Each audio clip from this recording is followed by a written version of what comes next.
Screen! Go over it! Shoot it! Bring that forward, man!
Imaginándote,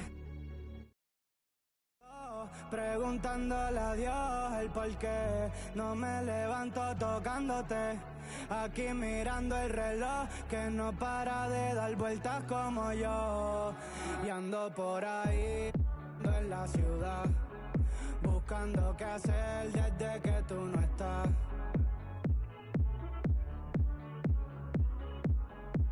Y el tocarte se volvió necesario. Y ando por ahí en la ciudad, buscando qué hacer desde que tú no estás. Y el tocarte se volvió necesario. Y ando bien loco, mezclando, viendo salir el sol, mirando la foto tuya en casa con mi chol. Regresa ya por favor, que yo te di de todo y mami me dejaste solo. Tú eras mi tesoro, pero ya no brilla el oro. En la noche oro, pero tú no me haces coro. A 100 por el Teodoro.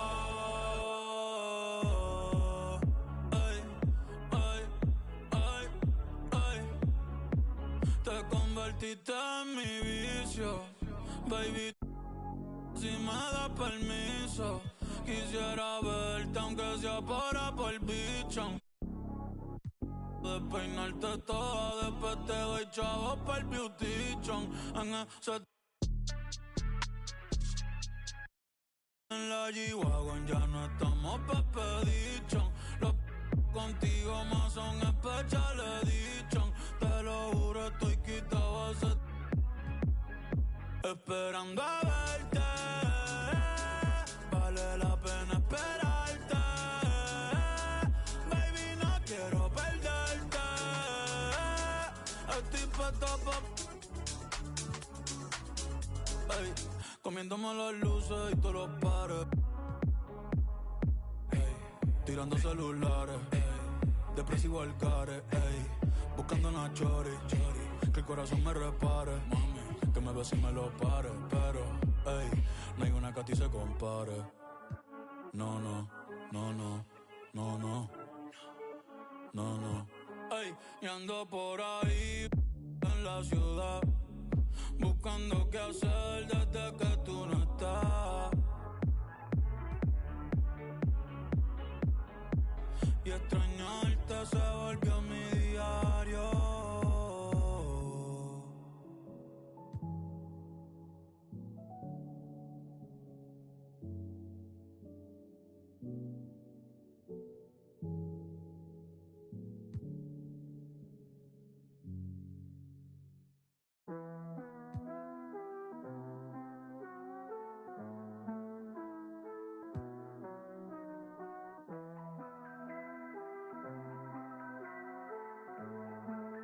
Ay, ay, ay. Yo soy caro y todo el mundo me quiere. Yo soy como un Frenchie. Las baby me aman, les compro cartera, yo no compro Elchi. Mucho Dior, Gucci, mucho Givenchy. Tú no ves, estoy burlao, ja, ja, ja. La risa, yo estoy burlao. Me siento solo a veces, no tengo nadie al lado. Llevo 5 años en la cima como Tindón campoteado. A mí me va en casa de campo perico ripiao. Burlao, ja, ja, ja. La risa, yo estoy burlao. Viste en oversize, pero conmigo están. Llevo 5 años en la cima como Tindón campoteado. Ey, pero antes nadie sabía, todo el mundo decía quién es Bad Bunny, like quién es Baby. Ahora ando en la G-Wagon, azul navy, comiendo sushi con la baby desde que Messi. Esta en la USA, todo el mundo sabe quién es la cabra, ya no es Tom Brady, ey. Un par de que aún no me creen. Yo ando con Adidas, las babos, yo boté todas las bre. Te lo dije hace tiempo con Arca, ya me acostumbré. La industria me aburre, te juro, me retiro a los 33. Fácil. Qué bonita la vida, vamos a hacer un brindis. Ustedes comprando prenda, Yo comprando building, las viejas locas conmigo, como si yo fuera Wilkin. Todas las baby chappy, ey, pidiéndome chavo, pidiéndome Birkin. Tienen piercing, paciencia con alma, en el skyline andamos racing. Haciendo plata, estamos busy. Yo no voy por nene, yo mando el nene del Nisi. Se puede, pero es difícil. Pa' mí es fácil, yo estoy burlao, ja, ja, ja. La risa, yo estoy burlao. Me siento solo a veces, no tengo nadie al lado. Llevo 5 años en la cima, como Tindon camposteado. Ey, a mí me va en casa de campo, perico ripiao. Burlao, ja, ja, ja. La risa, yo estoy burlao. En el carrito de Red Bull me salieron alas, estoy volao. Ando con los mismos que andaba cuando estaba pelado. Ni que roncar, mami, que no sea caripelao. Ey, vengo de PR, de donde son las verdaderas. Qué casualidad, los que se hacen más calle siempre salen. Que critican mi vida y no viajan más que mi mascota.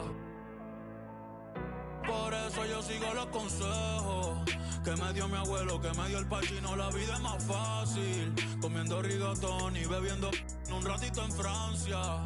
Viendo la mañana con un capuchino. A los que creyeron desde el día 1, gracias. Un saludo pa' Pino, Pajero, pa' Coco, pa' John y Pandino. Gracias papá Dios por la gente buena, pues está en mi camino. El que tiene Billboard no tiene Grammy, el que tiene Grammy no tiene Billboard. Mira mi trophy case, como los combino. En mi combo todos son finos, como los violines. Los tuyos se van de la sala el día que tu movie se termine. Los míos se quedan hasta que Dios nos enseñe los créditos. Leyenda como el sol, sí, como el sol de México. Cuando Curry no existía, ya casi no las metía. Fácil desde luego, muchos que decían que en mí no creían. Pobres demagogos, tú eres loco. ¿Cómo tú vas a dudar de más que le metes? 4 de la mañana en el estudio con Beto y Cachete. De 9 dígitos, ahora son los cheques. La pidiéndome fuerte billete. Me gustan los blondes, también las brunettes. Locas con el body, le gusta el mami, ey. Que viva PR, no suelto el soy, vuelve Candy B, pero sin jinete.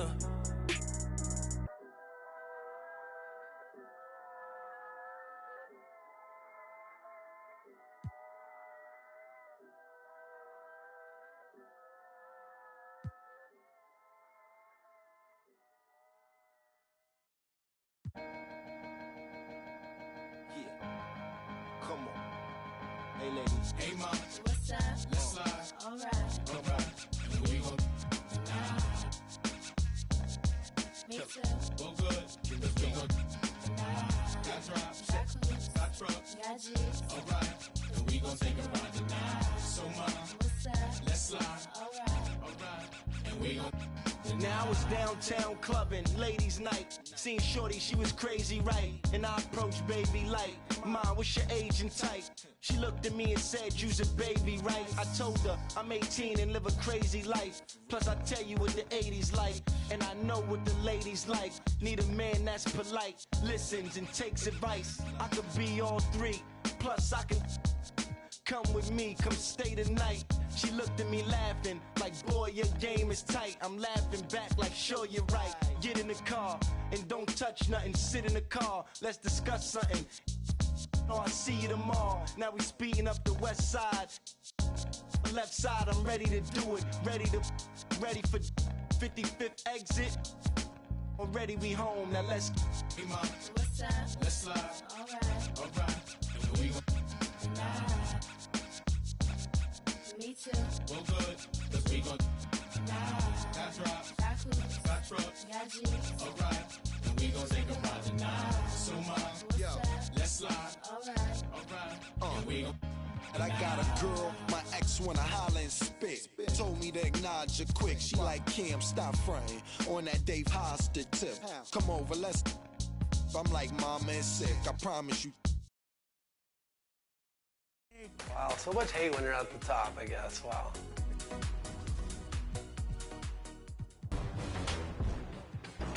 Hi, this is Lawrence Tanner, public address announcer for your Los Angeles Lakers. Your Season 4 top plays winners are about to compete. real. I mean, she do be winning, Louis spinning. Go to the crib, she got the Gucci linen. I see grinning. She looked and said, Cam, I know that you be sinning. Nah, I'm a changed man. Look at the range, man. I got a whole new game plan. Looked and said, that's nothing but game, Cam. She was right, she was up in the range, man.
Welcome, everybody. Thanks for joining us for NBA action on 2K Sports.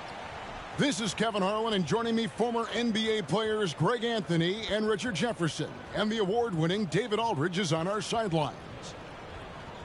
And they've got a few injuries on their bench. Less options, but you'd think not too big of an impact for them. 2 injuries, one of their stars out, but it's all about how you respond to the adversity. A look at Cleveland's starting group. The big men on the floor for them. Mobley and Allen. At the guard positions, it's Garland and Mitchell. And it's Strus in at the small forward. And for Boston, the wing pairing, it's White and Brown. Jason Tatum is out there with Porzingis. And it's Holiday in at the 1. Richard, what a fantastic matchup we have at the center position tonight. 2 of the best in the NBA. It feels like a gladiator fight when 2 centers go at it. I expect it to be physical right from the start. Wouldn't be surprised to see a little bit of foul trouble. That's always a big story in games like this.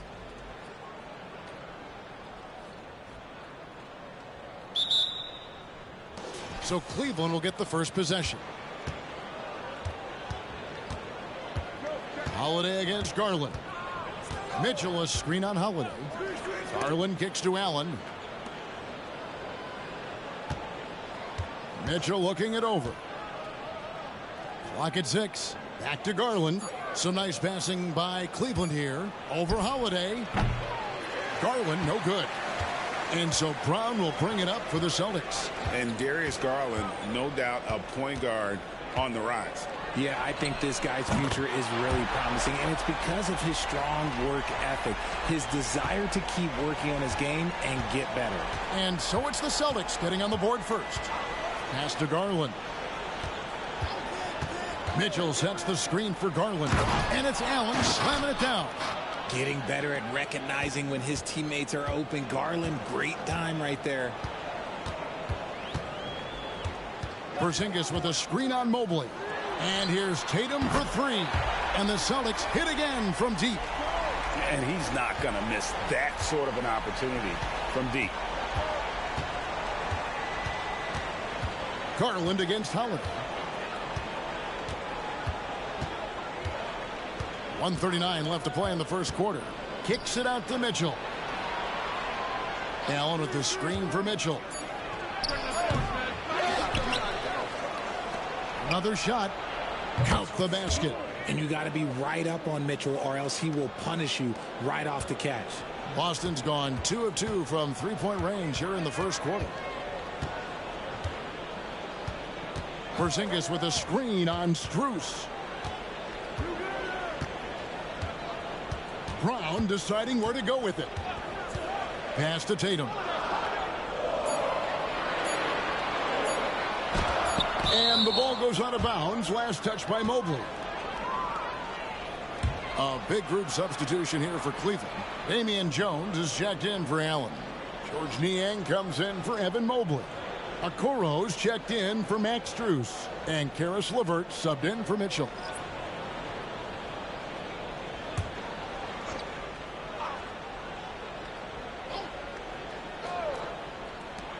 .58 seconds left to play here in the first. Cavaliers have gone 2 for 4 from the field so far today. It's LeVert on the wing. He's covered by Brown.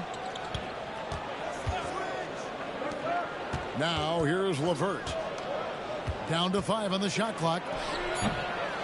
And his first shot of the game, no good. No clue how he misfired on that shot. You don't see that from him very often.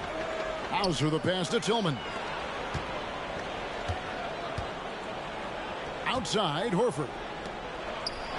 And the dunk by Brown. An elite distributor for a big man. Horford is the kind of guy you want to play basketball with.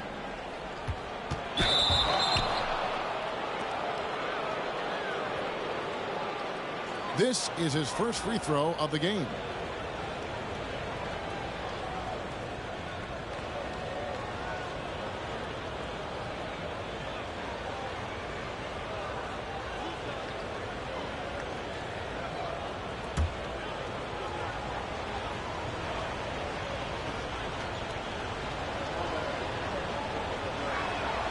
And the first one at the line is good.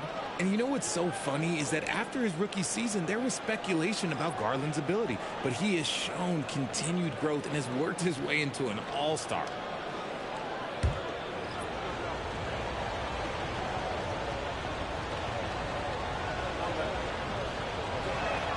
And that one goes in. 2 from the line that time. And it's a luxury to have a great shooter like him at the line. Very rarely see him miss. And here is Tatum. Shoots over LeVert. Can't hit from 12.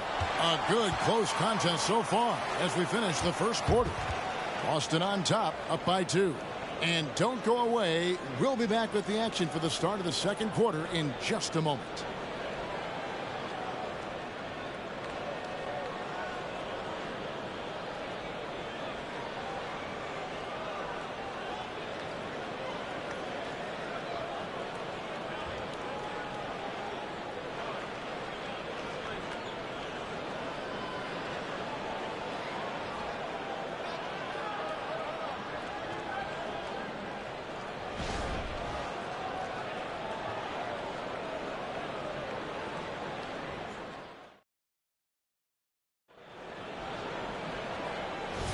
And if you're just tuning in, it's been a pretty even game through the first quarter. And the Celtics guys, what jumps out to you stats-wise? Just stretching out the floor in that first. They had the defense scrambling.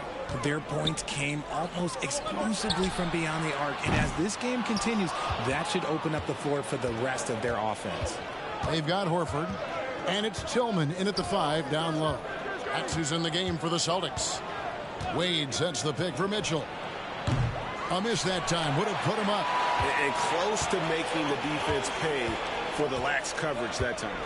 Richard, you know, some guys just seem to improve with age, and Al Horford is one of them. Yeah, kind of like Brook Lopez. Horford's become such an excellent three-point shooter. Keeps himself in top condition, and everyone around him is better at both ends. Now, here's Mitchell. Jason Tatum missing his last shot. Can't tie it up as that one misses. And here's Tatum. He'll bring it up for the Celtics. Here's Pritchard, covered by Mitchell. Outside Tatum. The pass to Pritchard. Horford with the screen on Mitchell. Pritchard. A three-pointer, no good.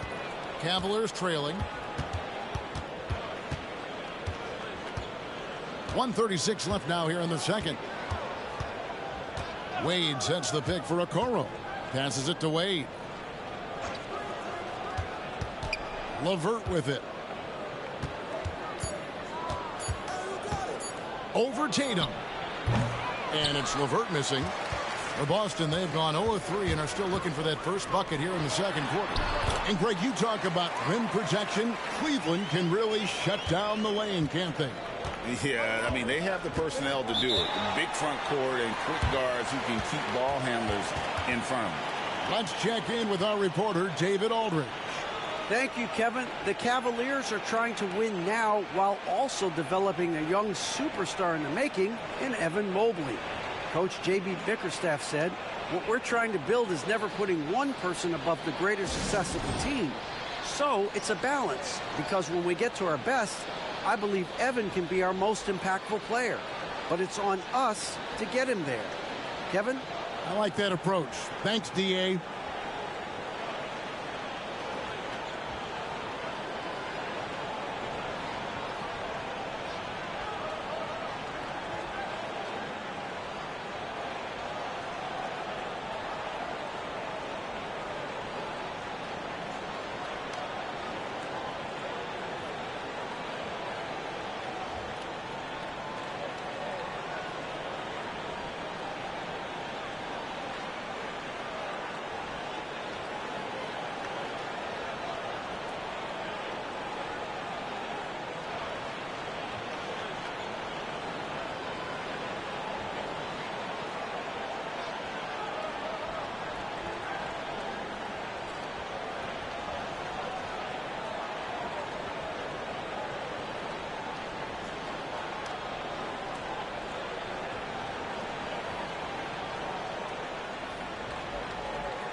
And the Cavaliers will go with a different look here. Allen's checked in for Dean Wade. Mobley comes in for George Niang. Max Strus is checked in for Isaac Okoro. And it's Garland in for Mitchell.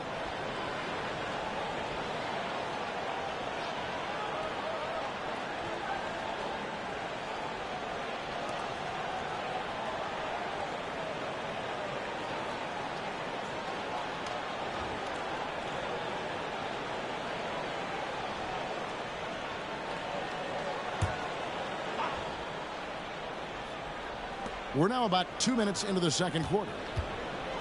And stolen by White. And now it's Brown running. He can go all the way. And the dunk by Brown.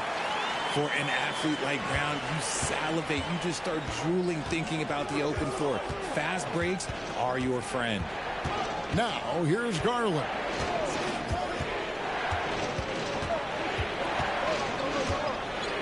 The dish now to Mobley. Cavaliers moving the ball around. Just 4 to shoot. LeVert from outside. Connects from three-point range.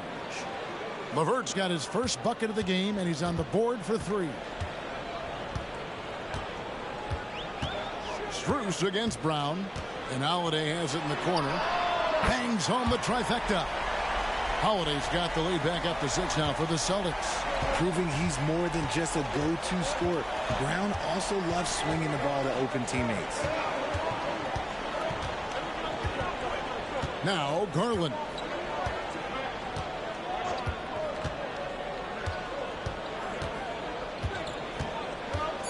Allen, a screen on Holiday. And here's Garland for 3. And so it's the Boston Celtics with a 6-point lead at the end of the quarter. Their defense has been active and effective. We'll get right back to the action when we return.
We've got second half action for you, and if the next couple quarters are similar to the first, this one could go down to the last possession. One of the stories here, Drew Holiday getting it done today. And even with the defense shading towards him on every trip down, he still finds a way to come up big. He's just that good. You can plan for him, but he just makes great adjustments on the fly. And so in the game for the Cavaliers, and there are 2 big men out there, Mobley and Allen. At the guard positions, it's Garland and Mitchell. And it's Strus in at the 3 spot. Now here's Mobley. Nothing on the board. Allen with the screen for Mitchell. The 3. The rebound by Holiday. And not allowing the shooter even an inch of breathing room on that one. I'm sure they'll think twice about shooting against him next time. Brown against Strus. Brown right side. And foul on the shot. He'll shoot 2 at the free throw line. And with the big collisions we see in the paint, and Greg, there are some have argued for changing the charge rules. Did you see that? You know, there's talk of extending the restricted area. I've even heard some say ban charges by help defenders. I like the former idea. It seems less extreme.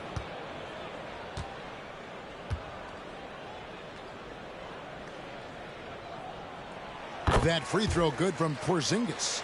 In the 2016 and 17 drafts, GA, Boston ended up with the 3rd pick overall both of those years.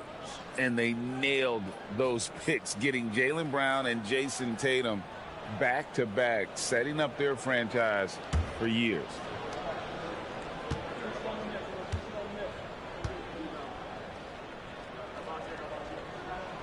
And both free throws good for Porzingis. And Greg, the way the Celtics have approached this season in terms of intensity, I think they clearly feel, though, they have unfinished business. They've been so close to a title for a number of years. They've even been title favorites at times. It's part of the maturation process, as excruciating as it may be. Now, here's Mobley. Still without a basket. That's in, and the Celtic lead is cut down now to just 7 on the bucket for Mitchell. That's cash. Mitchell is a volume three-point shooter for a reason now. Tatum on the wing. Tried to come right back with the 3 of his own, but it's no good. Mitchell outside.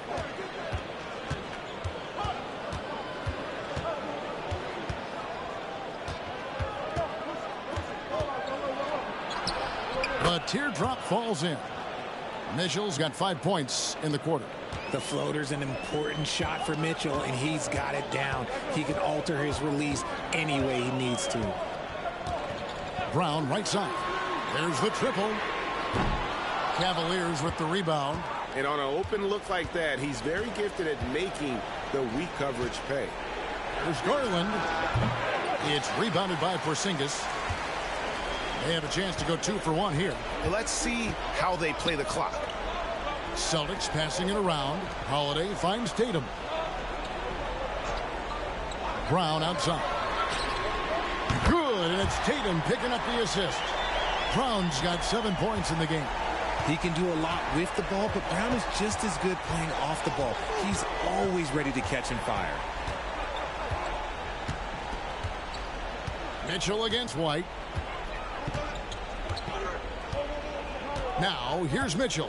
He's tightly guarded. Mobley, a screen on White. Cleveland needs to get a shot off his. And Mobley throws it down. And it's not just all of his physical ability, it's his hands. He has a at the buzzer. That is how you finish it. Yeah. Wow, what a shot. And listen to this place explode. And so it's Boston, ahead by 9 as the quarter comes to a close. They're feeling very confident, shooting the ball with great efficiency and dictating the pace. We come back right after this.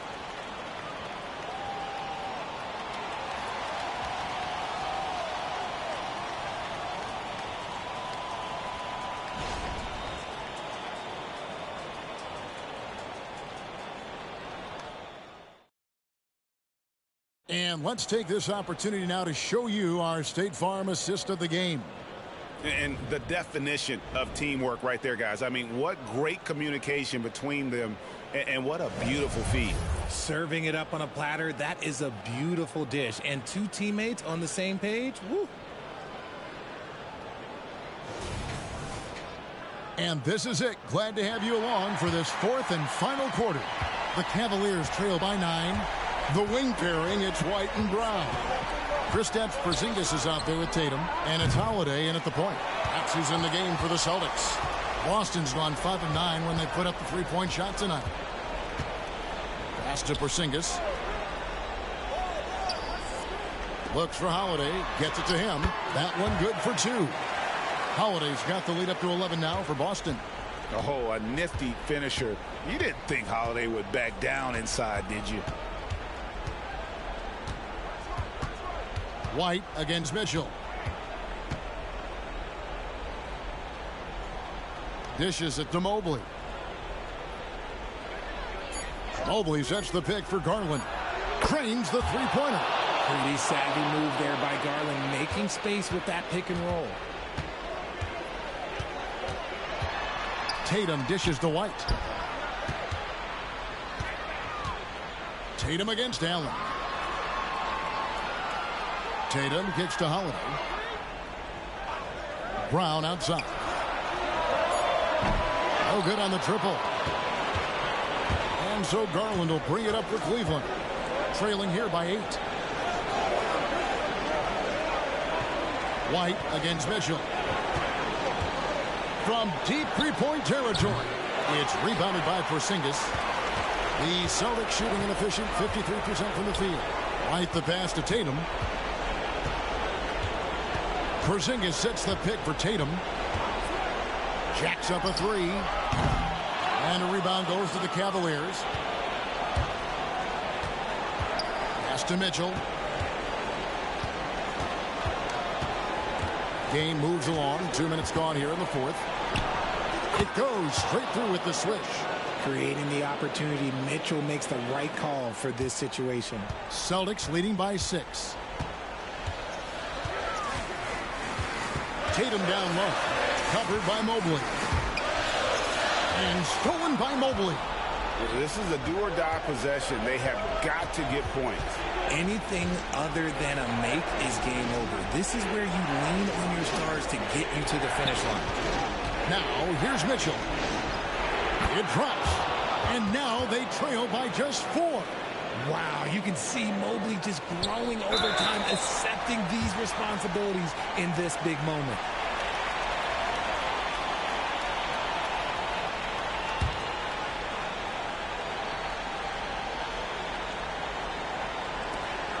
.35 seconds left in the game. And so they choose to intentionally foul.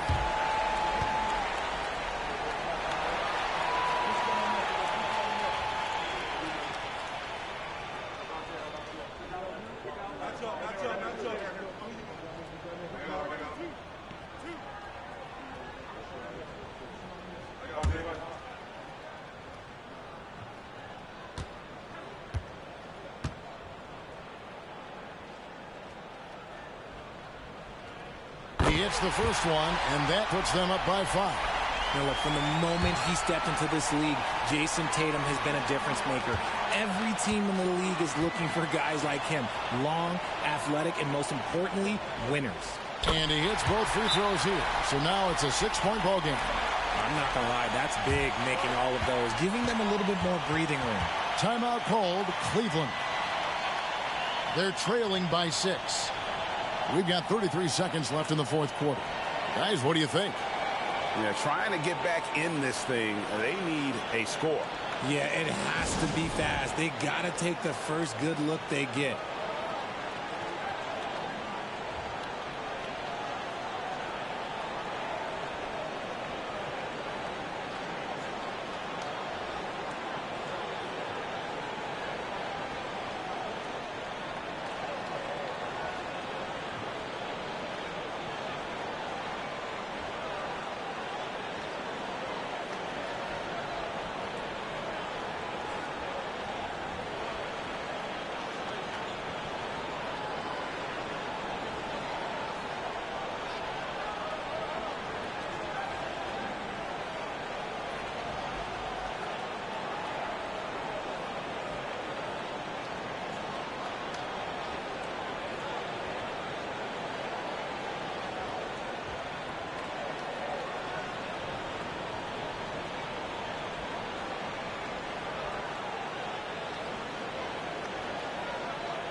Mitchell against White.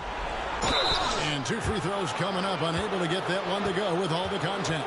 The fearlessness of Mitchell is just ridiculous. He takes pride in going at the defense.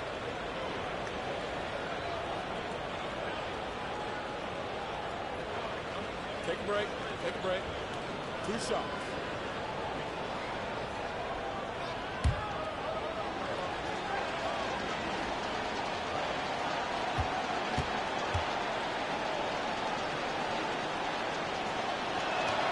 He drops the first one, and that brings them within 5.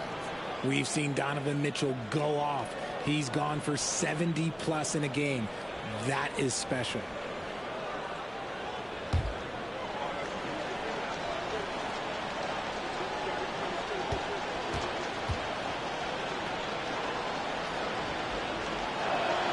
That one falls, so he hits both of them.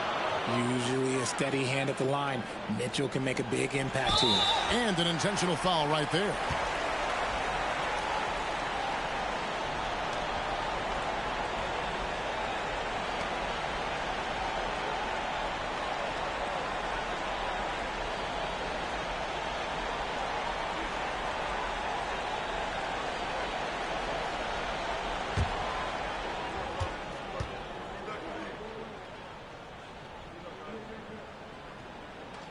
Gets the first, and that puts them up by 5.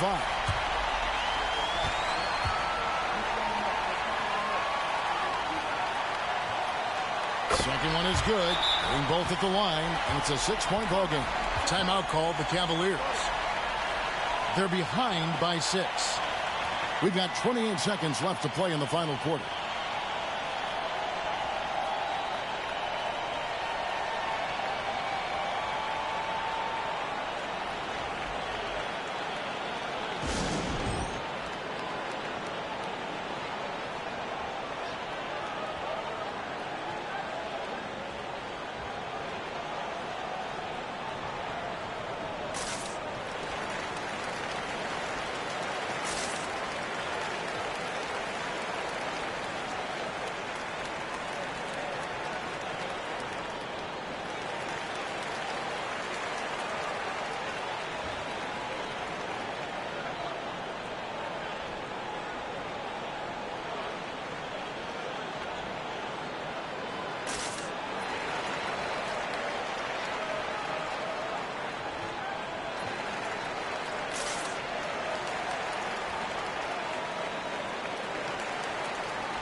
We've got 28 seconds left in the fourth quarter. Making full use of that reach. Allen able to pluck the ball out of the air for that easy lob. And so they foul intentionally.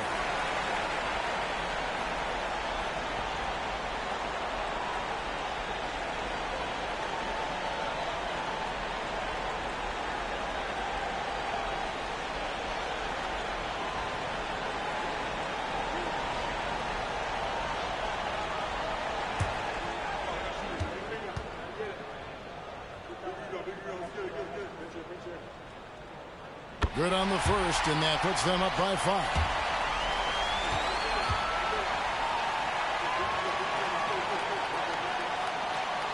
And a tough break as his second attempt at the line, no good. And so it's Mitchell who brings up the ball for the Cleveland Cavaliers. And now we've got the intentional foul.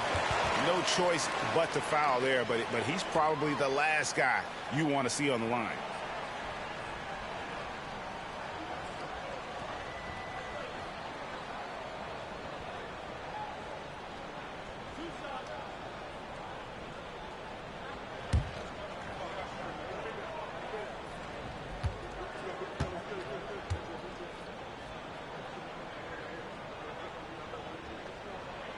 He doesn't hit the first, and that was the one they really wanted. He's got one more, though.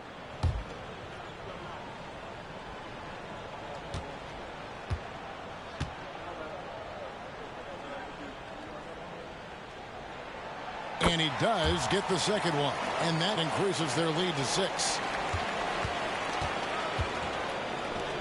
Strus against Brown. And it's Strus missing. And he commits the intentional foul.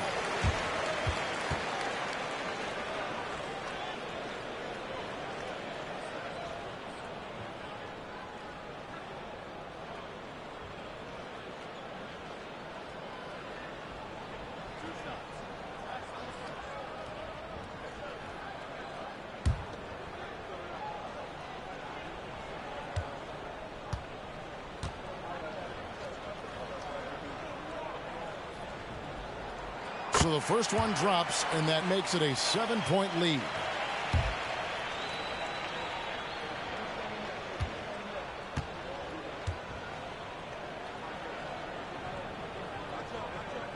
And so both free throws are good, and it's an 8-point game. Mitchell kicks to Mobley, and here's Strus for 3. Nails the triple.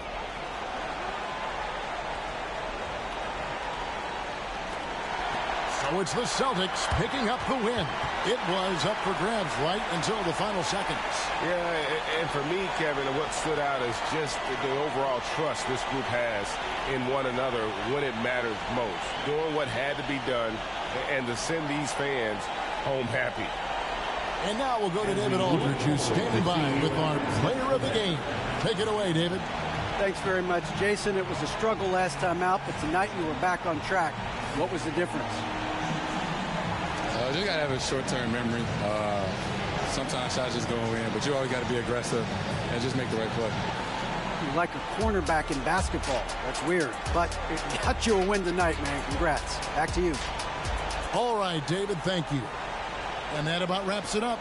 This is Kevin Harlan saying thank you for tuning in. We'll see you next time.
Tonight, the league and all of us here at 2K Sports celebrate Noche Latina, an opportunity to spotlight the amazing Latin culture in the NBA and its global fan base. I'm Brian Anderson. With us tonight, two great basketball minds, Grant Hill and Steve Smith. Also, our reporter, Allie LaForce. Looking now at the lineup for the teams tonight, some names out of action. Well, they say misery loves company, and both teams are suffering with injuries. To some extent, it balances out. Now Atlanta's starting five. The perimeter pair is Bogdanovic and Hunter. Clint Capella out there with Johnson. And it's Murray in at the point. And for Phoenix, all the stars on the floor for the Suns. Booker and Beal, the backcourt, and KD up front. Grayson Allen is out there with Yusuf Nurkic. And what a great guard matchup we have tonight. Smitty, I know you're a big fan of games like this. I am. Guard play is so incredible right now in the NBA. Both of these teams are loaded in the backcourt. I expect them to trade punches back and forth.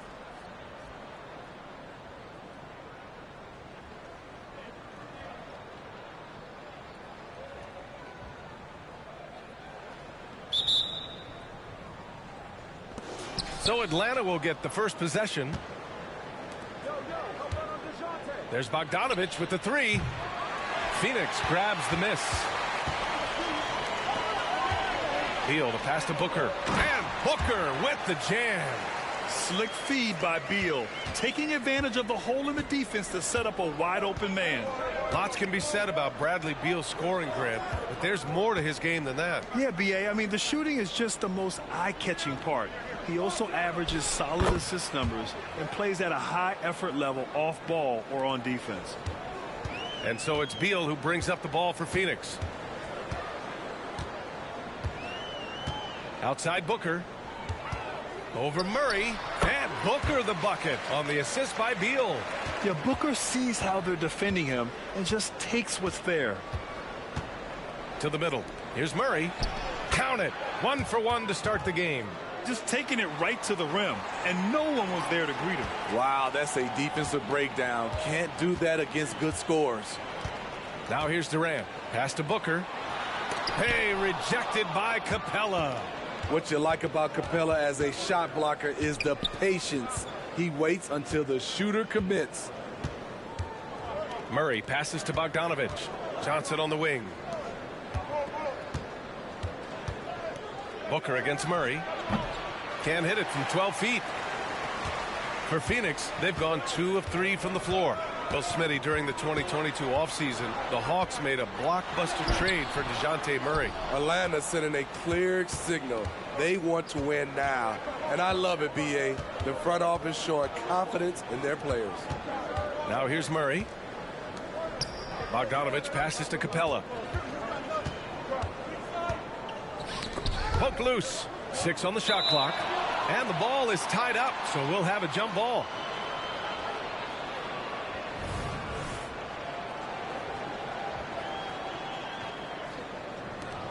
And the Hawks with possession here. And Durant with the block. We all talk about Durant as an elite offensive player, but he also can be a lockdown defender. There's 49 seconds left in the first quarter of the game. The kick out to Johnson. Murray against Booker. Shot on the wing. And the basket good. A bank shot that time. This team relies on Murray so much. Defense, rebounding, passing, and of course, scoring. Here's Durant. 2 points. That one goes. When you use it right, the pump fake's as effective a move as there is. Here's Bogdanovic. Up again. Oh, he hangs in there and cashes in on the second chance points. It's a joy to watch how active Capella is on offense, fighting for the boards and saving that play. And then Beal with the dunk. Check out the hops on Beal. Finishes like that will electrify his entire team. Bogdanovic from long range. Sinks it from distance. We see this every night. He has the skill and versatility to keep a defense guessing. 1 quarter in the books, and it's been a close one. Hawks ahead, up 3. And back to the start of the second quarter in just a moment.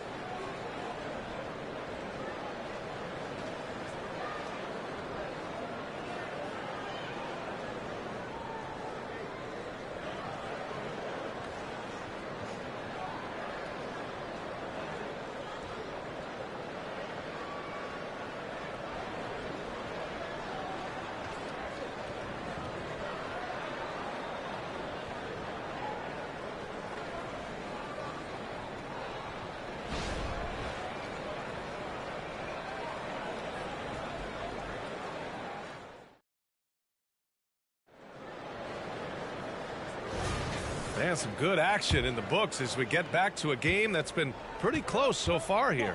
All right, guys, what do you think about the Hawks here in this one? Well, so far, they've got things rolling along nicely at the offensive end. This is exactly what you want to see if you're a coach. Your team starting fast and playing with confidence. All right, this is how the floor looks for the Hawks starting the second. Bruno Fernando is out there with Sadiq Bey. Then it's Wesley Matthews. Then there's DeJounte Murray. And it's Matthews in at the 3, the small forward. Off target from outside. The Suns trailing. Grant, usually the Suns rack up lots of assists. They're a team that values ball movement. Oh, B.A., that's how you create quality looks. By snapping the ball around, it also tells you something about how selfless these guys are. O'Neal misses. And it's Murray with the ball for Atlanta. Pass to Matthews. And we're now about a minute into this second quarter of play. Here's Fernando. Matthews passes to Matthews. Murray from outside. Another miss. He's 2 for 4. Gordon on the wing. Hasn't gotten one to fall yet. Pass to Beal. The rebound by the Hawks. A rare miss for him at point-blank range. That's one he'd like to have back. Here's Matthews, defended by Gordon with the 7-footer. And Murray with the nice bucket inside. Murray's got 6. Every time I see Murray, I'm reminded that he has a lot of moves around the cup. And the Suns call time here.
Phoenix making some changes. Kevin Durant, he's checked in for Eubanks. Allen comes in for Okogie. And it's Devin Booker in for Beal.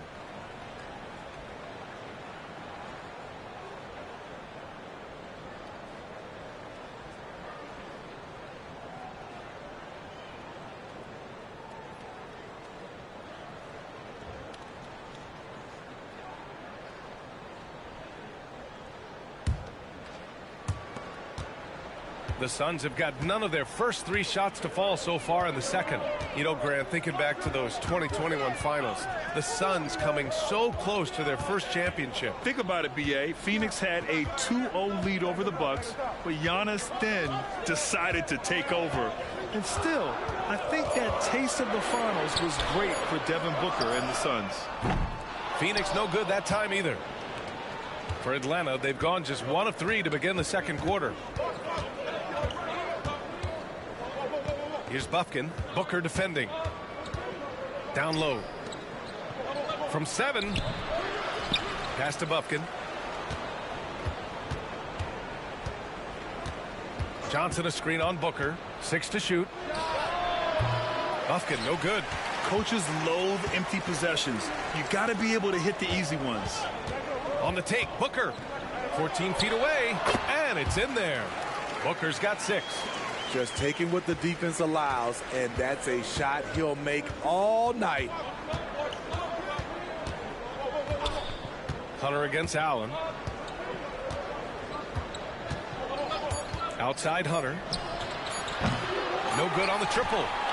And a pretty tightly contested game here as we end the first half. The Hawks on top, up by 3. Well, now a minute to check in with Allie LaForce. She's courtside. Hey, Allie. I'm here with Coach Quinn Snyder, and Coach, you're getting stops in the first half. What do you attribute to that? Well, we're playing hard, scrambling, picking up our effort, trying to be precise and disciplined and talk, and not resting on our laurels at any point. Hopefully you can remain active on the defensive end in the second half. Thanks, Coach.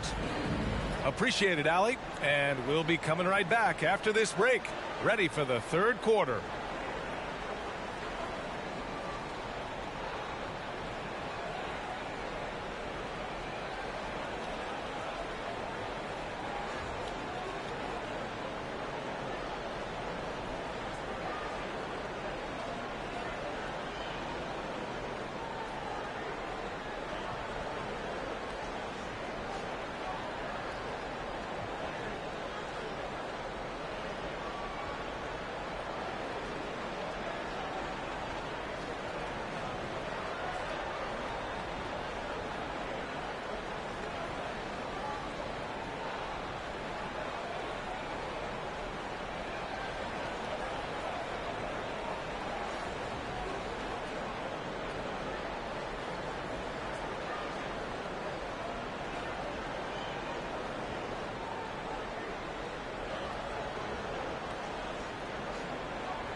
And we're halfway through this one. Plenty of basketball left in a game that's been a fairly even one.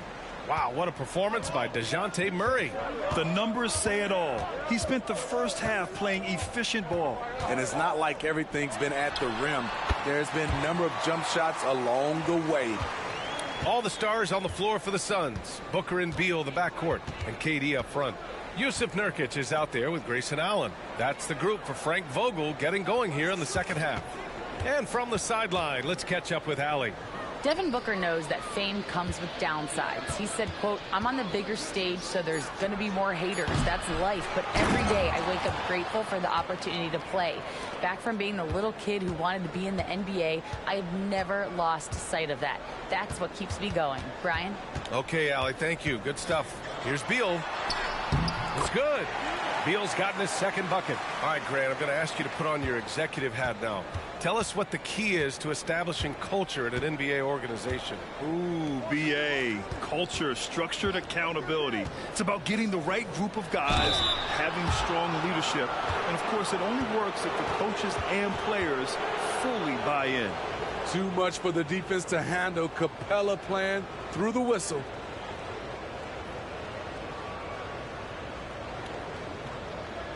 Shooting two.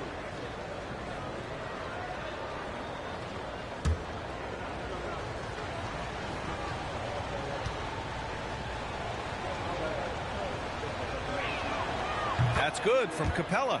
You know, in most seasons throughout his career, Clint Capella has shot a higher percentage from the field than from the line.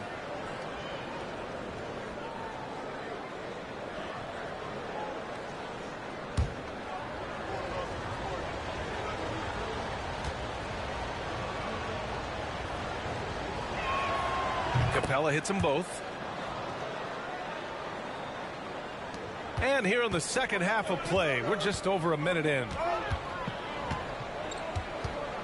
Beal, the pass to Booker.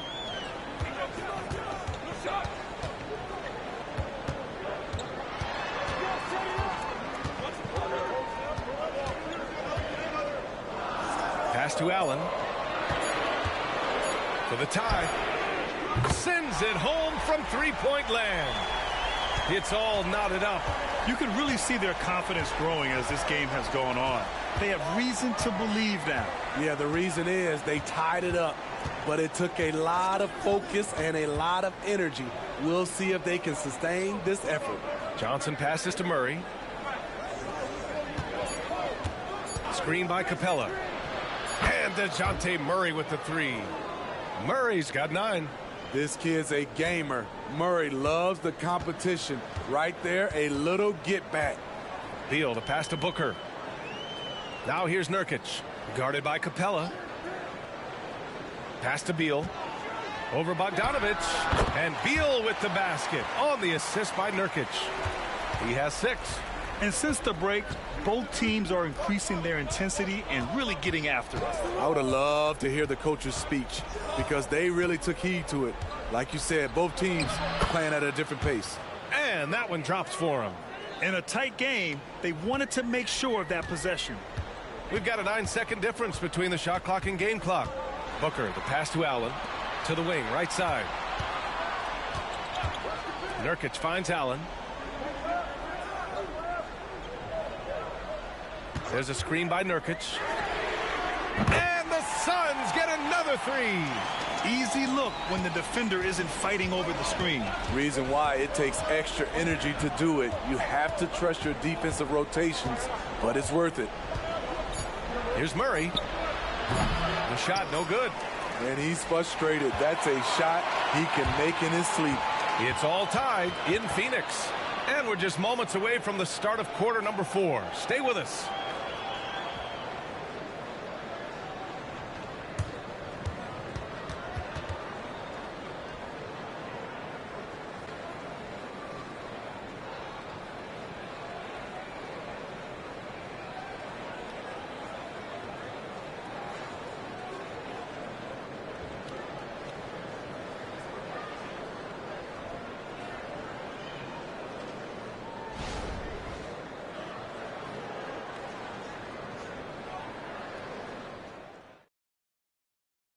And it's time now to bring you our State Farm assist to the game. And I'll tell you what, this was a no-brainer tonight. Take a look at the precision on this feed. Couldn't place it any better. This is why you preach teamwork. Some of the most spectacular plays are the ones where guys are feeding off one another. And with 3 quarters behind us, we'll start the 4th in what is still anybody's ball game. 4th quarter on the floor for the Hawks. The perimeter pair is Bogdanovich and Hunter. Johnson is out there with Clint Capella. And it's Murray in at the point. They get it again! Hunter uses the glass on the layup. I love how hard DeAndre plays, showing some heart on the offensive glass. Pass to Booker. Nurkic a screen on Murray. Back to Beal. Now Booker, defended by Murray. Now here's Allen to take the lead. That one's good. Give the assist to Booker. And that was the right decision. When you're in need of a bucket, you go to your most trusted guys. And it was great execution. Clutch effort all the way around. Now here's Murray. Another one falls for Atlanta. Fantastic pick and roll action. DeJounte Murray finishing. Booker against Murray. Now here's Booker. Guarded closely. Ooh, coming through again. Shooting 5 for 7 now. 0 rim protection. Unforgivable in a tight ball game like this. And I love the play call. This is where you get the ball into the hands of your closers, where they can do something with it. Now here's Murray. Outside Hunter. Fires the 3. Another 3 for Atlanta. I mean, that's a nice find by Murray. He has the height to see the floor, and his awareness continues to grow. Nurkic a screen on Murray. Booker with it. And Capella picks him up defensively. Great positioning on the putback. That's a high percentage look from Nurkic and a smart choice. Bucket. Booker against Murray. Johnson a screen on Booker. Outside Johnson. Another three for Atlanta. He lives for moments like this because he wants to be the guy to hit the clutch shot. Durant with a screen on Bogdanovic. Allen outside takes a three. Rebound Atlanta. And you know they were praying for that one to go down. They could have tied it up. That was a huge opportunity they missed. Murray looking around. Back to Bogdanovic. Capella, screen on Beal. They kick it out to Murray. Three-pointer, no good. He had more than enough room to hit that. Just couldn't make it happen. Puts it up from 15. Money. Oh, what a sensational bucket. That brings it within one.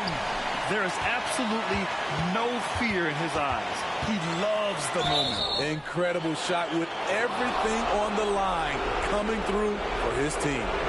Yeah, and it's on Murray now. I mean, if you handle the ball a lot, you have to hit your free throws down the stretch.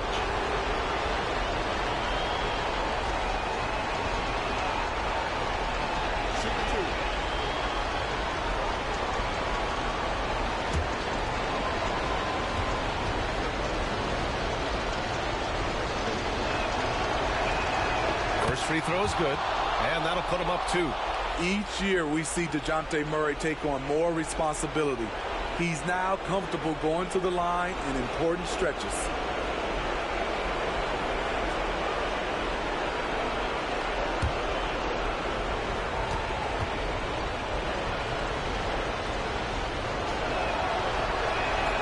So he goes 2 for 2 at the line, and it's a 3-point game. That's why you want him at the line when the game is close. He knows how to deliver in the clutch. And the Suns call time here. They're down by 3. There's 25 seconds left in the fourth.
Moment to hear from Allie LaForce. I was able to listen in on what Frank Vogel told the team earlier. Coach was urging his team to play strong defense, reminding them no easy hoops, give effort and help when needed. They do say defense wins championships, guys. Okay, thank you, Allie.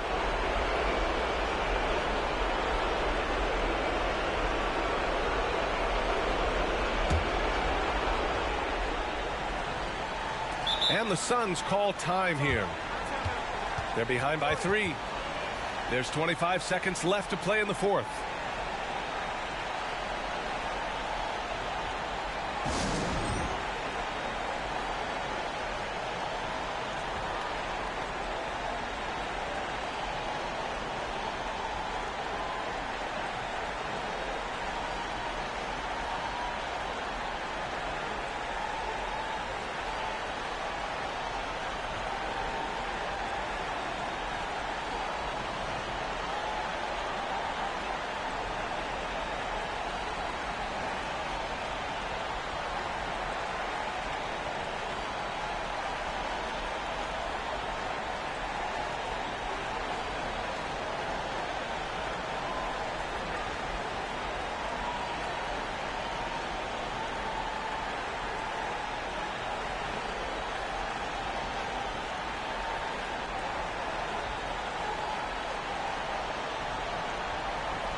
Durant, the pass to Beal. 1 second separating the shot clock and the game clock. He connects! And that one brings them within one. Oh, a high-volume score with just too many moves to count.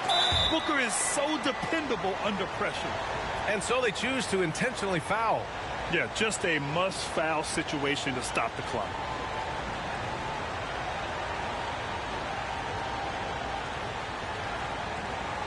Take a break. Take a break. 2 seconds.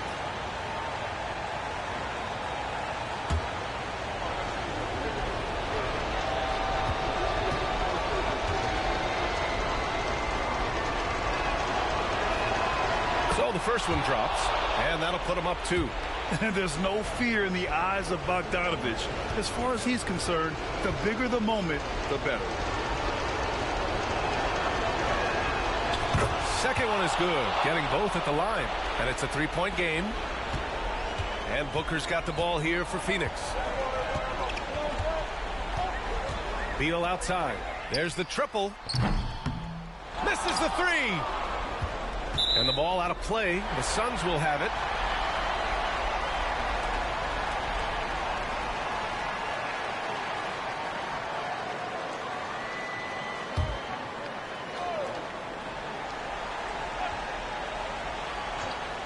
It's all about getting a 3 right here.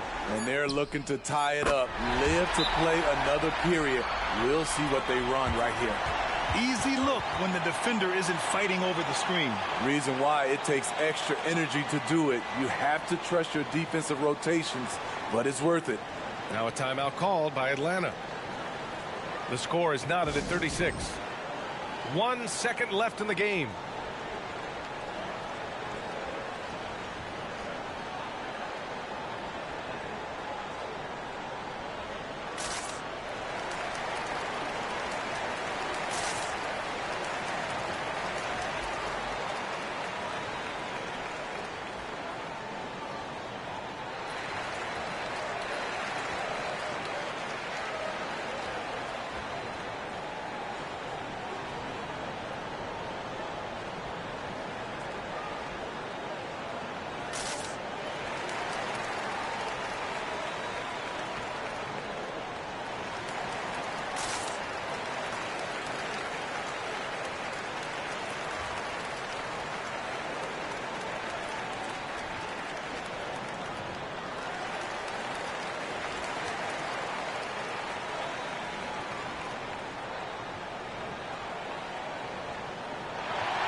Murray from outside.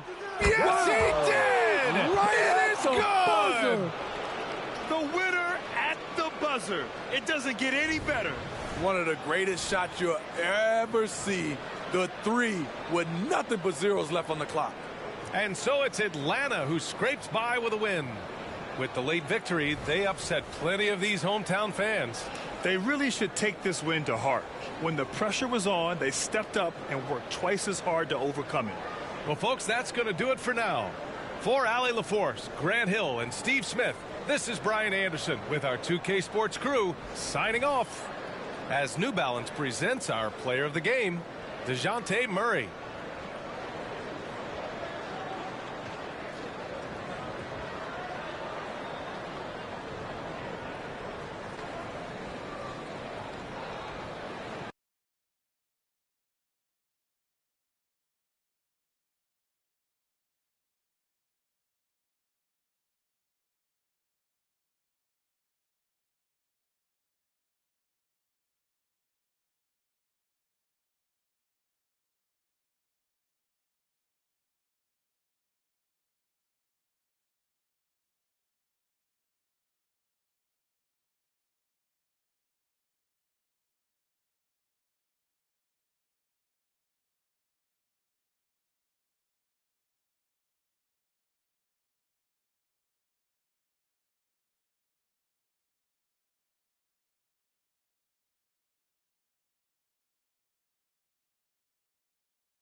Coming up next, the Lakers taking on the Bucks. For the Lakers, they know each game presents a test of physical endurance, of mental focus, and their ability to match up against any style of play. And that challenge is right ahead. Bucks, Lakers, up next.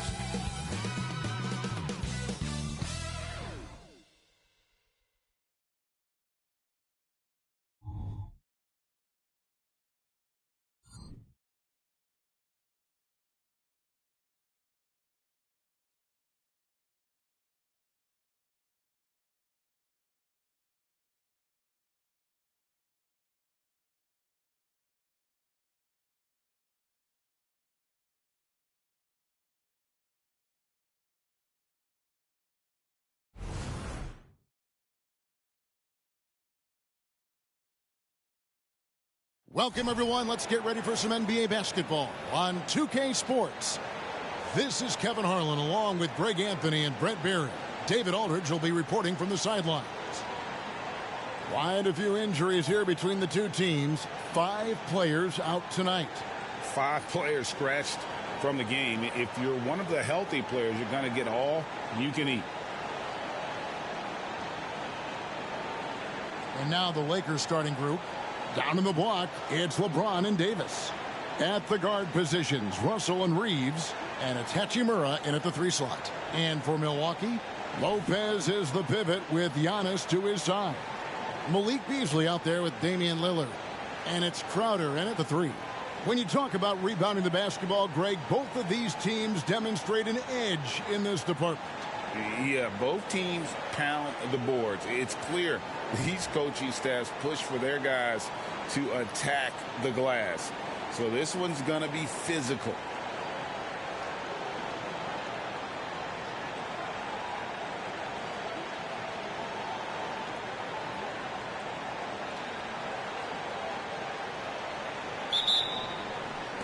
So the Lakers win the tip.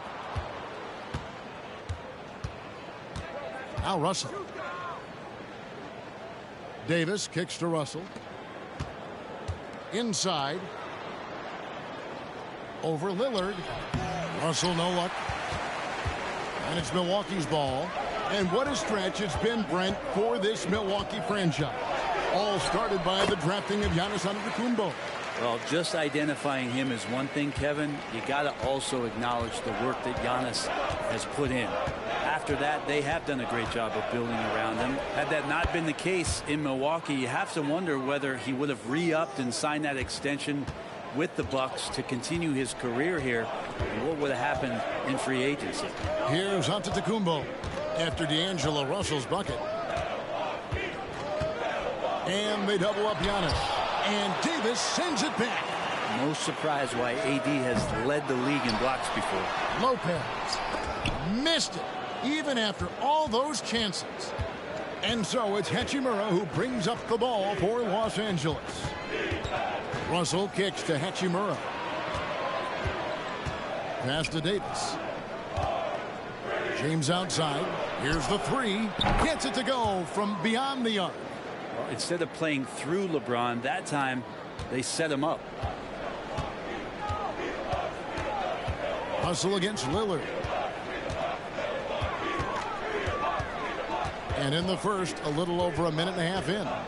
Driving the lane, and Davis sends it back. Hachimura against Crowder. And it's sent back by Lopez. Oh, that's out of there. Not a high riser, but Lopez using his frame, a smart block, if you will. And you don't ever want to get into the habit of letting the offense get to the rim. We know Greg, LA's challenge recently has been finding the right supporting cast for their stars. And they're looking for that perfect fit. And sometimes that's all it takes. You know, it's finding those perfect 1 or 2 other guys to get you there. Take a break. Take a break. 2 shots.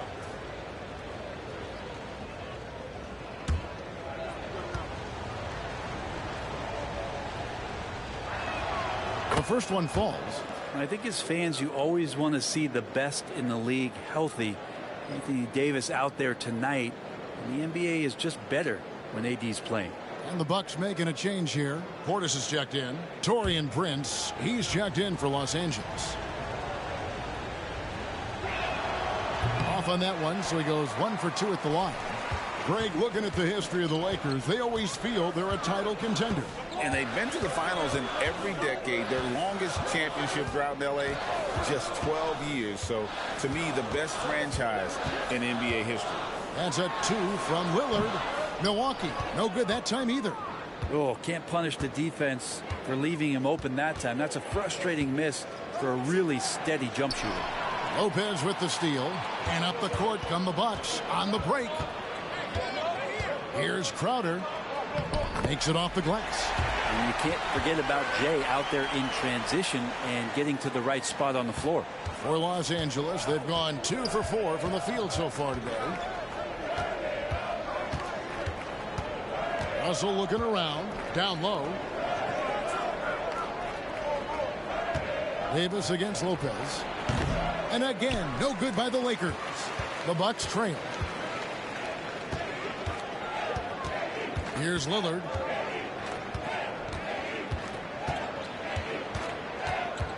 A 3-ball. Nailed from three-point land. Lillard's got 5. Great shot from Lillard. He loves finding space around that perimeter so he can just fire. At the end of one, a closely contested game so far. Bucks lead by 1. And we'll get going after this from Milwaukee.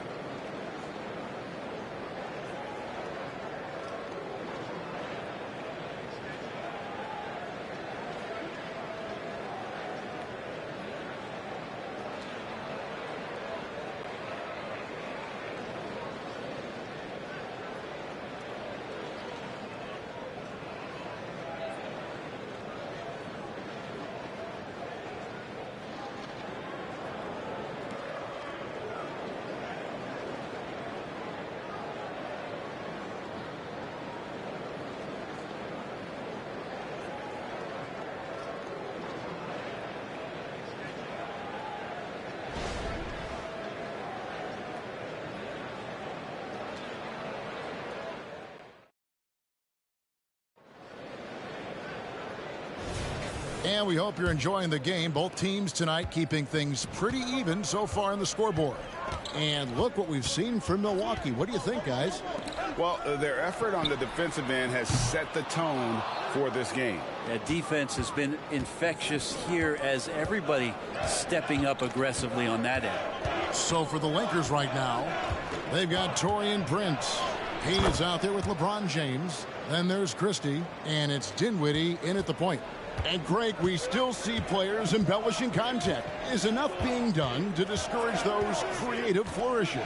We're talking about flopping, right? I mean, we're seeing the league experiment assessing a technical free throw. It's necessary, or guys will keep jerking their heads and falling down, and who wants to see that?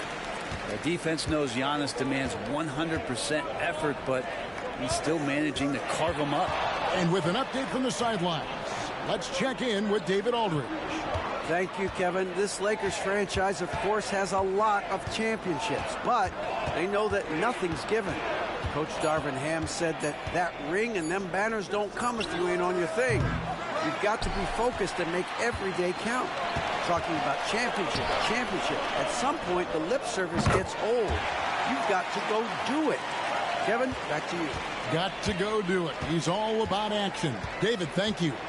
And Greg, with the coaching changes in Milwaukee, where are they looking for improvement? Oh, Kevin, they've been dominant in the regular season, but the playoffs require adjustments. And that chess match is where they hope to improve. Christie can't make it. And so Giannis will bring it up for the Milwaukee Bucks. Only giving up 2 points this quarter. Ball stolen. And pushing it up. Here's Los Angeles. The pull-up. Good on that shot. With that, the Bucks' lead is cut down now to just 2 on the basket from Christie. Oh, man, for over 20 years, has it been tough to find anyone that dishes it better than LeBron? Now, here's Antetokounmpo. Here's Connaughton. And again, Milwaukee with the triple. No way he's going to pass that shot up. The D is way too far back and relaxed in getting out on it. Pass to James. Quarter two and just under 2.5 minutes gone by. Back to Prince. Just 5 on the clock. There's the three. The rebound by the Bucks. And you don't want to give up that kind of look too often. Dinwiddie against Beverly. There's 10 seconds left in the first half. Here's Giannis. Lets it go with the three. The three-pointer is right on target. Connaughton's got the lead up to 8 now for Milwaukee. And the first half is now in the books. Milwaukee on top. They lead by 8. We'll see you back here after the break for third quarter basketball.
And we hope you've enjoyed the broadcast so far. We're halfway through the game. What a game. Great performance by Pat Connaughton. Well, we'll find out if they were able to find an answer for him over the break. He was scoring with ease in that first half. Yeah, just way too easy out there, and I'm sure Coach is going to make that a priority at halftime. Lopez is the pivot with Giannis to his side. Damian Lillard out there with Beasley. And it's Crowder in at the small forward. That's the 5 to begin the second half for Doc Rivers. Brent, don't you love what a team player Giannis is? A star with very little ego. One of the things, Greg, he does so well is deflect everything or reflect everything back to him. It's about him. He'll compliment his teammates, and then he'll take on the responsibility when the team isn't playing at its highest level. And the latest now from our sideline reporter, David Aldridge. David, it's all yours. Take it away. Thank you, Kevin. LeBron James last season passed Kareem Abdul-Jabbar to become the NBA's all-time leading scorer. LeBron says, that record was never in my head because I've always been a pass-first guy, so it was never a goal of mine. Kevin, there's perhaps no greater tribute to James's all-around game that he could set that mark without setting his mind to it. Back to you. Well said, D.A. Thank you. Look, with the size and athleticism of LeBron James, he gives you more problems than a math book. 1:30 left to play in the third. From deep, Giannis. Hachimura grabs the miss. Lakers trail by 5. Outside, James. Here's Reeves. Lopez covering. Kicks it out to LeBron. No good on the 3. Milwaukee's gone 4 of 8 tonight from three-point land, shooting 50% on the 3 ball here. Giannis passes to Lopez. Off target from outside. And so it's Russell with it. He'll bring it up for Los Angeles. They've only allowed 2 points so far here in the second half. Back to James. Over Beasley. And LeBron with the basket, the assist by Russell. Now just a 3-point Bucks lead. Yeah, not every guy goes for the mid-range, but LeBron, definitely not every guy. Three-pointer, Lillard. Rebound, the Lakers. About 7 seconds separating the shot and game clocks. Hachimura against Crowder. And there's the pass to James. LeBron with another miss. He's going to be shaking his head on that one. Knows he missed an easy. Yeah, you can't make them all, and for sure you'll want him taking that kind of shot. And the wide open shot from Crowder, and he was able to put it up in time, but doesn't fall. And we just finished the third quarter, and we've got a tight ball game here. Bucks lead by 3. And do not go away, as we'll be back in just a few moments with the start of our fourth quarter coming up next.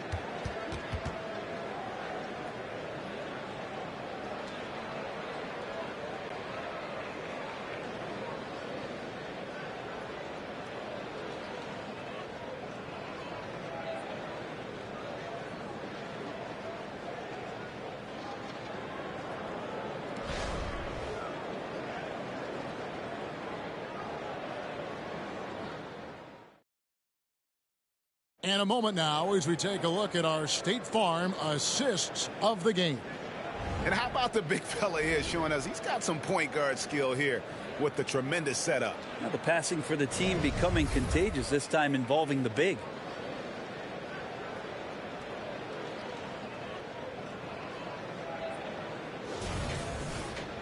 And I know I speak for all of us when I say I can't wait to see what kind of finish awaits us here in the fourth quarter.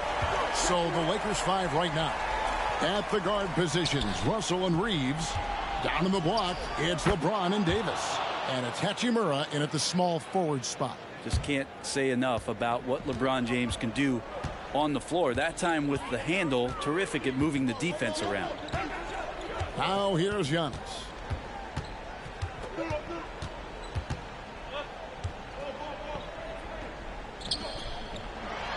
Antetokounmpo converts inside. Now Giannis has great confidence and he's playing with it here. Outside, Davis. Here's Reeves. That's in there. Davis with the assist. And that makes it a tie ball game.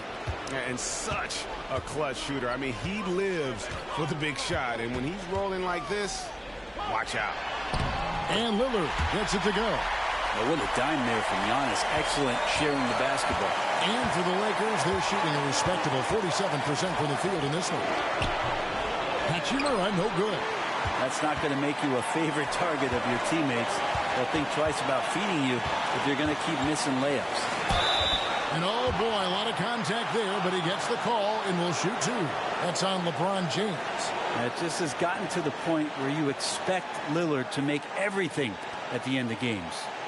And some stats here, guys. The scoring breakdown for Milwaukee.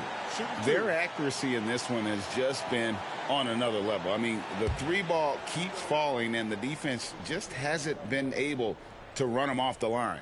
And you want to talk about ball distribution. They've been dominating that aspect of the game. I think there's a bunch of bankers out there. They're dropping dime after dime. And what time is it? It's Dame time. Lillard relishes going to the line in these close ones.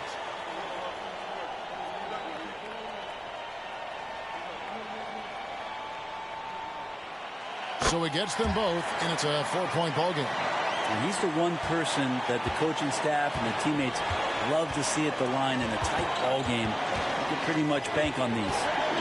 Now here's LeBron. Russell kicks to James. Russell, a screen on Giannis. Back to Russell. And there's the 3-second call, this one on the defense. And the Lakers call time here. They're down by 4. There's 1:26 left to play here in the fourth.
Time now to turn to our sideline reporter, David Aldridge.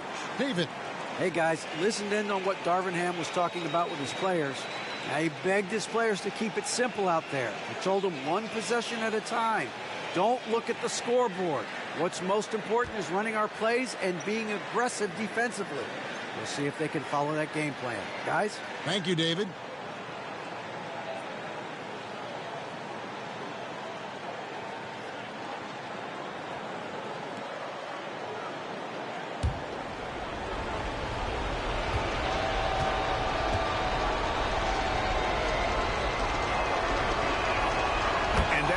Was a gift. I mean, it's never really smart to get teed up, but in a game that's this close, boy, that really hurts.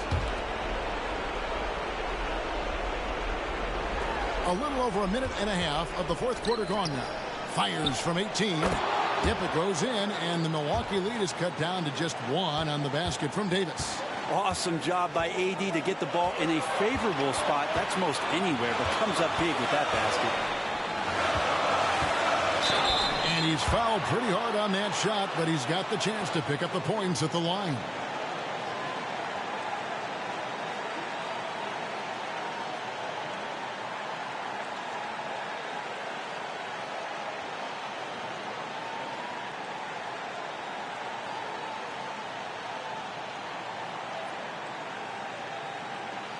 Shooting 2.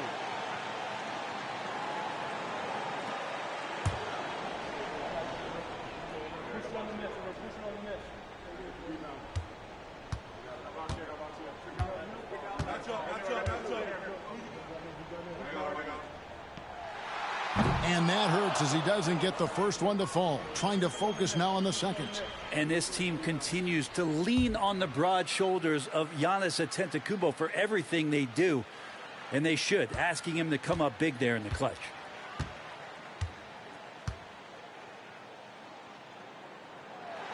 And the second of 2 is good. That will put them up by 2.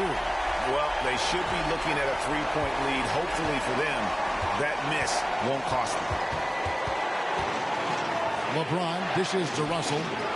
Yes, it's James picking up the assist. Well, D'Angelo Russell not scared of the big moment. The Bucks shooting in this game, 45%. And Lopez has it in the corner. Trying to answer back, but that 3 is off the mark. And so it's Hachimura who brings up the ball for the Lakers. James in the post. Giannis is there. LeBron passes to Reeves. Here's Hachimura. Good work defensively by Crowder. Now 8 seconds separating the 2 clocks.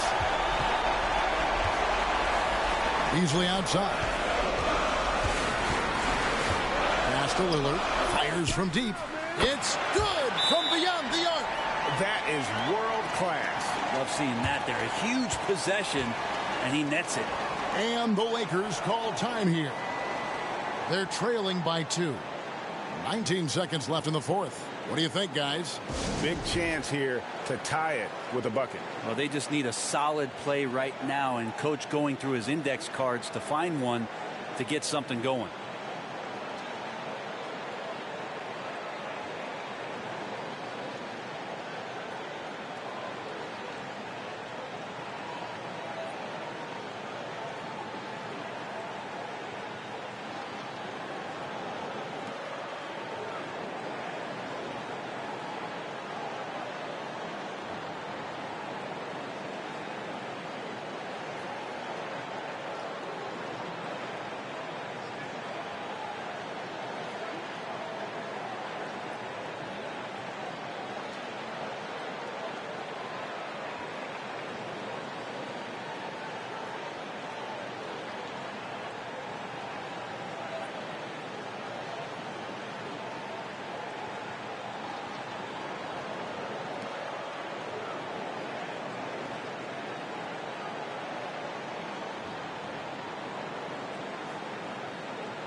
James looking it over.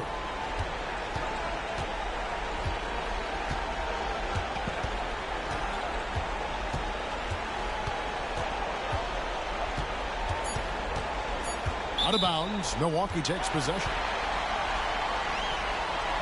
Timeout called the Bucks. They lead by 2. Just 2 seconds left in the fourth quarter.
And they stop the clock as soon as they can with the intentional foul.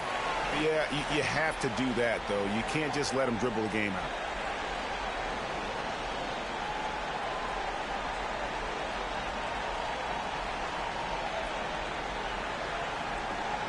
Take a break. Take a break. 2 shots.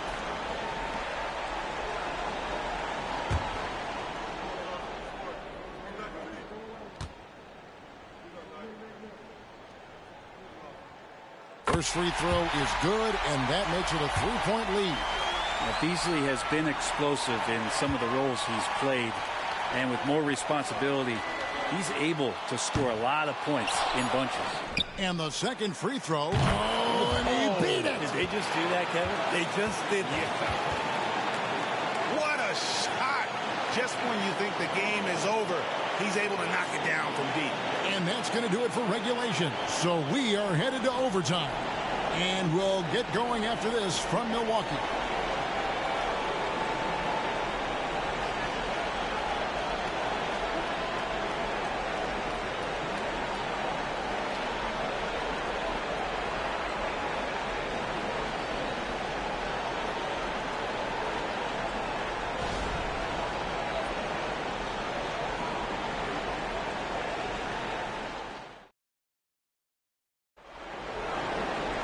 Well, 4 quarters weren't enough to decide this ball game. Sit back and enjoy as we move on to overtime.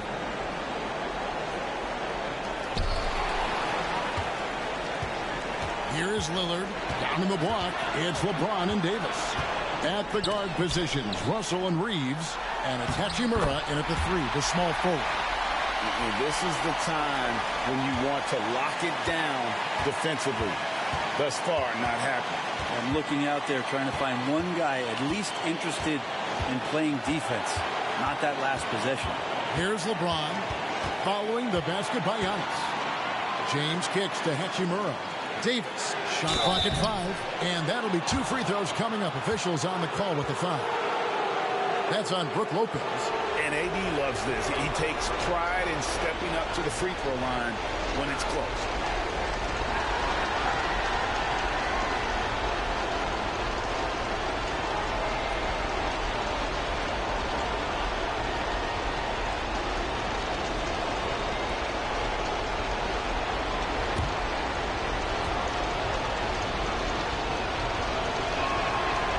He cannot get the first one to drop. Tough one to miss.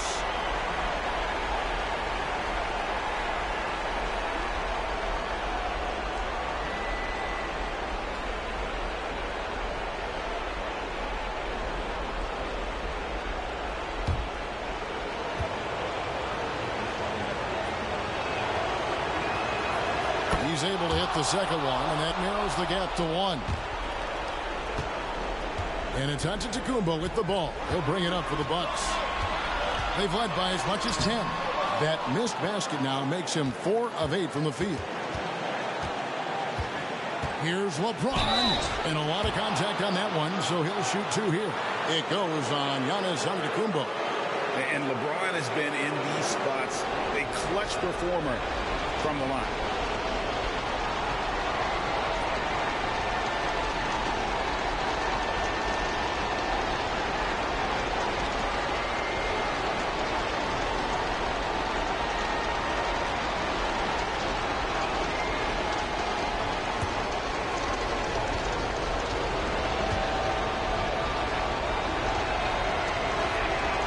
Drops the first one, and that ties the game up.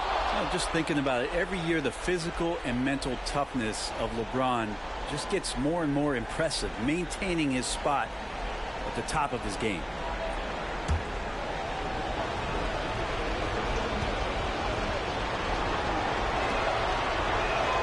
And so making both free throws, that'll give them the lead here. And that's big there. Once he got the opportunity to get to the line and take the lead, you have got to convert. And it's Beasley in the corner. And a great assist by Antetokounmpo as that one goes in.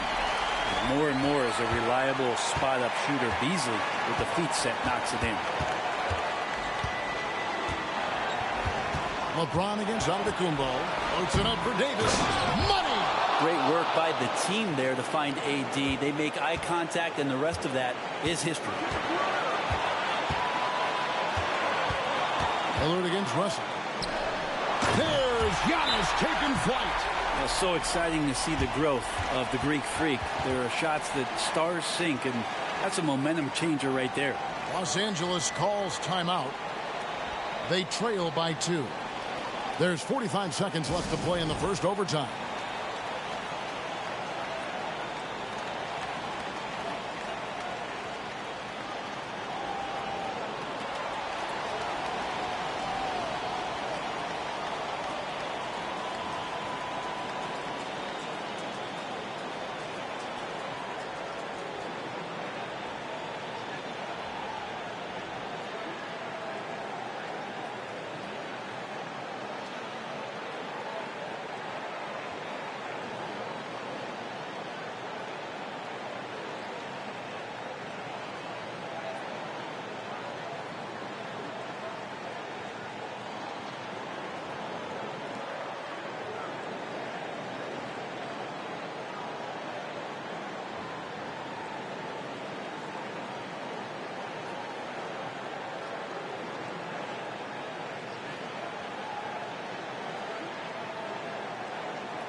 Here's LeBron. It's hauled in by Giannis. And so it's Milwaukee now. They've led by as much as 10.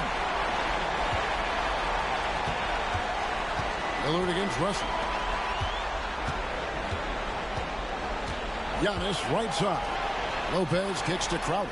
6 on the shot clock. Knocks down the 3. They're in total command of this game with time starting to run out. Yeah, looking for a miracle worker out there is the opposing coaching staff. I don't know that they have one. This game seems to be well in hand. Los Angeles calls timeout. They're behind by 5. There's 21 seconds left in overtime. What's your take, guys? Yeah, trying to get back in this thing, they need a score. It's funny, at this point in the game, the coach is asking the team to be perfect. They haven't been to this point.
Off the inbound. It's in!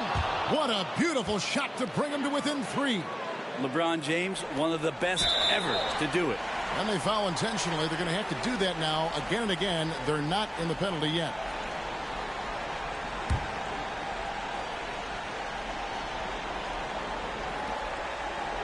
And that's an intentional foul.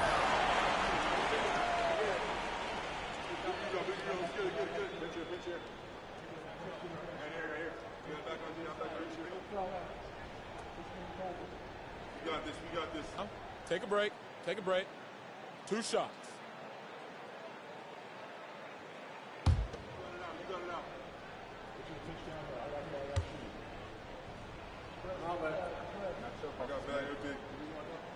Gets the first, and that gives them a 4-point cushion.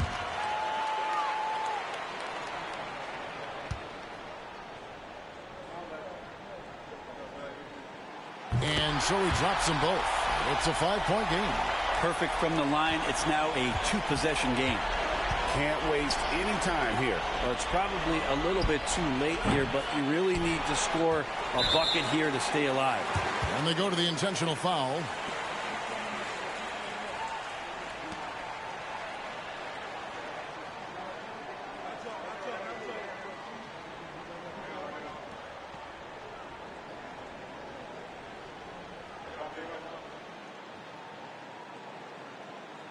Take a break.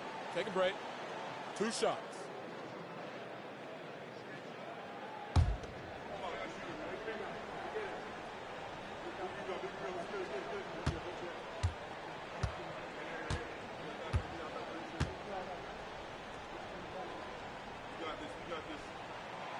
And he misses the first one. Boy, he wanted that one to fall. How is it that Giannis always seems fired up? I mean, this guy has a true enthusiasm for the game and for competition. He just delivers night in and night out. That's what makes him a star. That's good. Going 1 of 2 from the line, and that increases their lead to 6. Here's James. Takes the 3. Cranes it from downtown. And that's LeBron, one of the best front court playmakers.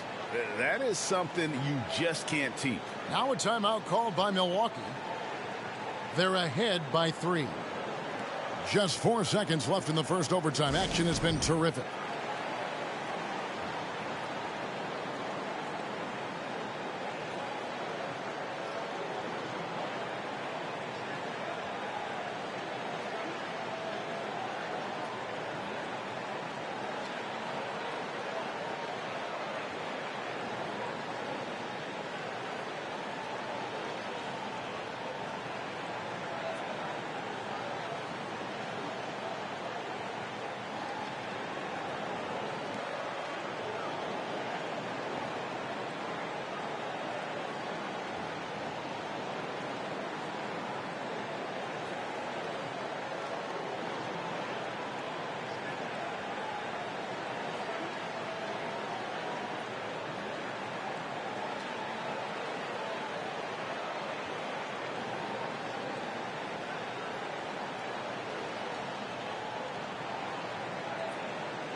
And now they foul and stop the clock.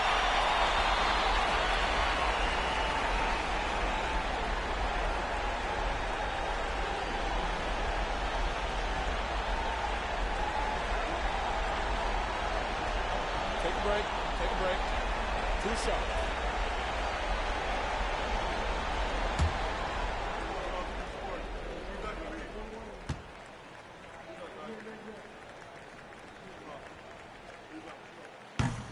And the first of 2, no good. Heartbreaker.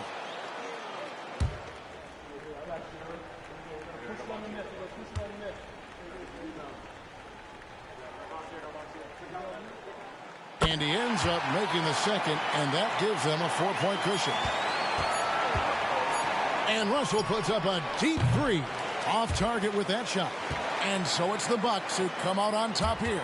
And they had some nervous moments down the stretch, but things finally came together for them in overtime. Yeah, probably didn't anticipate that this one would be that close down the wire, but give them credit. They were able to regroup in that overtime, and this win has to feel satisfying. And we've got David Aldridge standing by on our sideline with the player of the game. David, it's all yours. Thanks very much. Giannis, you have said in the past you have even more untapped potential. So how did you put your fingerprints on this game? I'm just here to do whatever it takes to help my team win. Did a great job executing, move the ball. And this is what we do. This is what we do. We play together, and whatever we do, hopefully we can get a win at the end of the day. Well, it certainly turned into a win tonight, man. Thanks. Back to you guys. David, thank you as always. And that'll wrap it up, folks. For Brett Barry, Greg Anthony, and David Aldridge, this is Kevin Harlan along with our 2K Sports crew. And now, we present the New Balance Player of the Game, Giannis Antetokounmpo.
And the Wizards looking eager to get on the court and get to work on their home floor. This was earlier today as they came through the tunnel.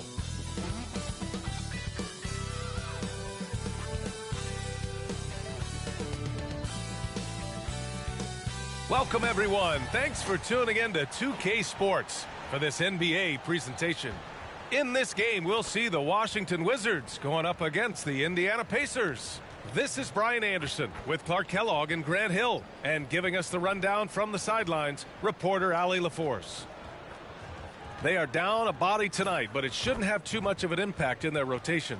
Missing a valued contributor. That can be a challenge. Now, we'll see how they overcome it.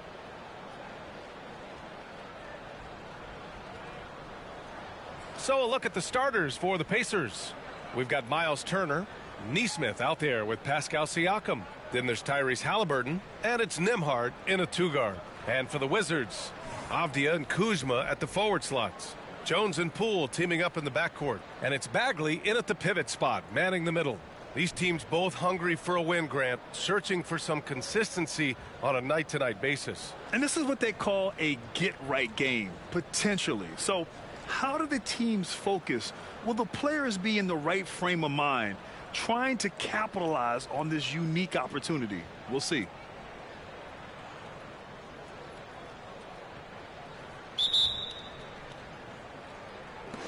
And so off the tip, it's Washington. Here's Avdia. Pass to Poole. Now here's Jones. Bagley, a screen on Halliburton. Jones finds Bagley, takes the assist and lays it in. Nice setup. The first of many tonight. Both teams have legit offensive talent. Boy, I tell you what, that's going to be like a pinball machine, the way that scoreboard's going to light up. Siakam, no good. Here's Washington now. Grant, you grew up here in Washington, D.C.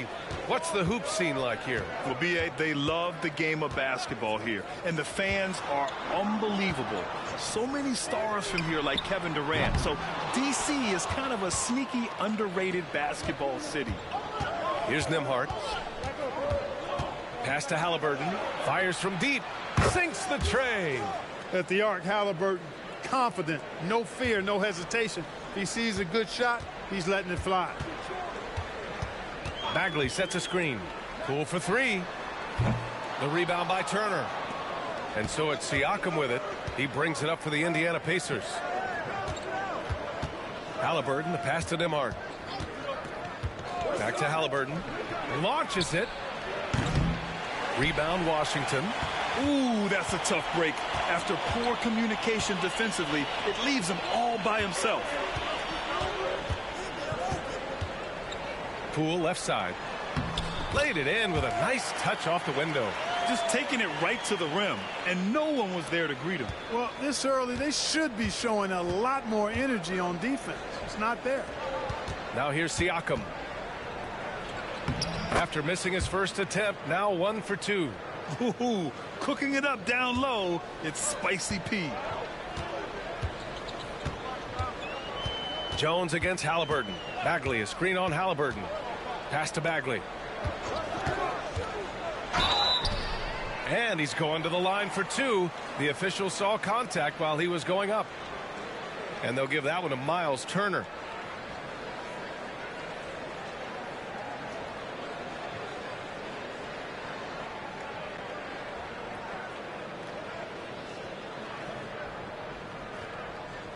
Take a break. Take a break. 2 shots.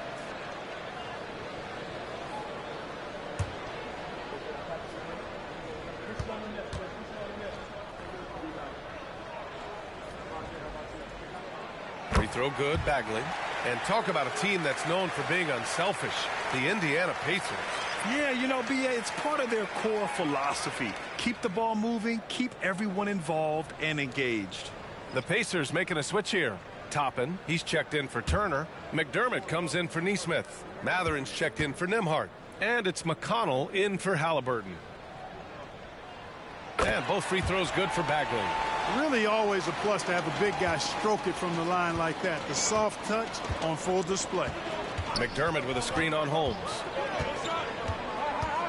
Here's Siakam on target from about 13 feet. Siakam's got his second basket. Using focus and balance to convert jumpers. Wow. Siakam has really improved his shooting. Bagley sets a screen.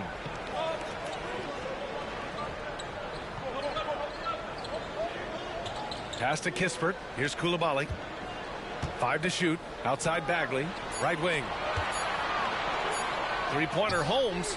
Counted from distance. These teams just feeling each other out. Yeah, I love the spirit out there. Already 6 lead exchanges. To the paint. And then Siakam with the jam. It's just such a long and powerful player. I mean, once Siakam gets inside like this, he's ready to jam. Jones from outside. No good. Misses at the buzzer. Tie game in Washington. Don't go away. We'll be back with the second quarter in just a moment.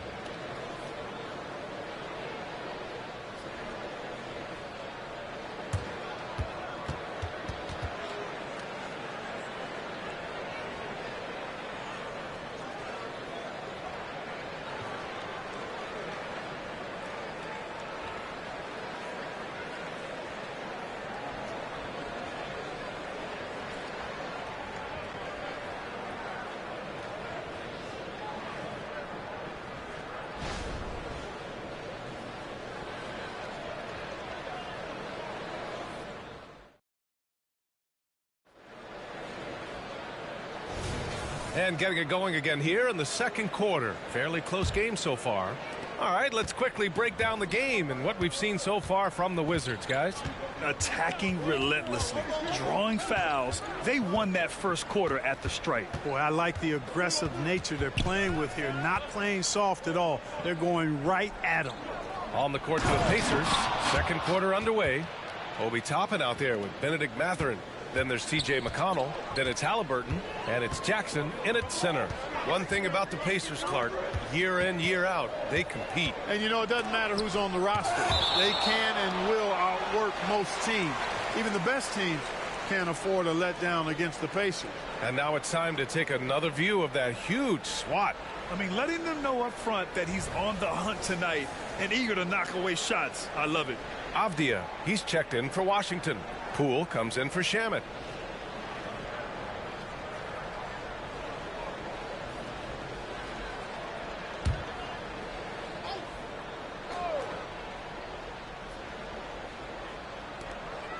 Kispert, the pass to Kuzma, and the foul on Tyrese Halliburton.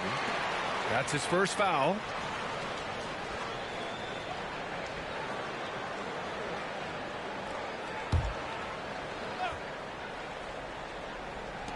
Washington with the ball, trailing by 2.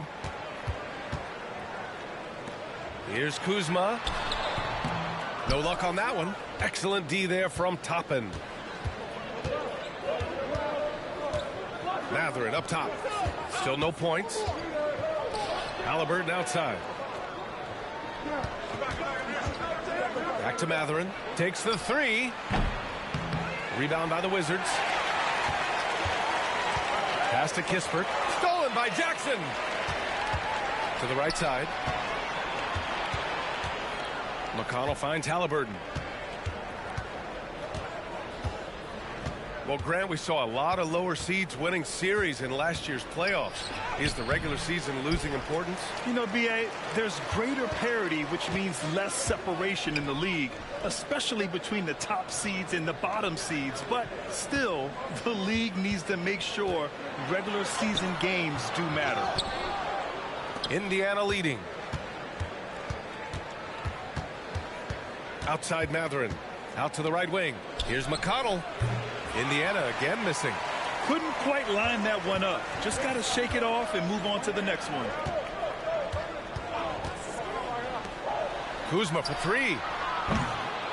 Rebounded by Halliburton. For Indiana, they've gotten only 1 of 4 shots to go in. McConnell against Poole. Here's Halliburton. Tyrese playing big in the painted area. Halliburton right in his comfort zone, operating the pick and roll. Excellent, excellent at taking what he sees.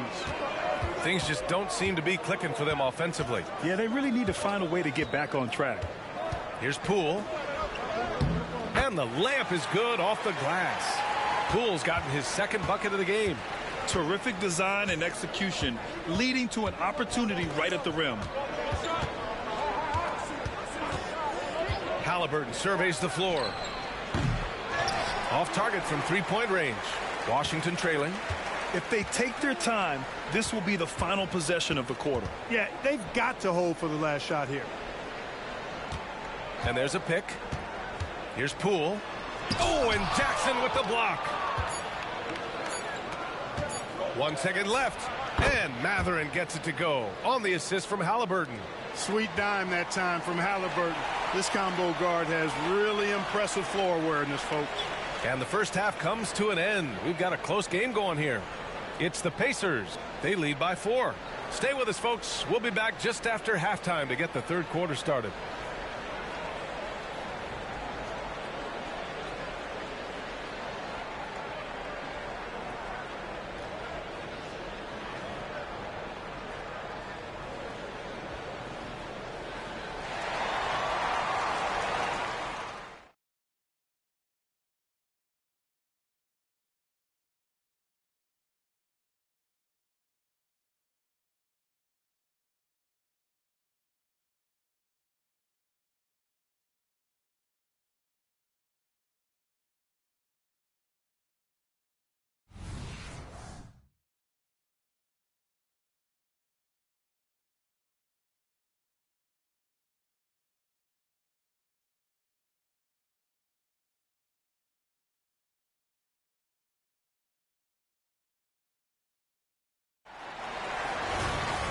And if you're just joining us, we played through the first half in a game that's been fairly even so far. Boy, you look at Pascal Siakam. He's been playing really well. Yeah, they've done an amazing job of creating room to operate for him. And then, of course, executing. You know what? It helped that they had a few guys with very hot hands on the perimeter, too. Jones and Poole teaming up in the backcourt. Avdia and Kuzma at the forward slots. And it's Bagley in at the 5. That's the 5 on the floor for the Wizards. Poole gets it in close. Gotta fight harder to get over those screens. Well, I'm going to credit the screen. I mean, that's a good, strong pick he lays there. Halliburton outside. Turner in the high post. Over Bagley. Nice shot by Turner. And the Pacers lead by 4. Hey, Turner's not just an interior scorer. This guy has a jumper that's really reliable. So you got to honor and respect his shot. Pass to Bagley. Here's Avdia. And here's Poole. 5 on the clock. Inside. And the layup is good after a nice lead pass. Poole's got 8. The defense couldn't collapse quickly enough. Jones against Halliburton. A minute 31 left in the third quarter. That one goes in. He has 7. That's one of the things his coaches have encouraged him to do. Look for the mid-range jumper, Tyrese. Way to knock it down. Jones, the pass to Bagley. Oh, stolen by Turner. And keeping us updated from the sideline, Allie LaForce. Listen, Indiana is not a free agent hotspot, but you ask Tyrese Halliburton, it's a great place to play. He said, quote, Midwest nice is a real thing. The genuineness of the people, the way they act. I really value people waving as you walk by or smiling. That matters to me. That small town feel, that Midwest feel. Brian? Yeah, he seems right at home, Allie. Thank you. Here's Jones. After the basket by Indiana. Pass to Bagley. 41 seconds left in the third. And a miss there on the triple. The Pacers have gone 3 of 5 from the field in this third quarter. It's stolen. Ooh, ripped away. Now the Pacers on the move. Out of bounds. It'll be Washington's ball. So both teams changing it up here.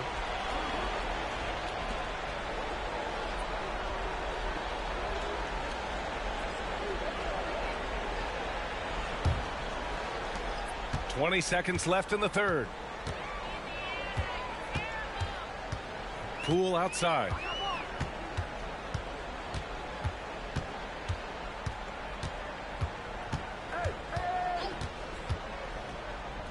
Pass to Jones. The 3-ball. Oh, got it off in time, but it's no good. And so it's Indiana leading by 6 as we wrap up the quarter. The hustle they've shown on defense has been tremendous. Back to the game after this break.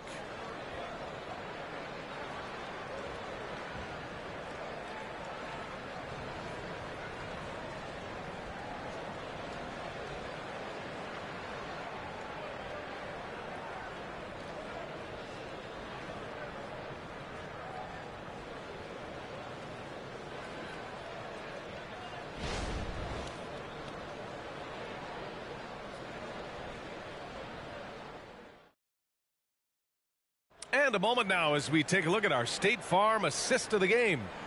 This is the definition of team chemistry.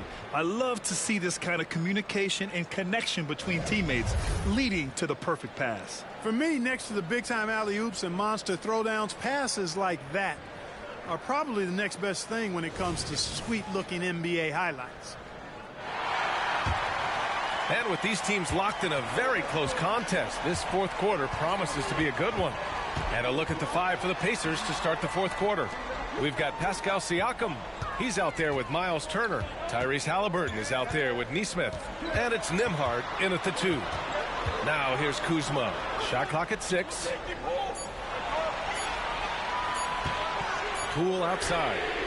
Look at Poole showing the range. That's exactly the kind of shooting you need down the stretch to win games. Pass to Turner. Turner, a screen on Jones. Out of bounds. It'll be Washington's ball.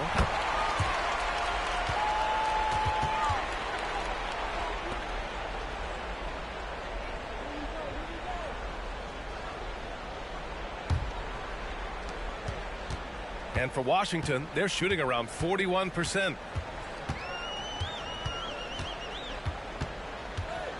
Pass to Poole. Here's Avdia. Shot clock at 5. The Wizards need to get off a shot here. And there's Poole on the assist by Avdia. Poole's got 10 points here in the second half. Could have been much better defense. I mean, you can't give this guy any room to operate. Here's Nembhard.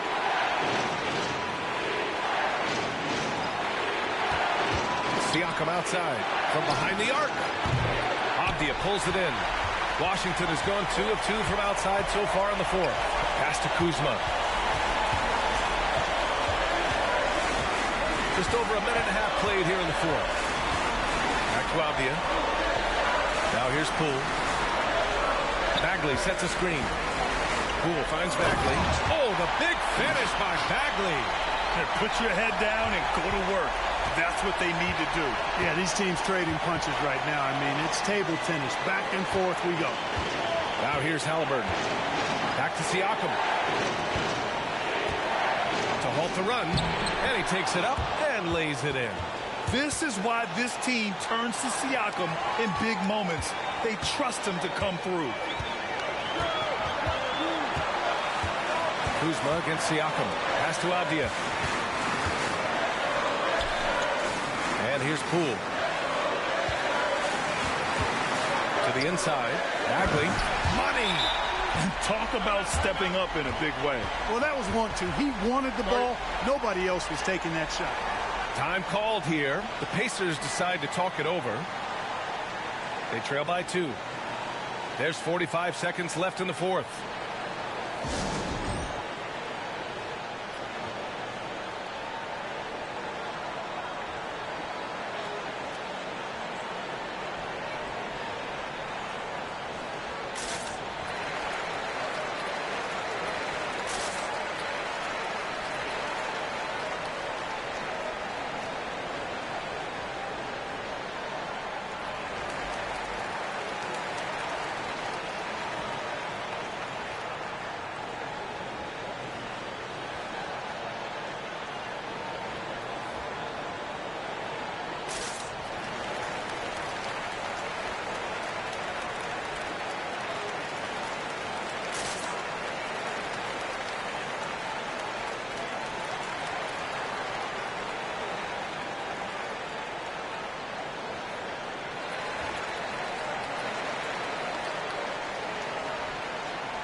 Let's swing it over to the sideline and hear from Allie.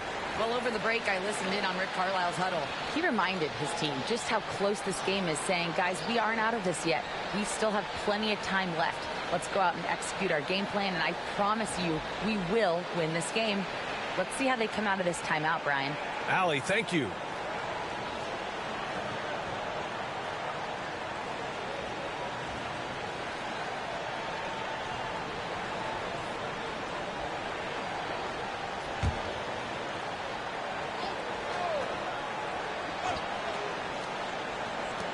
There's 45 seconds left to play in the fourth quarter. Halliburton, the pass to Turner. Well, Turner is a pretty solid hand from the line. He just can't let the stakes here overwhelm him.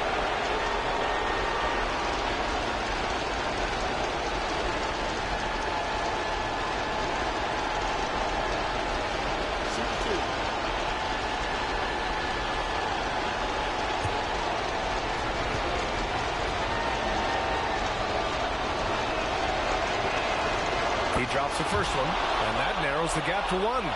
I've always liked how poised Turner is. When the game is up for grabs, I think you want him at the line.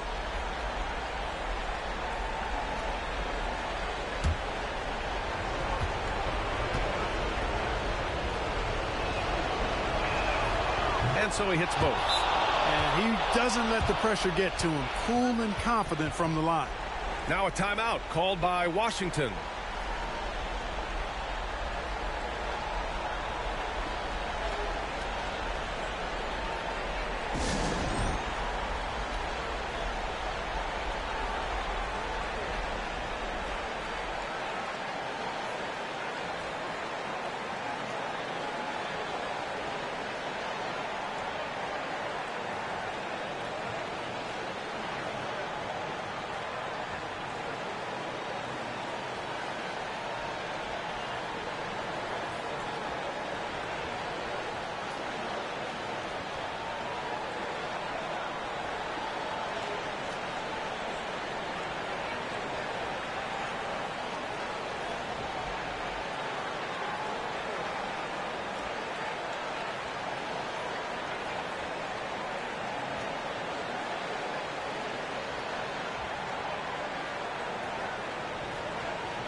There's 38 seconds left in the final quarter. Kuzma for 3. The shot comes out.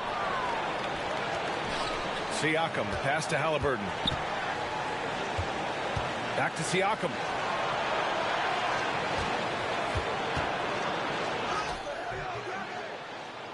And it's Bagley with the rebound.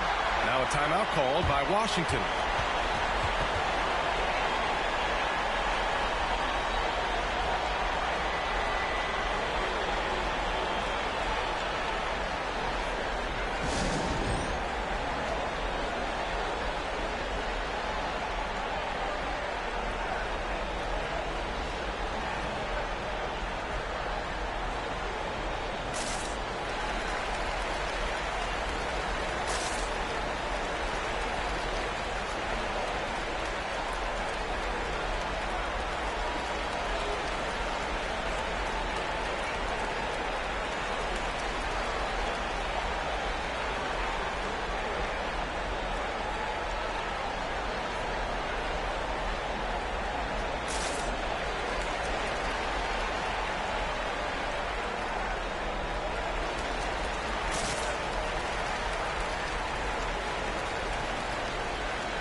There's 18 seconds left to play in the fourth.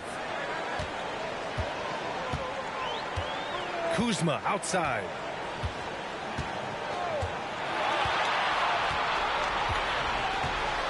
Bagley, a screen on Siakam. Kuzma for three. And buries it from deep.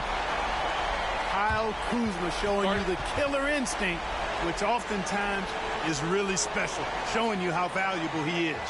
Now a timeout called by Indiana. They trail by 3. 1 second left in the fourth quarter.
Three-pointer, Halliburton. Oh, it's good! Are you kidding me? Oh, my goodness. That's how you beat the clock. That's a big-time shot by a big-time player. Now, they asked him for a three, and he delivered. Yes, he did. A clutch shot, and really what I like, guys, there was no hesitation. He shot it freely and with confidence. As a result, we're headed to overtime. Time expires. We're going to overtime. Don't go anywhere, folks. We'll be back in a moment.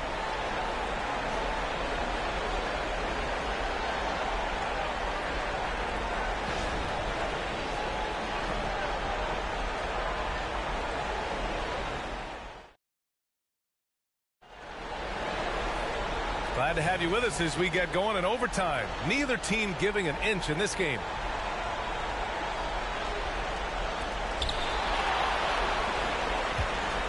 Now here's Kuzma at the 2 and the 3. Avdia and Poole. Kyle Kuzma out there with Marvin Bagley. And it's Jones in at the 1. Pass to Poole. The 3 is up. And no good. Well, the Pacers shooting is around 55% so far. Halliburton on the wing. Yes, they get the go-ahead bucket. Win or lose, this is the fight you want to see from your players. Yeah, you know what? I agree. I mean, they're showing a bunch of fortitude here, keeping this game tight. Now here's Kuzma. Bagley, a screen on Siakam. Kuzma, the pass to Bagley. Oh, the big finish by Bagley. Boy, really solid pass for his position. Kuzma is all about doing what's best for the team. Halliburton outside. Siakam, no good. Well, that's a look. He has to finish, and he knows it. Lone opportunity. Kuzma against Siakam. Now here's Kuzma, tightly guarded. Siakam pulls down the board. Got the ball where he wanted it, but then got swarmed. Ball stolen. Left side, Jones. Jones. Pacers with a rebound. Now 8 seconds separating the two clocks. Here's Siakam. Off target at the rim. They've got a chance to grab the lead here late in OT. Monster possession, maybe the biggest of the night. Now Kuzma.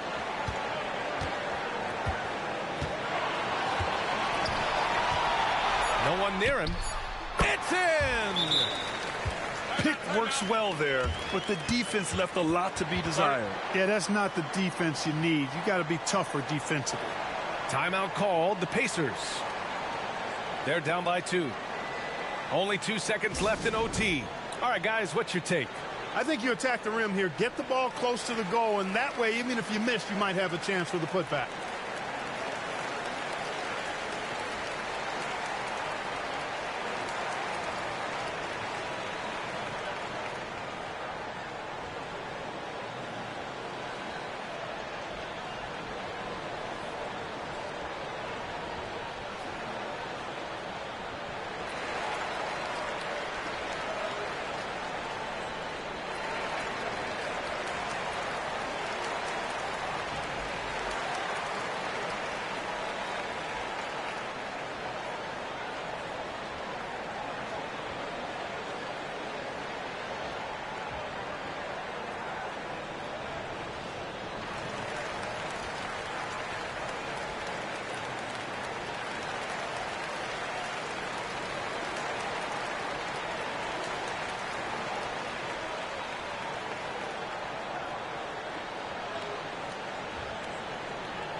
Launches it from deep. Oh, the all-or-nothing shot attempt falls offline. And so it's Washington who scrapes by with the win. Things looked a little uneven for them down the stretch, but in overtime, they took control. And B.A., I don't think they expected this one to be so hard-fought. But when they went into overtime, they really poured the gas on the fire. And that about wraps it up. For Allie LaForce, Clark Kellogg, and Grant Hill, this is Brian Anderson saying thank you for watching the NBA, brought to you by 2K Sports. And as we leave, we give you our New Balance Player of the Game, Jordan Poole.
Oh, say does that star-spangled banner yet wave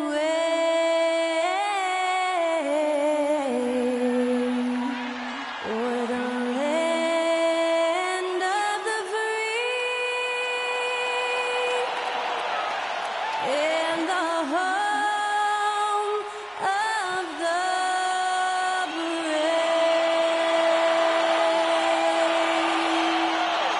That was our national anthem performed by the talented Skylar Cole. And with that, we'll be right back in just a moment.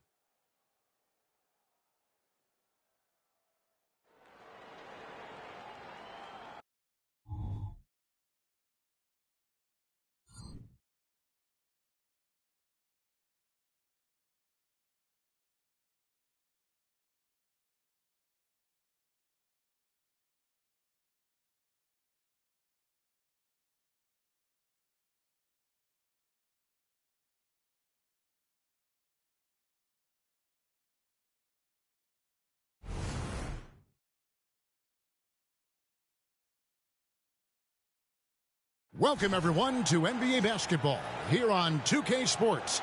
Tonight, it's Noche NBA, a celebration of the amazing Latin culture in this league and its fans all around the globe. A great tradition we get to enjoy. This is Kevin Harlan. With me tonight, Greg Anthony and Richard Jefferson. And joining us courtside, reporter David Aldridge. And the injury report for both teams, players who will not be available tonight. And with both teams at less than full strength, we'll have to see which side is able to remain more effective. Here's the starting group for Houston. The wings, Green and Brooks. The pairing up front, Smith and Şengün. And it's Van Vliet in at the point. And for the Spurs, Wembanyama is the center with Sochan next to him. The guard pair are Jones and Vassell. And it's Champagnie in at the 3 spot. Conference rivals, Greg, butting heads in this one. How does that raise the stakes here? Well, both teams want this one bad, and a chance to prove they're the dominant squad. I think it's going to get pretty heated at some point here tonight. And it's going to be the Spurs off the tip. Now here's Jones. Now the pass to Sochan. Now Wembanyama. And he's off on his first shot of the game. That is not a bad decision to pull it from there. It was just a little bit off with the execution. You know, here we are, Greg, looking at Victor Wembanyama. I mean, can he get any taller? Wow. Well, he's already 7'4", Kevin. But yes, what's amazing is that I still think he's grown, which is scary for the rest of the league. Here's Champagnie. Clock at 4. Carries it from 3-point range. Yeah, not a perfectly set screen there, but got him just enough room to get that shot off. Green taking his time here. Now here is Smith. Defense is right there. Şengün with the screen for Van Vliet. Offline with his 3. Champagnie passes to Jones.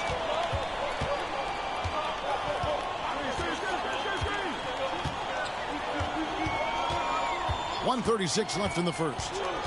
Wembanyama, a screen on Van Vliet. Here's Champagnie. A 3-pointer off the mark. Houston's gone 0 of 2 from deep here. Jay, after dealing DeJounte Murray away in the summer of 2022, the Spurs are intent, it seems, on rebuilding. Well, they did it right. And with the selection of Victor Wembanyama, the foundation may be in place for another run. Jones against Van Vliet. Wembanyama outside. The 3. Now on the scoring column with that bucket. 1 for 2 this game. And when Wembanyama's making that, I just don't know how you guard it. Brooks setting a pick for Green. And he can't answer back. The 3-pointer offline. Throw-in, the pass to Jones. The 15-footer, it's good. First quarter of ball, almost 2.5 minutes in. Jones against Van Vliet. To the paint, Şengün. And that one clearly a foul. Gets the whistle and 2 shots coming up. It's going to be on Victor Wembanyama. And we've seen some pretty impressive things from Alperen Şengün. Yeah, young fella already has a record to his name. The youngest center to get at least 30 points, 15 rebounds, and 5 assists in one game. Do you want to know who the previous record holder was, Greg? Listen, I got you. It was Shaq.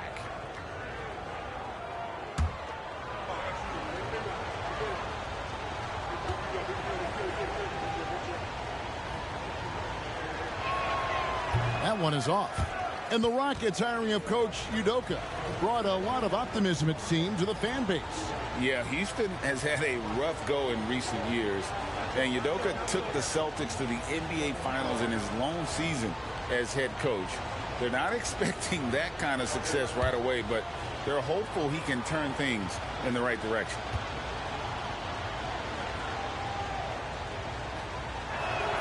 Good on the second free throw.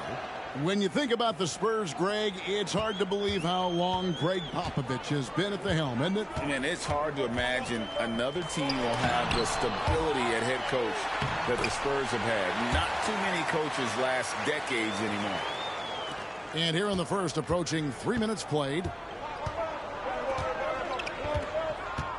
Van Vliet outside.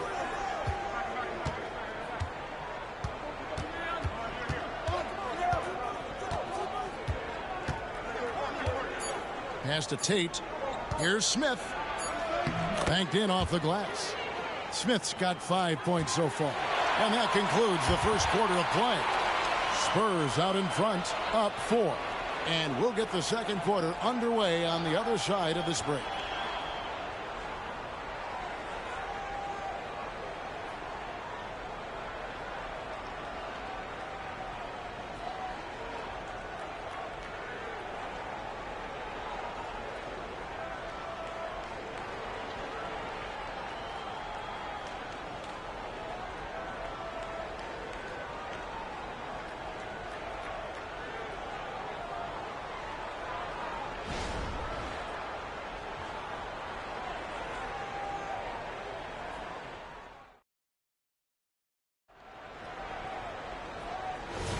And buenas noches, basketball fans. It's Latin night here on 2K Sports. And you might have noticed the custom jerseys worn by the players. And looking at what we've seen from the Spurs so far, guys, what do you think? Well, the offense is clicking, and they seem to have seized the momentum here early on. Credit the game plan coming in. They've identified some weaknesses, and they are exploiting them. Taking a look at the Rockets, we've got Jae'Sean Tate. He's out there with Şengün. Thompson is out there with Whitmore.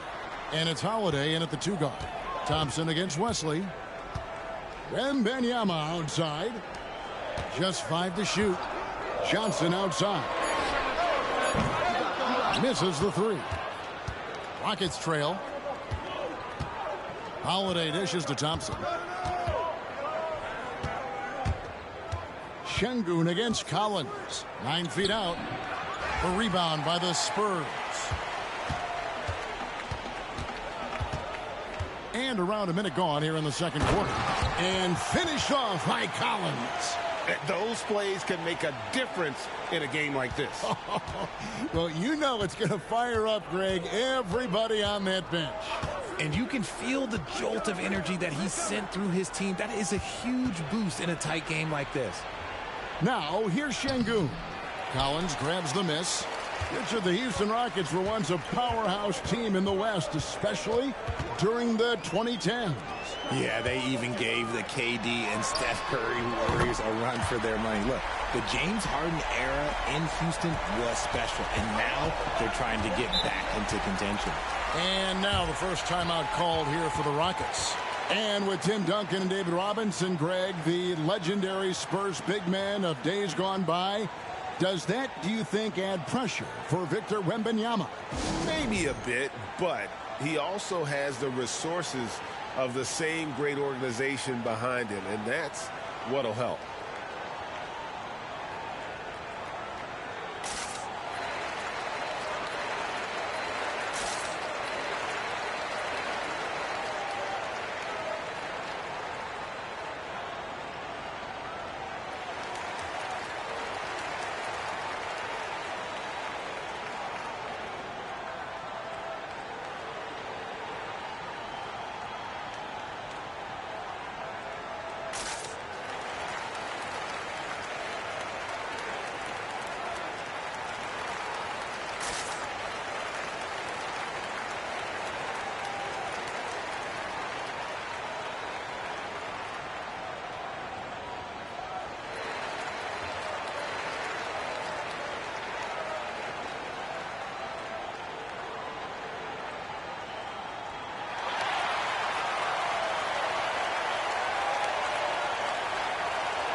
Houston with a big group substitution here.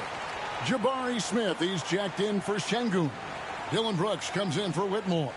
Green, he's checked in for Aaron Holiday. And it's Fred VanVleet in for Thompson.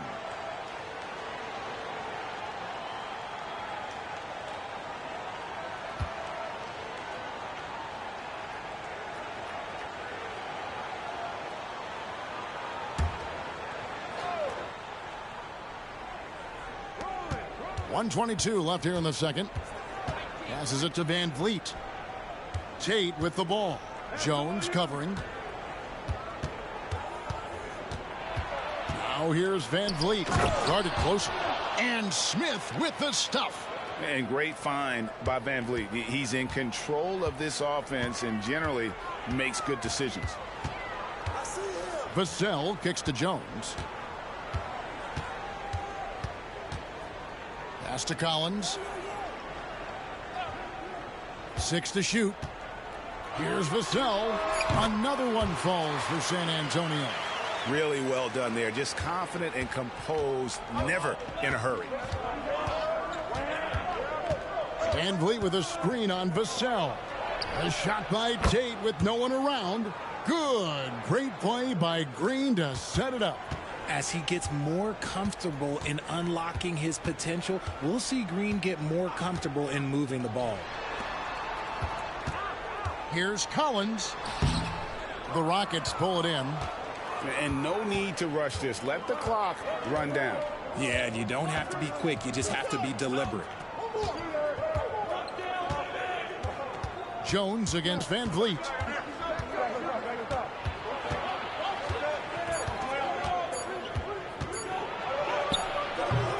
So that'll be it for the first half. Fairly even battle underway in this one. Spurs lead by 3. And a chance now to send it over to David Aldridge, standing by courtside. David. Thanks very much. Here with Greg Popovich. Pop, what did you see in the first half? We had ball movement. You know, we weren't in mud. The guys were in attack mode. Nobody held the ball. You know, you pass, catch, or shoot. And we did that a lot in the first half. Yeah, you had them swiveling, Coach. Thanks for your time. Back to you guys. All right, Dave, thank you. And time now for the halftime break with the third quarter soon to follow right here on 2K Sports.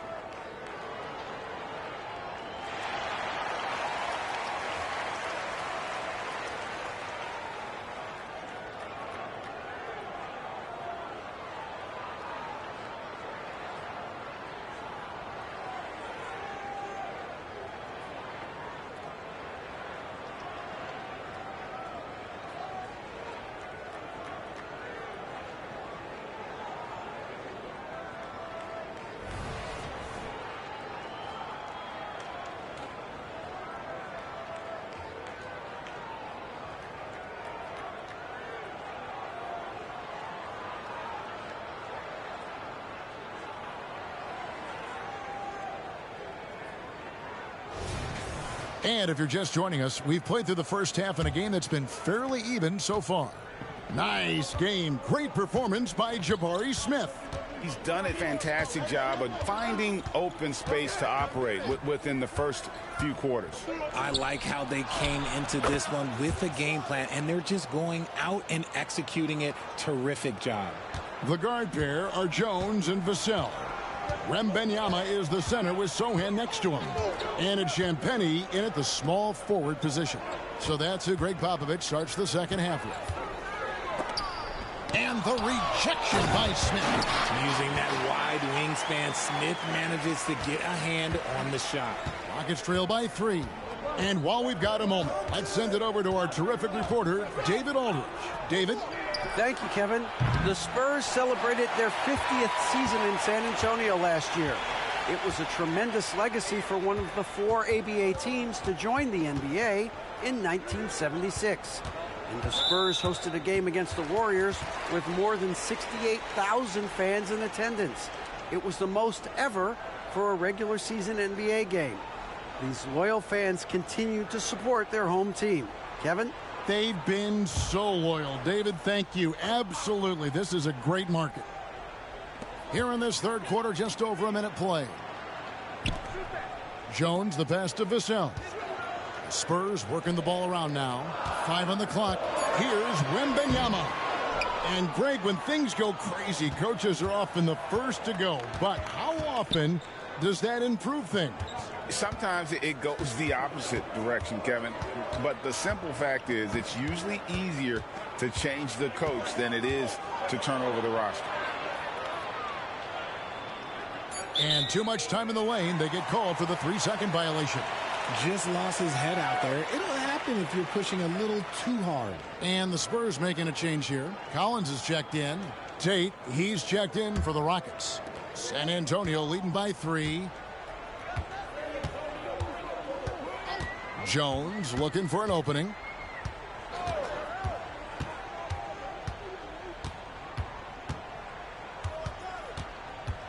.112 left in the third.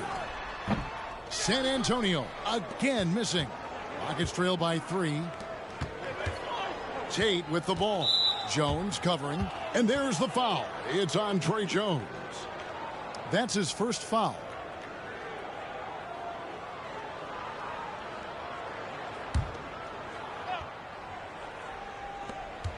.102 left to play in the third. Van Vliet outside. There's the pass to Green. That misses. Had a chance to tie it there. Spurs have gotten just one of their first 4 shots to fall since coming out of the locker room at the break. Vassell kicks to Jones. There's 37 seconds left in the third quarter. From 11 feet away. Yep, that one goes. And the Spurs lead by 5. And the lack of effort to fight over the screen there makes that an easy shot. Yeah, as soon as these guys feel contact, they are just disappearing like they're not even there. You got to show some fire and keep defending. Now here's Green. Scoreless thus far. 5 to shoot. And here's Van Vliet from the arc. Collins grabs the miss. Jones the pass to Vassell. Gets it off. No good on the last second attempt there. And we've reached the end of the third. It's the Spurs up 5. And after a quick break, we're going to come right back with the start of the fourth quarter.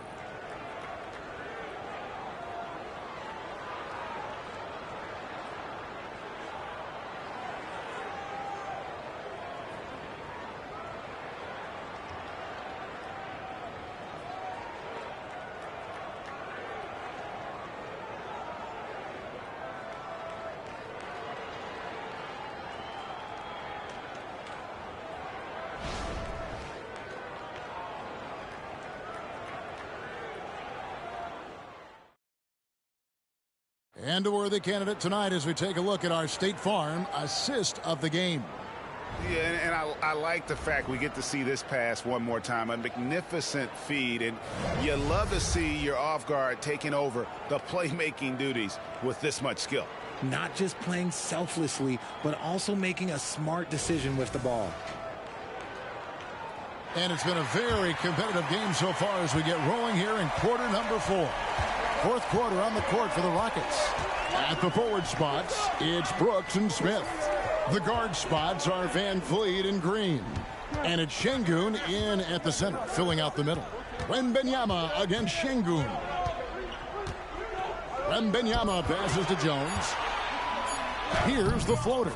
That's good, and it's Wembanyama with the assist. Jones has got the lead up to 7 now for the Spurs. The Rockets shooting around 40% from the floor here. Some tough offensive sets. They want to turn it around. Yeah, right now you just need a bucket to get some momentum. The vertical and reach make Green a terrific target in the alley-oop game. Now here's Jones. Up top, Vassell. Guarded by Green. And the basket by Vassell. Rockets trail by 7. We're just over a minute into this final quarter of play. Şengün with a screen on Jones. Van Vliet can't get it to go. That is not the shot they needed there. You gotta work it around and get a better look. Outside, Jones. Wembanyama. Şengün with the rebound. And here's Brooks. He'll bring it up for Houston. Pass to Van Vliet. 1:27 left in the fourth quarter. Fires the three. Sinks the three-pointer. Van Vliet's got himself going there. His first points of the game on the deep ball. And how about the leadership there from Van Vliet? Ready to put this team on his back and give them that crucial bucket. Wembanyama down low. Şengün's there. Brooks outside. Van Vliet against Jones. Şengün with this screen on Jones. Outside, Green. Van Vliet against Jones. Van Vliet can't get it to go. That's a surprise. I mean, really out of character for him to miss when the defense is not right up on him.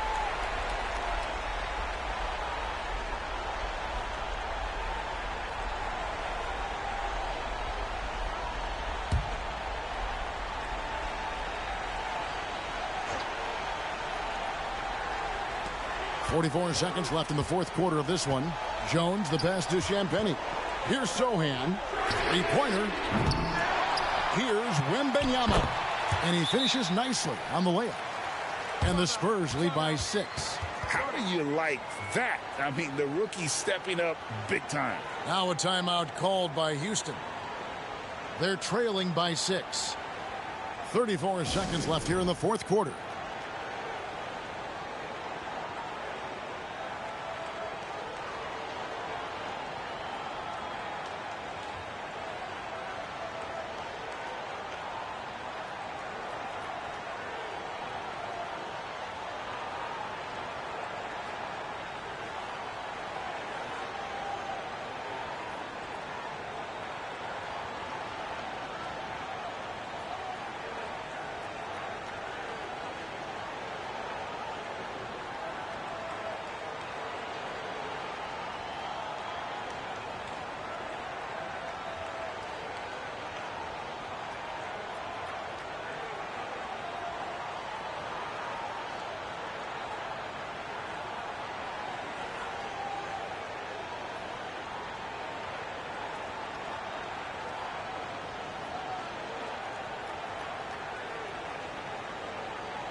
Van Vliet against Jones. And the rejection by Wembanyama. And now they decide to foul intentionally.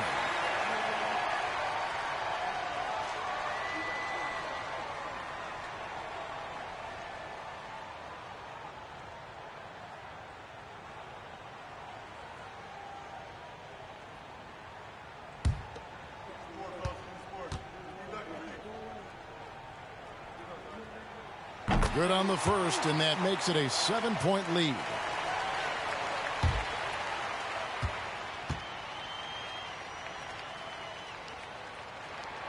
So he goes 2 for 2 at the line, and it's an 8-point game.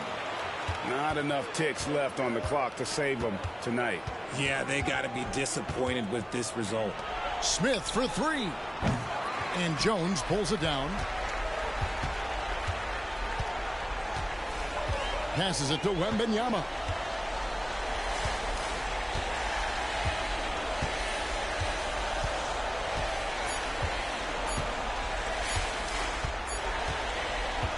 And so it's San Antonio with the win. A confident win and one where they clearly showed the greater effort. Yeah, I mean, it was a solid performance, particularly here at home. And I think they built off that edge of being here and playing with just a little more confidence than their opponent.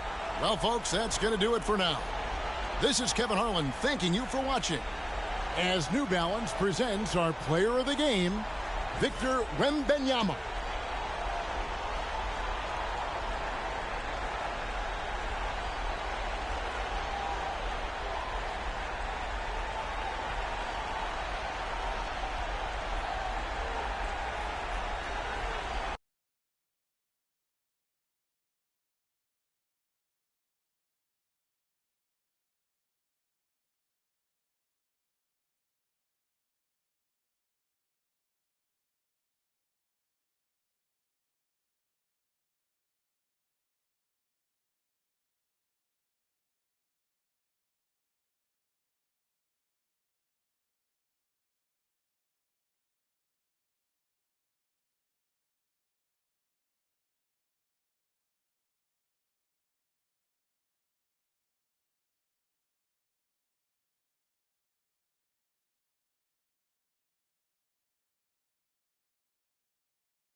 Welcome, everybody. Thanks for joining us for NBA action on 2K Sports. I'm Brian Anderson, joined by Hall of Famers Doris Burke and Grant Hill, and the fourth member of our crew, reporter Allie LaForce.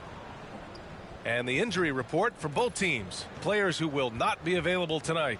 And guys, with both teams at less than full strength, we'll have to see which side is able to remain most effective. Now Washington starting 5. Jones and Poole teaming up in the backcourt. Avdia and Kuzma at the forward slots. And it's Bagley in at the center position. And for Brooklyn, we've got Nicholas Claxton. Dorian Finney-Smith is out there with Johnson. Then it's Dennis Schroeder. And it's Bridges in at the 2-guard spot. You know, one place this Wizards team has been very effective is in the restricted area. Well, that's the coveted shot in the NBA, to consistently score deep inside that painted area. The Wizards know high percentage looks, and they really get after it on the interior. Here we go. It'll be the Nets off the tip. Here's Schroeder.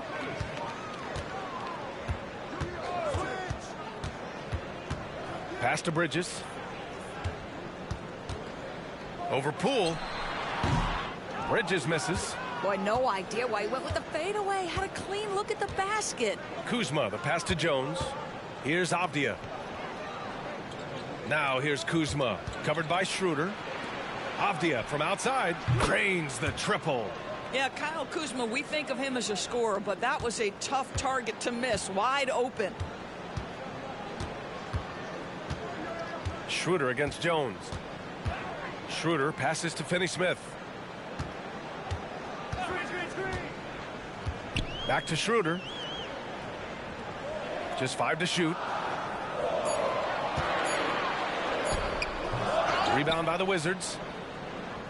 We played just over a minute here in the first. Kuzma for 3. Rebounded by Johnson. And so it's Johnson with it. He brings it up for the Brooklyn Nets. It's a 3-point game.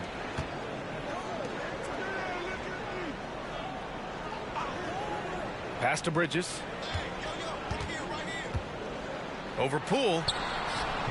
And the Nets miss again. Washington's gone 1 of 2 from 3-point land so far. Well, the unique pregame fashion sense of Kyle Kuzma always seems to be generating buzz, Doris. I like it, B.A. He is very tapped into the fashion world. He certainly has shown off some intriguing, shall we say, looks on his way into the building. But I am all about it. Just taking it right to the rim, and no one was there to greet him. And I think defensively, that is not the way you want to start. Giving up high percentage looks, that doesn't typically end well. Now here's Schroeder.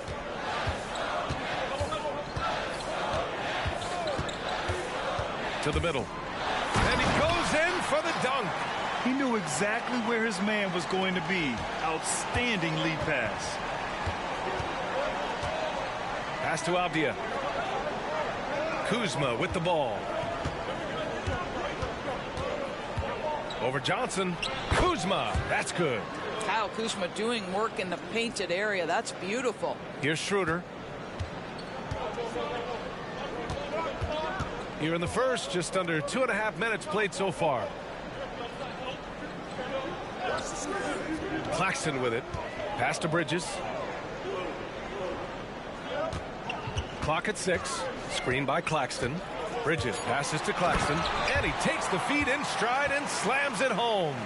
You know, guys, that's the selfless attitude of Mikal Bridges. So willing to give it up to an open guy.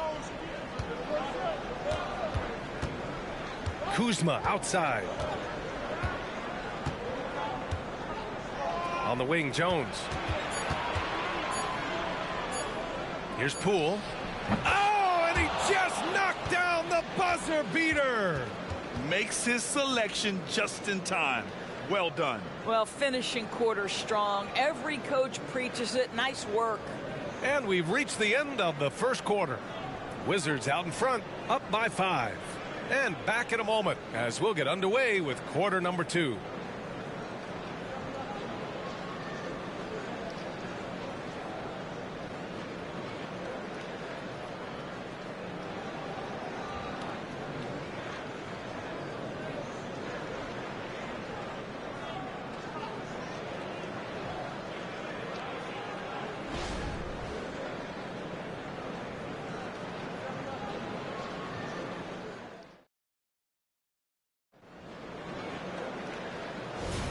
If you're just joining us, we played through one quarter in this one.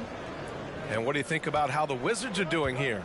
Well, their offense is clicking so far, capturing the momentum here early on. Boy, it's been a really pretty thing to watch, executing their game plan to perfection. They've got Trendon Watford, Smith out there with Cameron Thomas. Then it's Mikal Bridges, and it's Simmons in at the 5. So that's the lineup for Brooklyn. Now here's Smith. Here's Thomas. To the paint. Here's Watford. And he banks in the layup.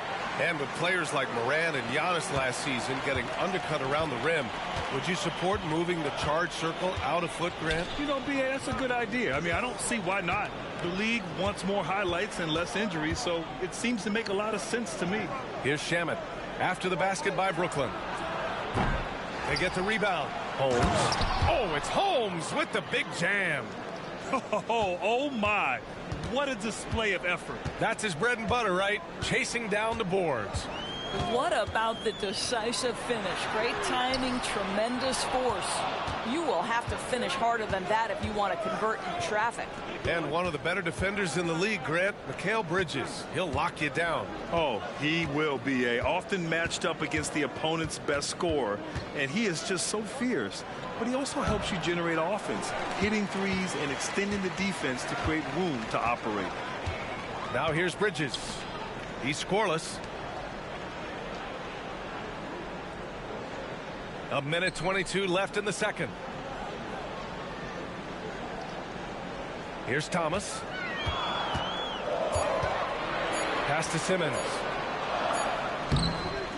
Second shot opportunity, and you can count it. He'll go to the line with a chance at a three-point play. Boy, I tell you, you love to see Ben Simmons determined to score, draws the whistle, gets an opportunity for the old-fashioned three-point play. So Brooklyn going with almost an entire new group here. Claxton, he's checked in for Smith. Finney-Smith comes in for Watford. Johnson, he's checked in for Bridges. And it's Schroeder in for Thomas. A big group substitution here for Washington. Bagley's checked in for Holmes. Avdia comes in for Kuzma. Poole, he's checked in for Kispert. And it's Jones in for Shamet. Free throw good, Simmons. And Doris for Brooklyn. What do you think their biggest challenge will be retooling this roster? BA, one of the problems they face, they don't own many of their own draft picks. So acquiring key pieces has to come through trades and free agency. And with that, you then have to have the salary cap implications to deal with. This is not easy. Everything right except the finish. Have to keep focused all the way through the play. Back to Schroeder from deep. Avdia pulls it in. The Wizards have gotten 2 of 5 shots to fall this second quarter. Bagley a screen on Schroeder. Jones against Schroeder. Back to Avdia. Outside Jones. Launches a three. Brooklyn with the board. Outside Schroeder.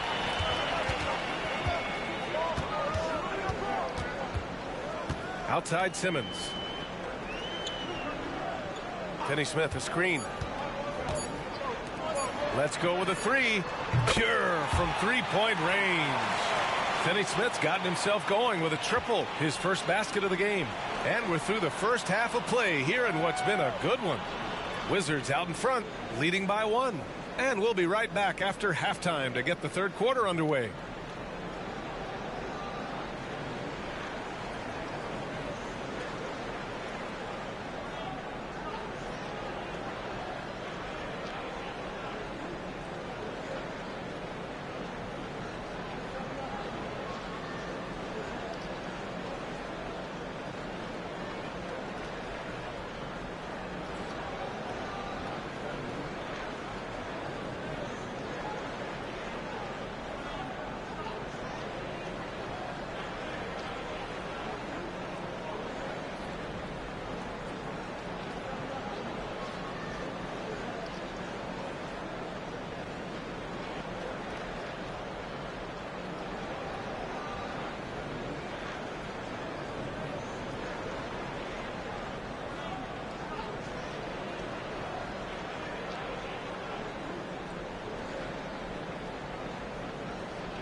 And as we get into this third quarter, as we've seen so far, neither team able to create much separation on the scoreboard. And so it's Jones who brings up the ball for the Wizards. They lead by 1 on the court right now for the Wizards.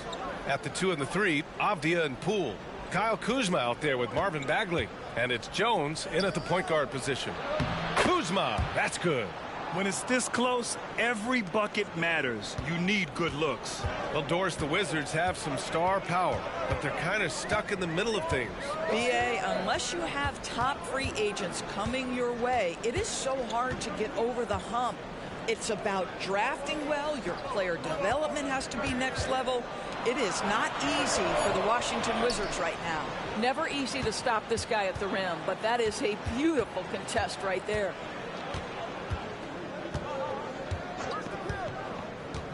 Kuzma outside. Back to Jones. There's the 3. On target from range. And now a 6-point Washington lead. And that's a defensive lapse. A shooter of his caliber can't be left wide open. There's a minute 47 left in the third quarter. Schroeder against Jones.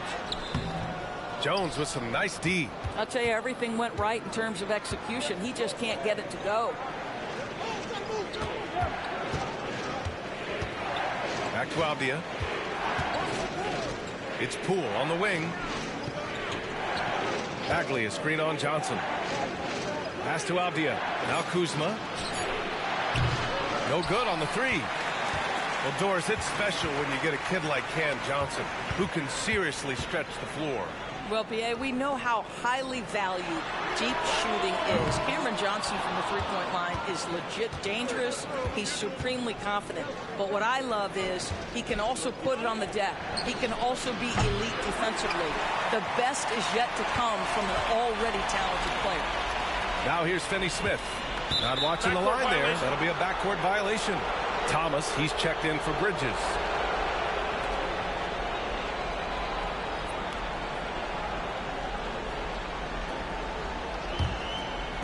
There's 48 seconds left in the third quarter. Pass to Coulibaly. And here's Poole. And that one's long. Brooklyn trailing. Now Johnson, still without a bucket. Claxton passes to Finney-Smith. Connects from downtown. Every team in search of players with this skill set. Dorian Finney-Smith, the prototypical 3. And yes, he can D as well. Now here's Poole.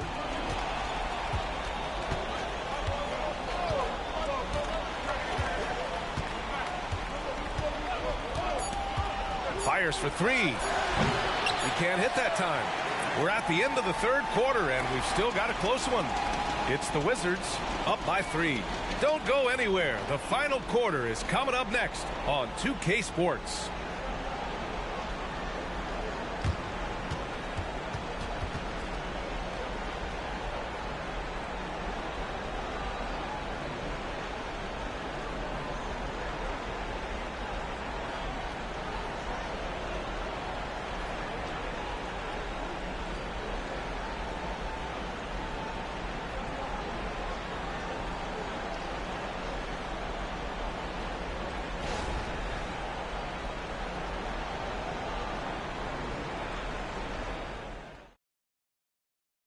And while we have a chance, let's go to our State Farm assist of the game. Talk about painting a magnificent picture with that dime. Just a great decision and a perfect delivery. We call that putting it right in the pocket, and he knew what to do with it once it was there.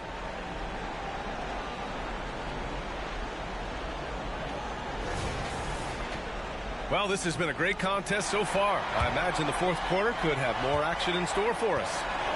Dorian Finney-Smith is out there with Cameron Johnson. Then it's Mikal Bridges. Then it's Nicholas Claxton. And it's Schroeder in at the point. So that's the lineup for Brooklyn. Johnson inside. Avdia pulls it in. The Wizards with a lead. Pass to Jones. Outside Bagley. The kick out to Poole. Now here's Jones. Avdia from outside knocks it down from distance. And the Wizards lead by 6. Pick works well there, but the defense left a lot to be desired. It takes incredible effort to stay connected to the hip of the offensive player. You've got to want to work. Offensive board, and he makes no mistake. Slam dunk. And when the game is this close, you have to go all out. He certainly understands his role, huh? When the shot goes up, just crashes the offensive glass. And that's so demoralizing to your opponent. To play great defense and have the possession end that way, that's tough to take. And here's Bridges. He'll bring it up for the Brooklyn Nets. Trailing by 4. Finney Smith, a screen. Pass to Johnson.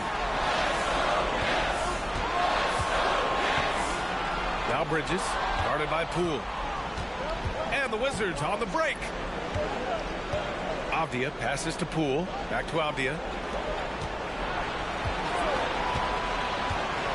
1:16 left in the game. Kuzma with the ball. And Johnson picks him up defensively. He may give up a little size, but has the bounce to hold his own. You know, I think it's desperation time for them. I'll tell you, you need absolute perfection on every possession. That's what it's going to take here. Now here's Bridges. Yes! And now they trail by just 4. Fearless, confident competitor. Bridges with the delivery. Kuzma, the pass to Avdia. Outside Jones. And they go to the intentional foul.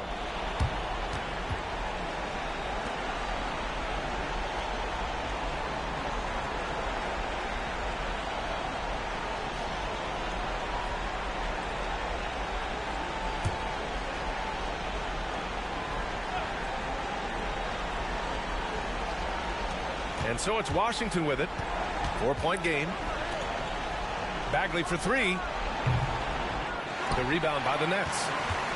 First clean look they have. I mean, they've got to take it. And they've got to be efficient with the clock.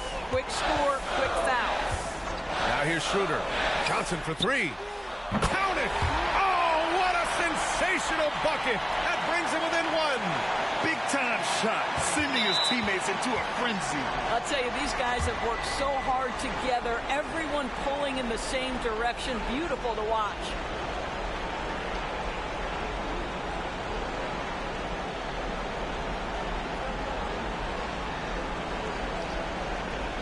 Take a break. Take a break. 2 shots.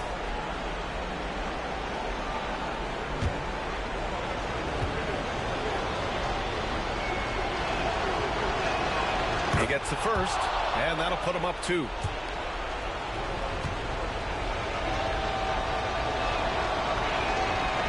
So he gets them both, and it's a 3-point game.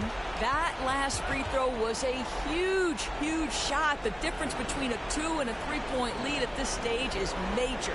Timeout called. Brooklyn. They're down by 3. We've got 22 seconds left in the 4th quarter. Guys, your thoughts? Tricky situation here. They need some kind of bucket to stay alive. And it's either got to be a 3-pointer or a score quickly and take the foul.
A chance here to catch up with Allie from the sideline. Over that last break, I got a chance to hear what Brooklyn's head coach said to the team. Confidence is what he's asking for right now. He said, quote, when it's close, we have to keep believing in ourselves. And if we don't think we can pull it out, we've already lost. So some strong words from coach in the huddle. Back to you, Brian. Thanks for that, Allie.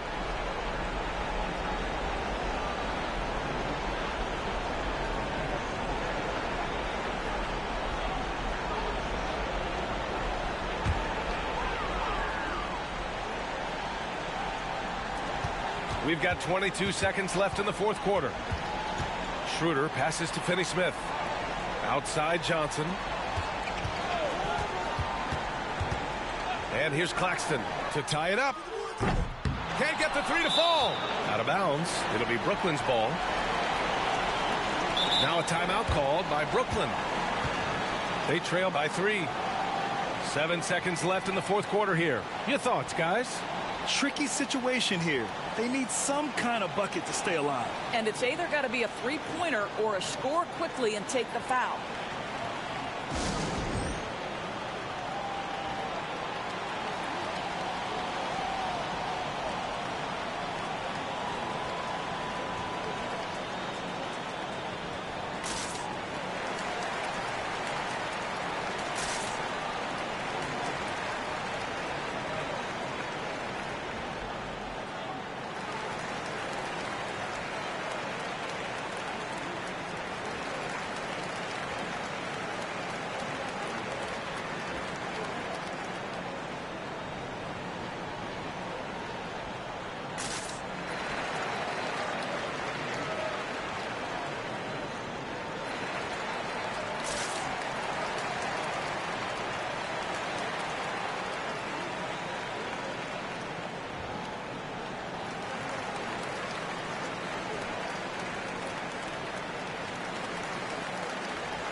And looking to even the score with a huge three.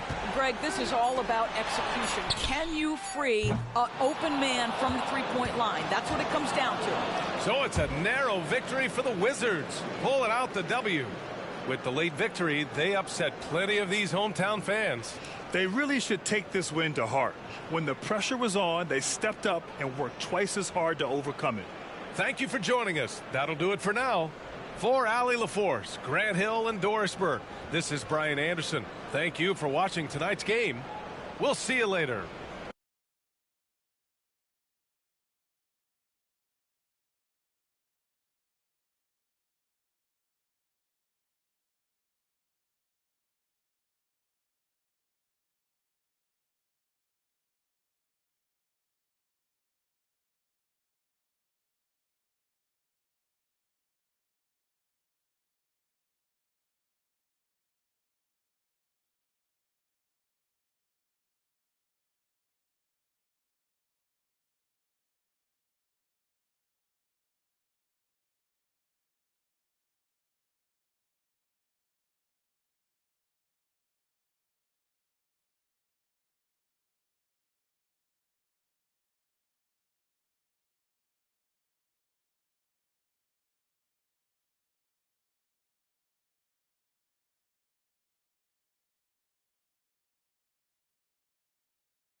Welcome, everyone.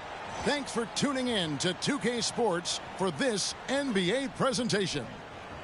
And in our matchup tonight, we'll see the Milwaukee Bucks going up against the San Antonio Spurs. And our broadcast team tonight, Greg Anthony here to my left and Steve Smith to my right. And the Hall of Famer David Aldridge along the sideline. Both teams tonight dealing with some injuries. Here's a look at who's out for the evening. And with both teams at less than full strength, we'll have to see which side is able to remain more effective. And the starting group for the Spurs. Wembanyama is the center with Sochan next to him. The guard pair are Jones and Vassell.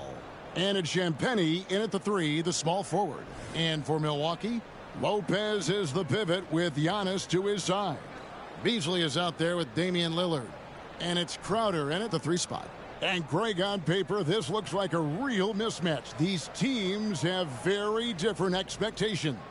And in any matchup like this, the early stages are important. The team coming in as a big underdog has to keep it close. Otherwise, things can go south in a hurry.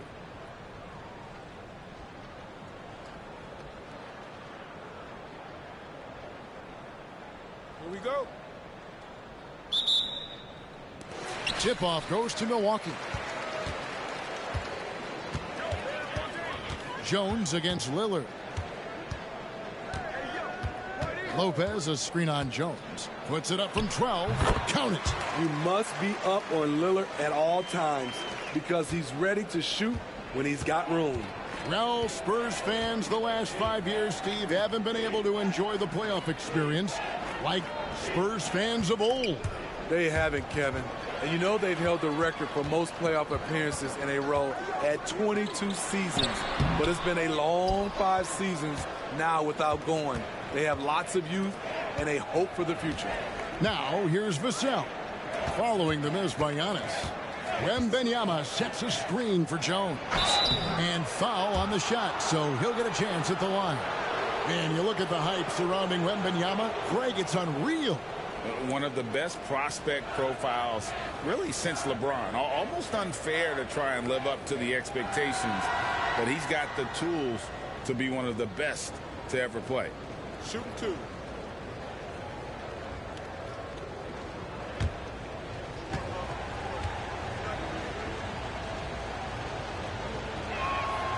And that one misses.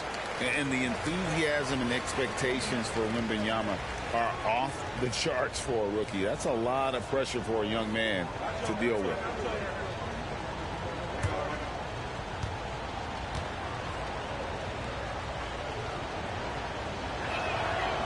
He doesn't get the second one. And not what we're accustomed to seeing from him at all from the free throw line. Giannis dishes to Lillard. Floats it up for Giannis. Throws down the alley-oop slam. The high basketball IQ of Damian Lillard showing up, moving the ball to the open man.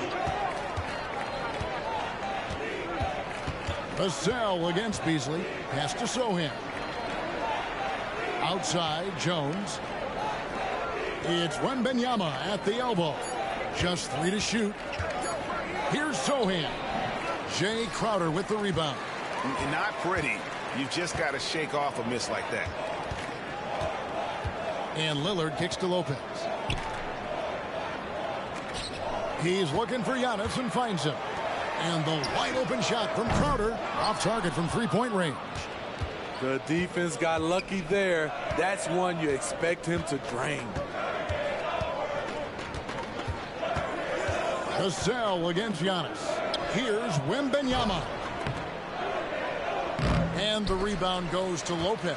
The Bucks have gone 2 for 4 from the field so far today. Crowder finds Lillard.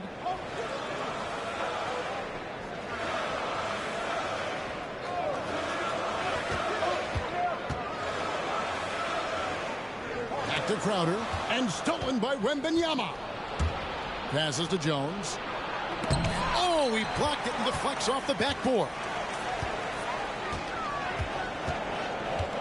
Vassell against Giannis. The kick out to Lopez.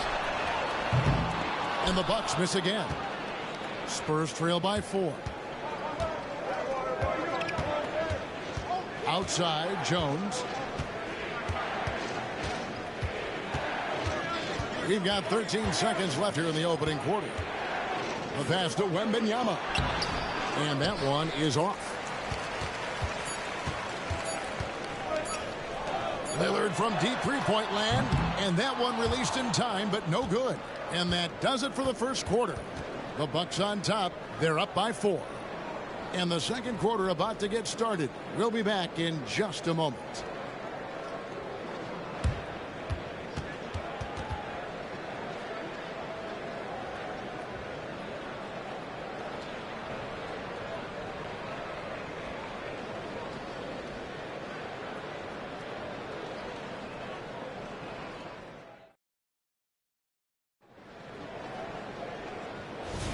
And for those of you just tuning in, the second quarter of action is where we're at right now.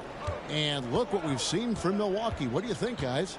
Stingy on the defensive end in that first quarter. They were just getting up into people. Yeah, they were very physical and very aggressive. They just been the better team so far. So with Lillard on the bench, here's the 5 for Doc Rivers right now. The big men on the floor for him, Giannis and Portis. Patrick Beverley out there with Jackson. And it's Connaughton in at the small 4. Here's Giannis after the made shot from Keldon Johnson. Oh, and he plucks it off the glass. Wow.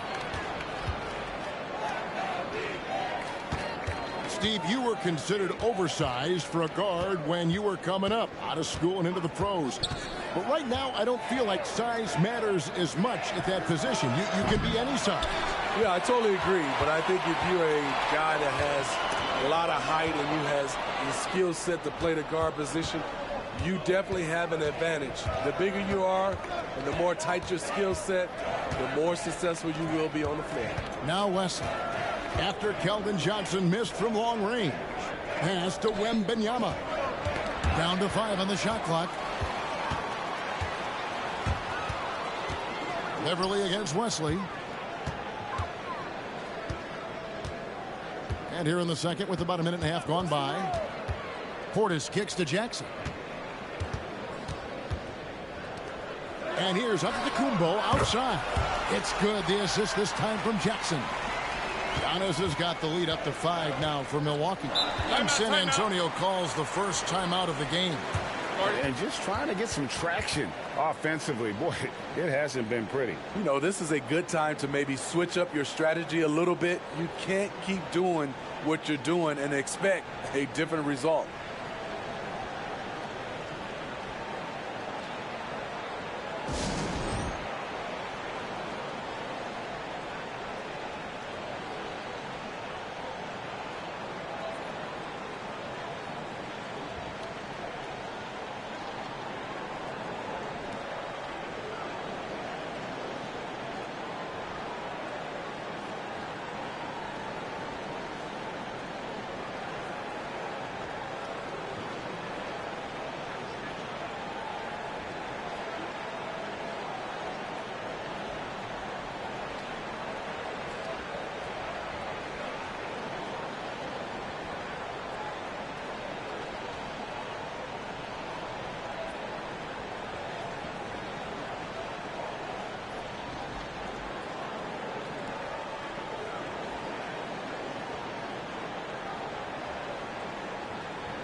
Big group substitution here for Milwaukee.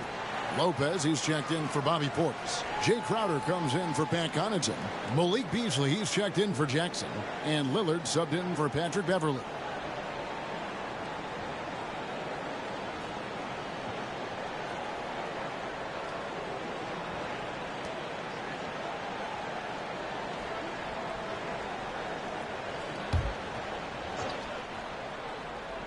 Here's Collins.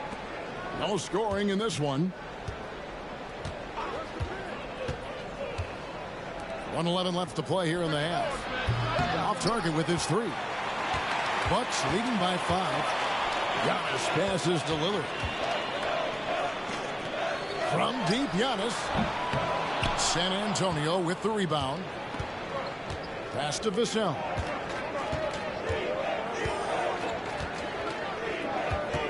He kicks to Jones. Passes it to Champagnie. 5 on the clock. And it's sent back by Lopez. And we have seen Lopez really improve his shot blocking. Adept at using that length to alter shots. Now here's Lillard. And the pass to Lopez. Outside, Antetokounmpo. Crowder from outside. And he's good on the 3-ball. Crowder's got his first 3 points of the game. Spurs trail by 8. Guys, they're looking for a way to score here. Yeah, they've had a tough time taking the lid off. Vassell with it. Collins a screen on Beasley. Vassell. Again, the miss by the Spurs. And so it's Milwaukee holding on to an 8-point lead heading into the break. Their defense has been terrific in this game. And now let's catch up with David Aldridge, who's standing by from the sideline. All right, Dave. Thank you, Kevin. Here with Greg Popovich. Pop, what do you think was the main issue during the first half? We didn't make shots. Thank you for that insightful analysis, Coach. Back to you, Kevin. Thank you, David. And we'll be back for the third quarter of action following halftime.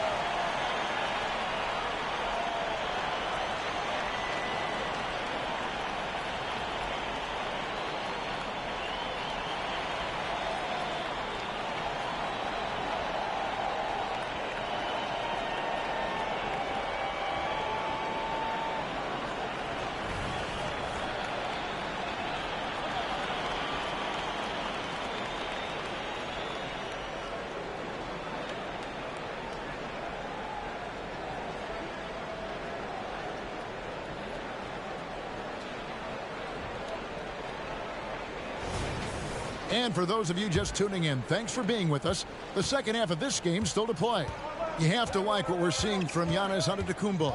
It takes a lot to dominate a game without shooting lights out, but that's exactly what he was able to do with his play on the glass. On the court right now for the Spurs, the guard pair are Jones and Vassell. Wembanyama is the center with Sohan next to him. And it's Champagnie in at the small forward position.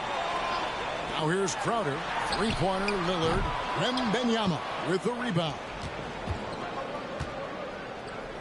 Spurs working the ball around now. Jones with it. Now guarded by Antetokounmpo. Back to Wembanyama. Rebounded by the Bucks. Lopez has got his fourth rebound in this one. Jones against Lillard.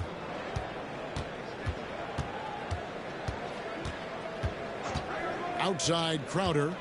Lopez sets a screen for Crowder. Shooting foul as the whistle blows. He'll shoot 2 free throws. A well-rounded player on both ends. You can count on Jay Crowder night in and night out, and you see the value he provides for this team. Milwaukee shooting their initial free throws of the game right here. Yeah, last year, collectively, only 74% from the line. Free throw good, Crowder.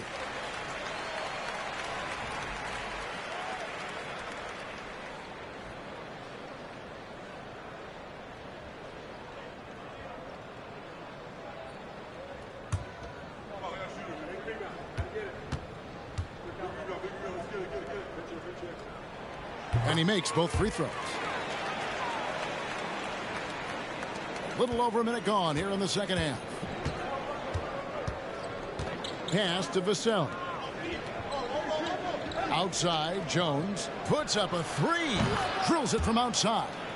This is something Trey wants to keep improving because guards like him need to connect from deep. Boy, Steve, Trey Jones is a great story of continuing to work at your game. Yes, it is, Kevin. He's developing into a nice point guard who can run the show. The vision continues to get better, and points are coming in bunches. It's clear he's putting in the work. Wembanyama outside. Milwaukee with the rebound. Pass to Lillard. 2 minutes into the second half of play now. Lets it go from 11, and Jones pulls it down. And so it's Jones. He'll bring it up for San Antonio. 9-point game. Wembanyama, a screen on Lillard. Jones, the pass to Wembanyama. Floats it up for Wembanyama. Hammers the alley-oop through. The perfect lob partner. Wembanyama with elite hand-eye coordination. Just under 2.5 minutes into the third quarter now. That's a 2 from Lillard. Again, the miss by Lillard. You expect him to make that, especially from that distance. Lopez with the block. And so the ball goes out of bounds. Lopez touched it last. A different look for Milwaukee. Portis is checked in for Lopez. Molinari comes in for Antetokounmpo. And it's Pat Connaughton in for Crowder.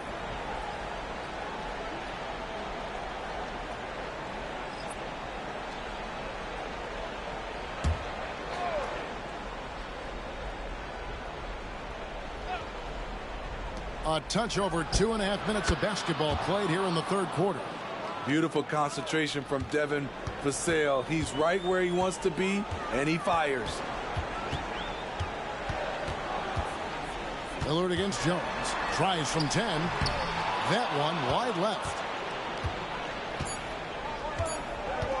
And here is Johnson. And the last second attempt doesn't fall. And we've watched 3 so far in this one. Bucks lead by 5. And we'll get going after this from Milwaukee.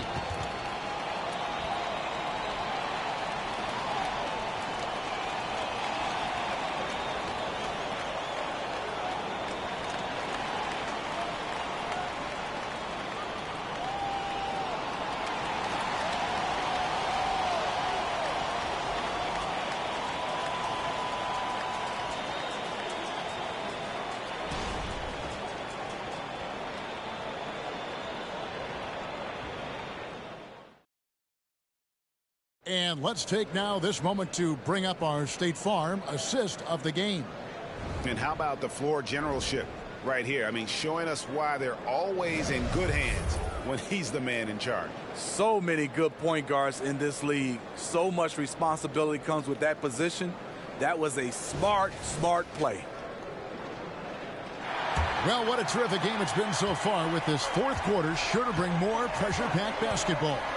Lopez is the pivot with Giannis to his side. Malik Beasley out there with Damian Lillard. And it's Crowder in at the 3. That's the group for Milwaukee right now. Lillard with the bucket. And Lillard has a shoot-first mentality. Once he gets positioning inside, he looks to score. To the inside, here's Wembanyama. That is ferocious. You said it. That was ferocious. Milwaukee leading by 5. Antetokounmpo. That's a 2-pointer. Almost, but it rolls out. The shot's there for him, and he's got to take it. I don't care if he doesn't convert. That's a shot he has to continue to take. Wembanyama up top. Lopez covering. Beasley with the steal. And it's Antetokounmpo, top of the key. Pass to Lillard. Lets it go from deep, and the 3-ball is good. Lillard's got 5 points now in the quarter. And guys, let's get your take on the hustle stats for the Bucks. Their defense, it's their defense. It has been downright incredible so far, being disruptive and coming up with steals left and right. And let's not forget how dominant they've been defensively. Great job of forcing some tough shots, often leading to blocks. Now, here's Lillard.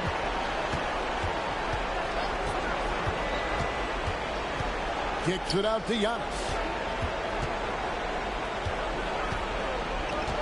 Shot clock at 6. The pass to Lopez. Good. And it's Giannis picking up the assist. And now a 10-point Milwaukee lead. Guys, I think this is a game they have to feel good about as we wind through the final moments here in what looks to be a solid win for Milwaukee. I think the attitude was very impressive. Definitely a competitive game, and they fought through it each step of the way. Absolutely. They put on a tremendous performance in terms of the effort and intensity. This was a well-deserved win. And we watched one guy all night long, guys, and looking at the stats just confirms what a dominant game he had.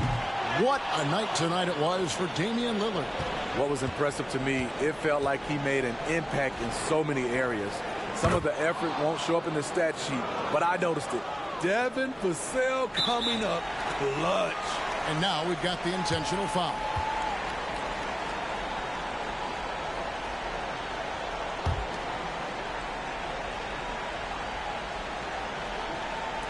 .34 seconds left in the game. And an intentional foul right there.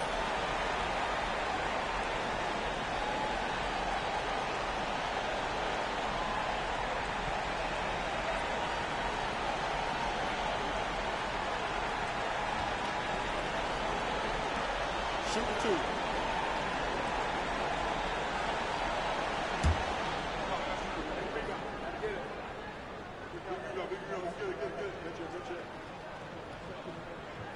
So the first one drops, and that puts them up by 5. He's known for being clutch. When games are tight, Damian Lillard leans into the spotlight and knows how to deliver. So he gets them both, and it's a 6-point ball game. Good job. Want to keep fueling that lead. Make your free throws. Time called here. The Spurs decide to talk it over. They're down by 6. We've got 33 seconds left in the fourth quarter. Guys, your thoughts?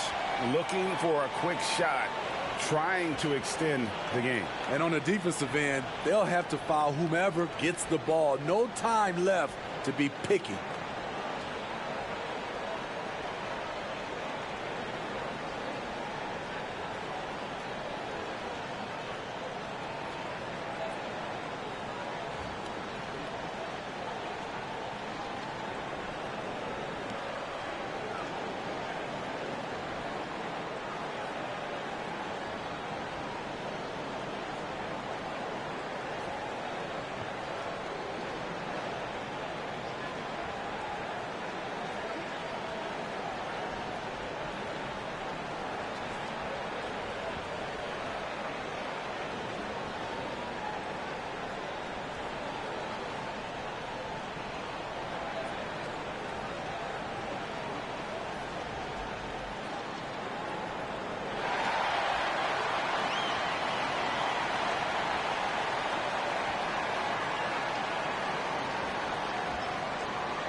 It's 9 seconds separating the shot clock and game clock. San Antonio calls timeout.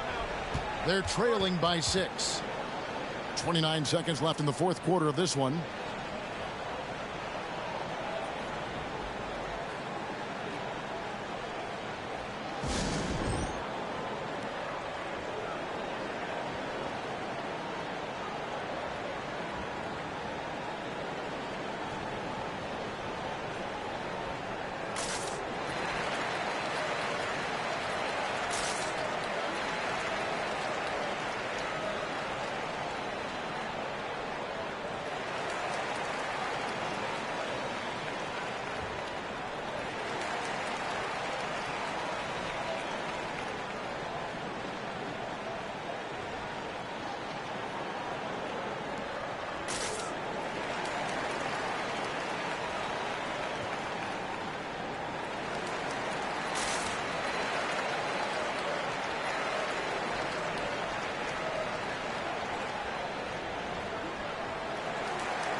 It's 9 seconds separating the shot clock and game clock.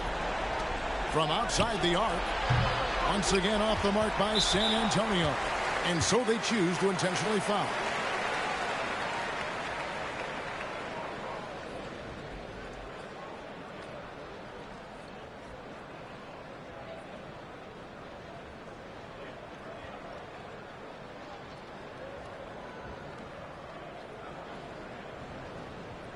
Shooting 2.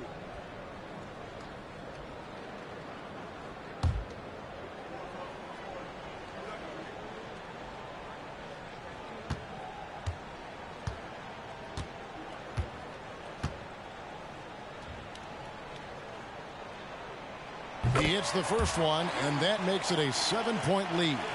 I think what makes Giannis special is how uncomplicated he is. The man is just an incredible, pure athlete who simply loves the game of basketball. That's all there is to it. And he is unable to get the second one. Guys, let's just go ahead and call this one. It's over. They couldn't make enough plays when it mattered. Interesting game, though, in terms of some of the matchups. Now Beasley.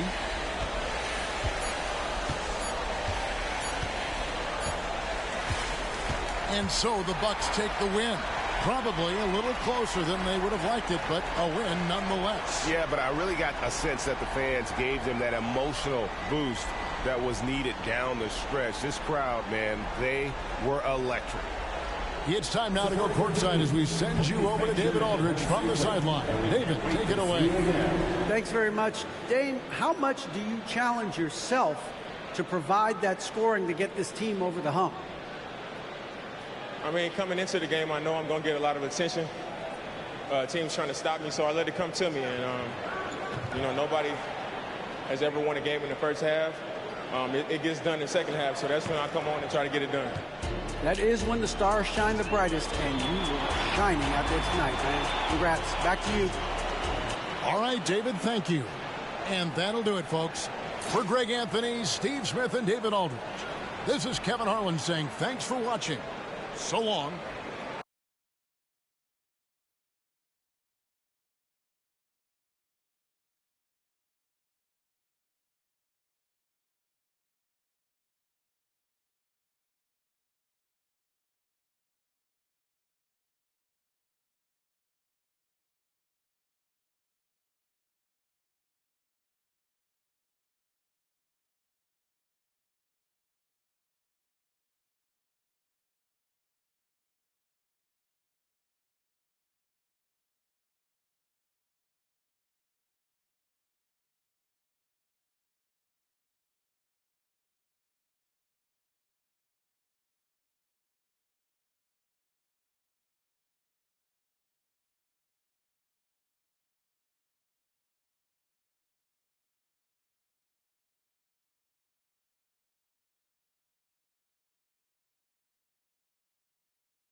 Hi, everybody. Time to get into it. NBA action on 2K Sports. I'm Brian Anderson at the table with Grant Hill and Brent Barry. Our reporter is Allie LaForce.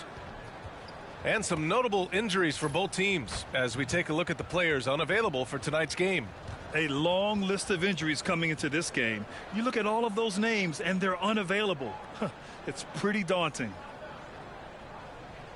And here's the starting group for the New York Knicks. They've got Jalen Brunson, Bojan Bogdanovic out there with Josh Hart. Then there's Isaiah Hartenstein, and it's DiVincenzo in at the 2-guard spot. And for Memphis, we've got Jaren Jackson. John Conchar is out there with Luke Kennard. Then there's Santi Aldama, and it's Williams in at the 3, the small forward. And this season has taken a toll on both teams, Brent, with each missing key players heading into this game. Man, I really do love, though, the next man up mentality of both of these squads. Injuries are unfortunately part of this very, very long season, but it's up to both teams to power through. And so off the tip, it is New York. And Brunson, here we go. And that one, good. An incredible job, Brunson, just measuring off that floater. Now here's Kennard. Jackson with a screen on Brunson. Kennard finds Jackson. Kennard with it. Inside. Banked it in off the glass. And Kennard, well schooled, just keeping his eyes up and making that play. When the Knicks are good, Brent, it seems like they have that gritty defense-first mentality. Yeah, BA 94 and 99, those finals teams were so great defensively for the New York Knicks. Kind of taking that in-your-face attitude and bringing it to the court to rough you up. Good recent Knicks teams have had that behind their coaching staff, and it's gotten them back in the right place. Now here's Conchar. A few teams in the NBA take on the identity of their city. None more than the Memphis Grizzlies. Oh, so true. I mean, grit and grind is a way of life in Memphis, and the team embraces that mantra, playing with a swagger.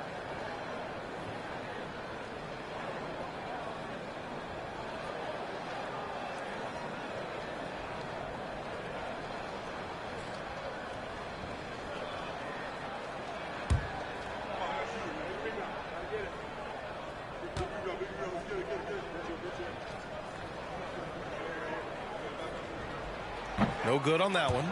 Talking about the New York Knicks, Brent, a team that wants to be seen as a threat again. Yeah, it feels like the New York Knicks are not going to be satisfied until they're playing in the Eastern Conference Finals or have a chance to win an NBA championship. So these steps are nice, but you're really teasing the New York Knicks fans until you have a chance at the title.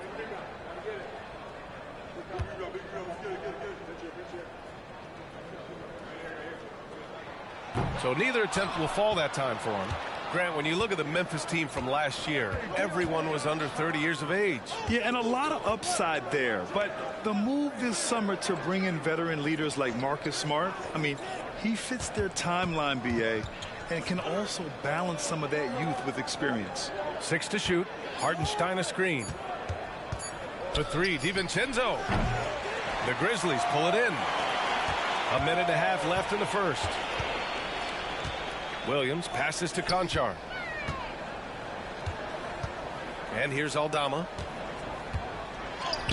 Count it. Just a much smaller defender on him. He does the exact thing at the right moment, goes straight to the rim. Brunson against Kennard.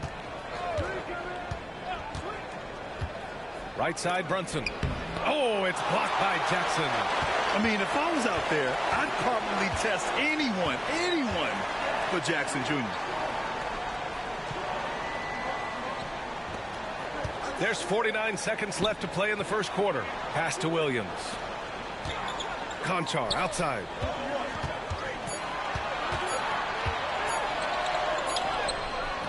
Hartenstein pulls it in.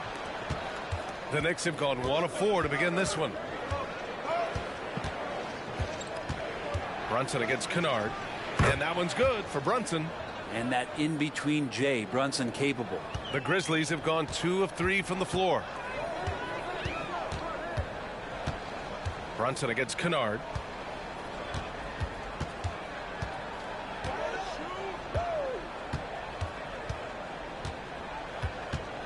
6 on the shot clock.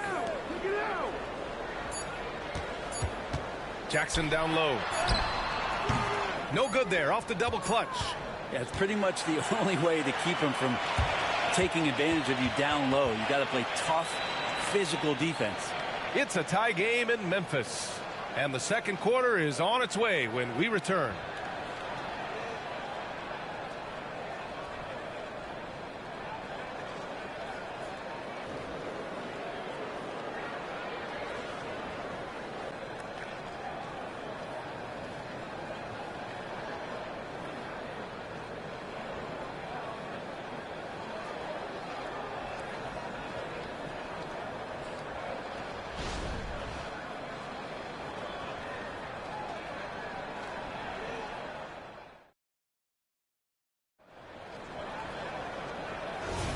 And we hope you're enjoying the game. Both teams tonight keeping things pretty even on the scoreboard so far.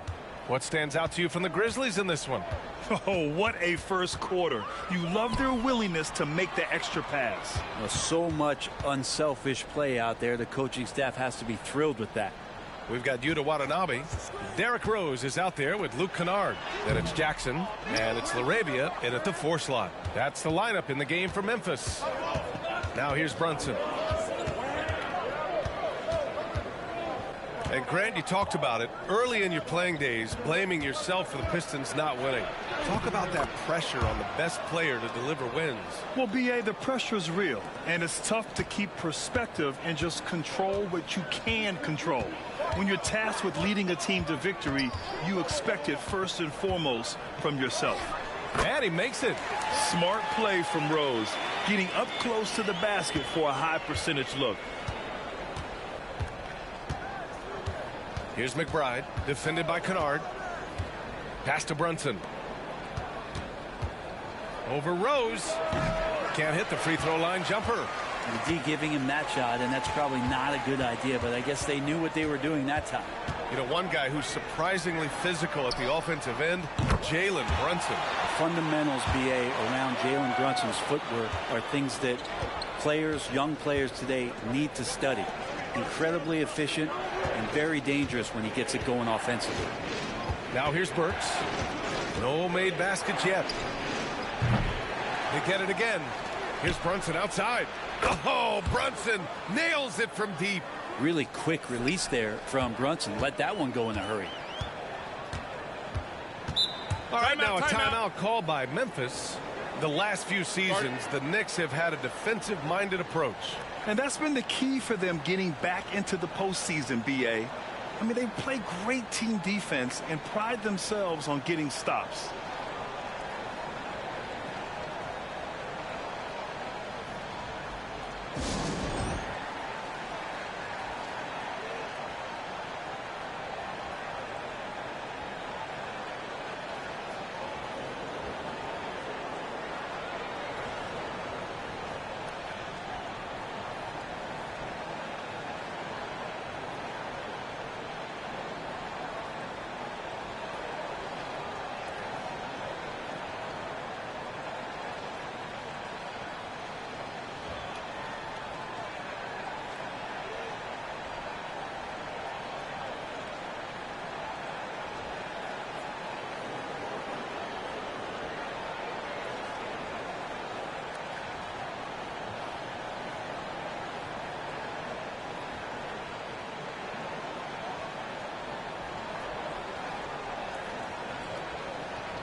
A big group substitution here for Memphis. Jackson, he's checked in for Watanabe.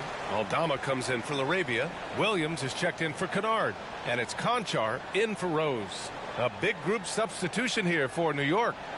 Hartenstein, he's checked in for Sims. Bojan Bogdanovic, he comes in for Achua. Hart's checked in for Burks. And it's DiVincenzo in for Jalen Brunson.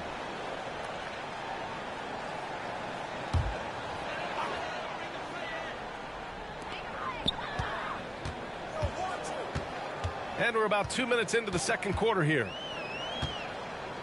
Down low. Here's Jackson. And it falls. 2 for 3 from the field so far.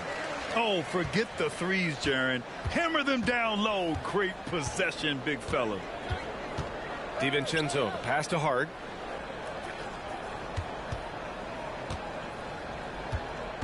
Back to DiVincenzo. Lets the three fly. And again, New York with the triple. They keep capturing the lead, then giving it back. We'll see if they can hold on to it this time. Well, you can tell they really want to increase this lead. They can't keep letting them take it from them.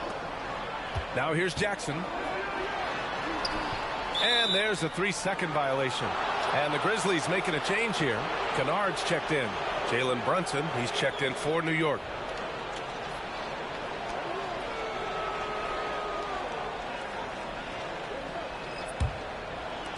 And we're now a little over 2.5 minutes into the second.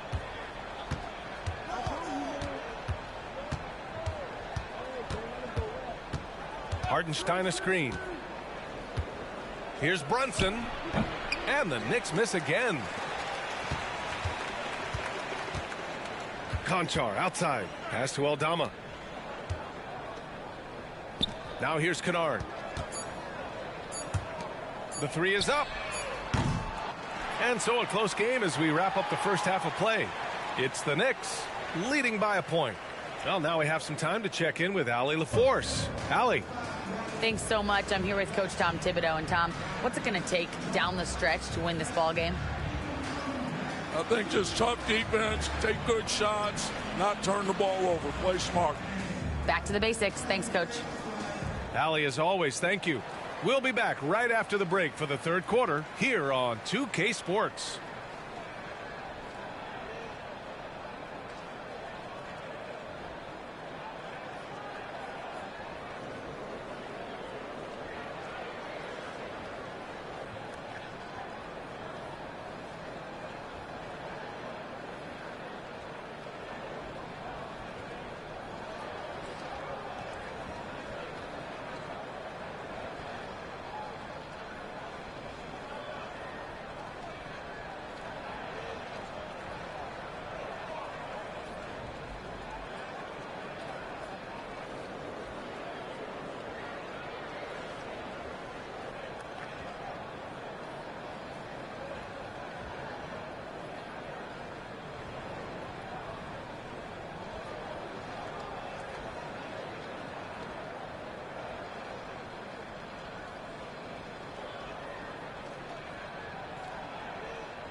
And after a fairly even first couple of quarters, this second half could turn out to be a great one as both teams trying to gain an edge.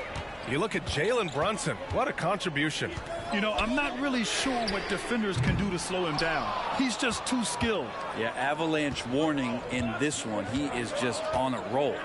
So on the floor for the Knicks, we've got Dante DiVincenzo. Isaiah Hartenstein is out there with Bojan Bogdanovic.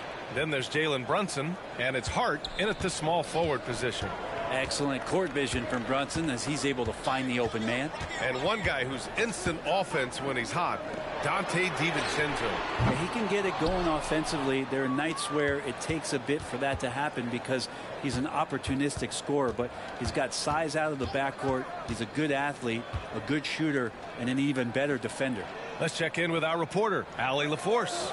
Well, Bogdanovic may not be a star, but he has respect. All-star Kevin Durant said, quote, guys like him challenge you with their fundamentals. He can dribble, shoot, and pass. He's methodical and efficient with his movements. A guy like that can play with his brain and also with his skills. It presents a unique challenge. Brian? Boy, that is the truth. Nice stuff there, Allie. Thank you. Outside, DiVincenzo. Pass to Brunson. Back to DiVincenzo. Shot clock at 6. Hart from long range. And the Knicks, another 3. Things are starting to come together for them. And the lead is starting to grow, too. Coaches always talk about the first 5 minutes of the third quarter. They have definitely increased their energy level here. Now here's Williams. No points so far. And another miss by Memphis. And that's as good a look as he's going to get. He's just got to shake that one off and keep it moving. And now around 2 minutes gone by in this half.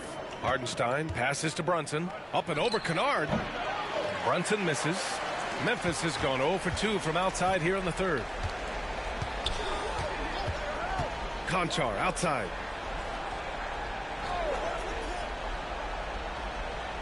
Pass to Jackson.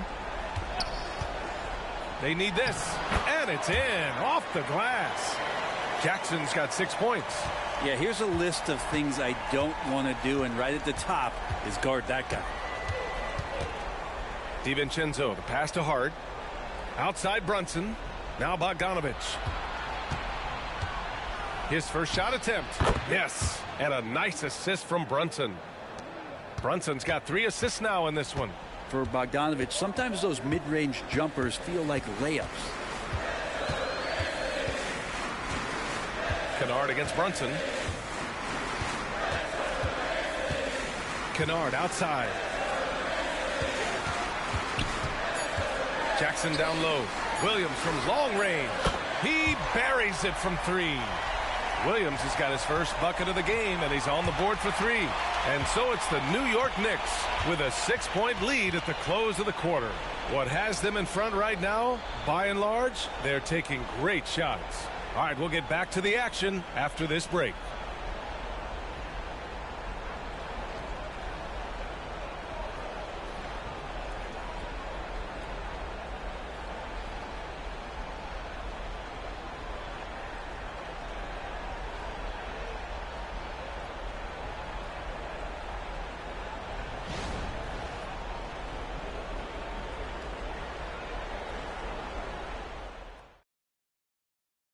All right, let's take a look at our assist of the game presented by State Farm.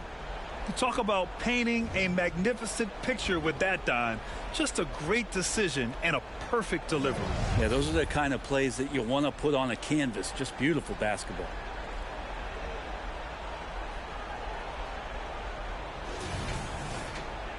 We've reached the fourth quarter in what has been a very competitive game.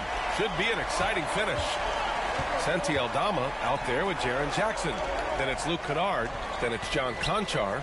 And it's Williams in at small forward. That's the lineup out there for the Grizzlies. Hartenstein a screen.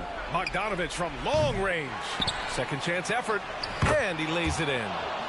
And the Knicks lead by 8. You don't want to ever give up points on the boards. That's the lesson for the team there. That's a hustle play to save points. Kennard passes to Jackson. The fader. That one rolls around and rims out. You get a feeling that he made that much more difficult than he had to. No reason why he had to fade away on that jumper. Kennard against Brunson. Tips it, controls the rebound and the putback. Hartenstein's got 4 points in the quarter. Well, a missed box out and an easy tip in, but it's because of the activity as the ball is going up, finding yourself in the right spot, just using some effort. An opportunistic player. When Jackson sees an alley-oop opportunity, he doesn't pass it up. Pass to Brunson. Shoots in deep. The putback. It's good on the putback. And those second chance buckets are major bonus points if you can get them.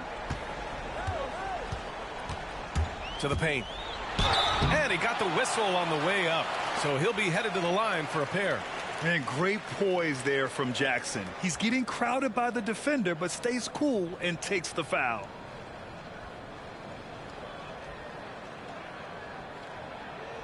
Shooting 2.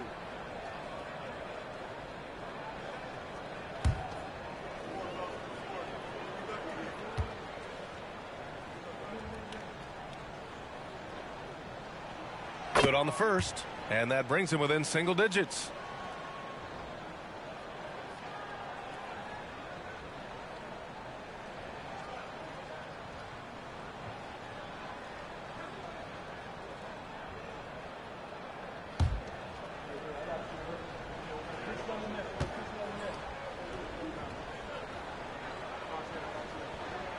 That one falls, so he hits both of them. First minute and a half of basketball played here in the fourth. Brunson against Kennard with the 10-footer. It's wide right, hits off the rim. The Grizzlies shooting about 47%, a nice number.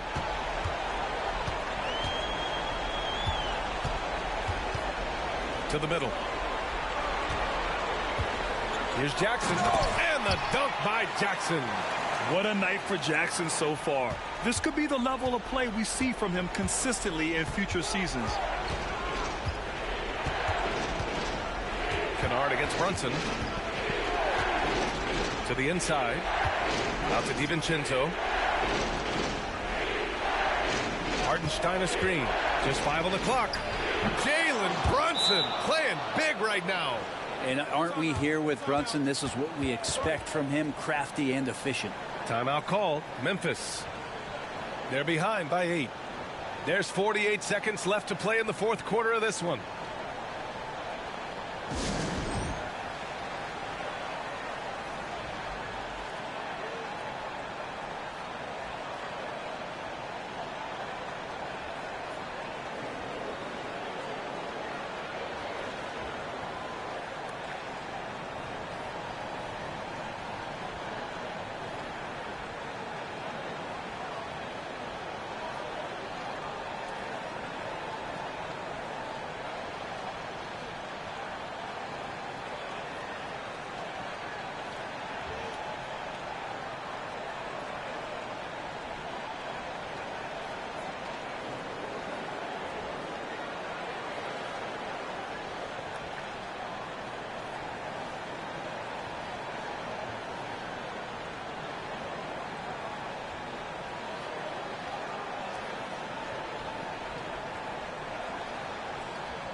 And so it's Memphis with it, trailing by 8.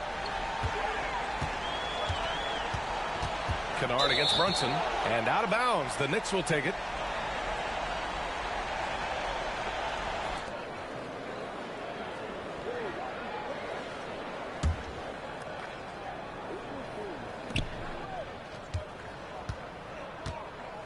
There's 37 seconds left in the fourth quarter.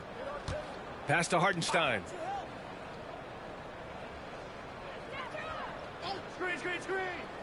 Bogdanovich with it. Here's Brunson outside. Williams grabs the board. And they have to know that any hope of a comeback is gone. Well, realistic at this stage of the game, they're going to lose this one, but will they take something from the loss? Outside, DiVincenzo.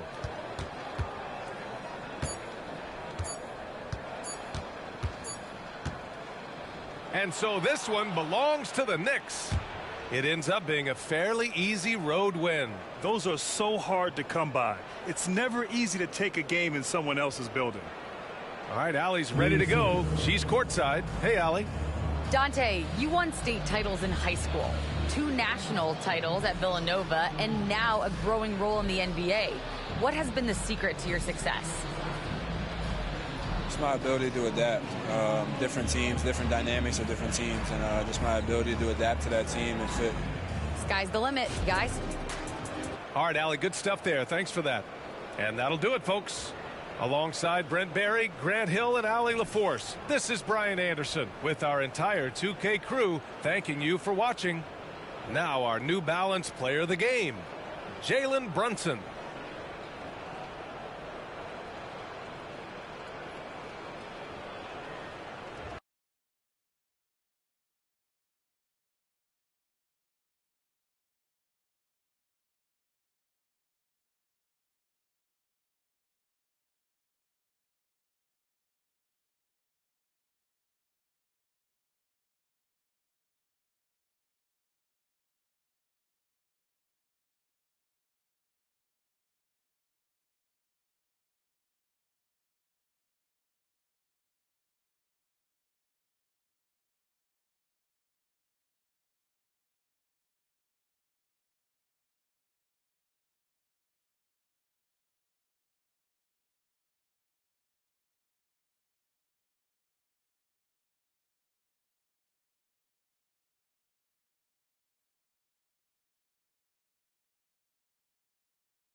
A lot of sharp dressers coming off that Spurs bus as they arrived at the arena, pumped up and primed for action.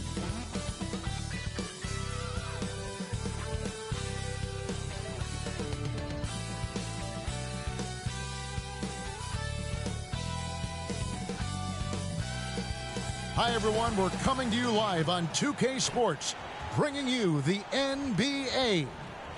With Richard Jefferson and Greg Anthony alongside, I'm Kevin Harlan at the table. And from the sidelines, it's our Hall of Fame reporter, David Aldridge. And they'll have some minutes to make up for with an injury in their roster. And with that rotation not at full strength, someone else is going to have to step up and fill that role. And the starting group for the Spurs. The guard pair are Jones and Vassell. Wembanyama is the center with Sohan next to him. And it's Champagnie in at the 3 slot. And for Boston, the wing pairing, it's White and Brown. Porzingis is out there with Tatum, and it's Holiday in at the 1. And one thing, Greg, you notice about both these teams, they look to play through the passing game. And all the better for us. I mean, as fans of the game, seeing that kind of flow and teamwork, it just makes the game fun to watch.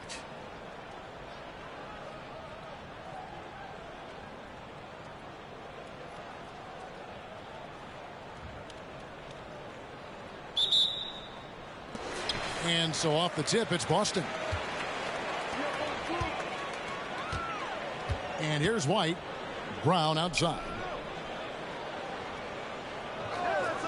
The 3 from Porzingis. Rebound San Antonio.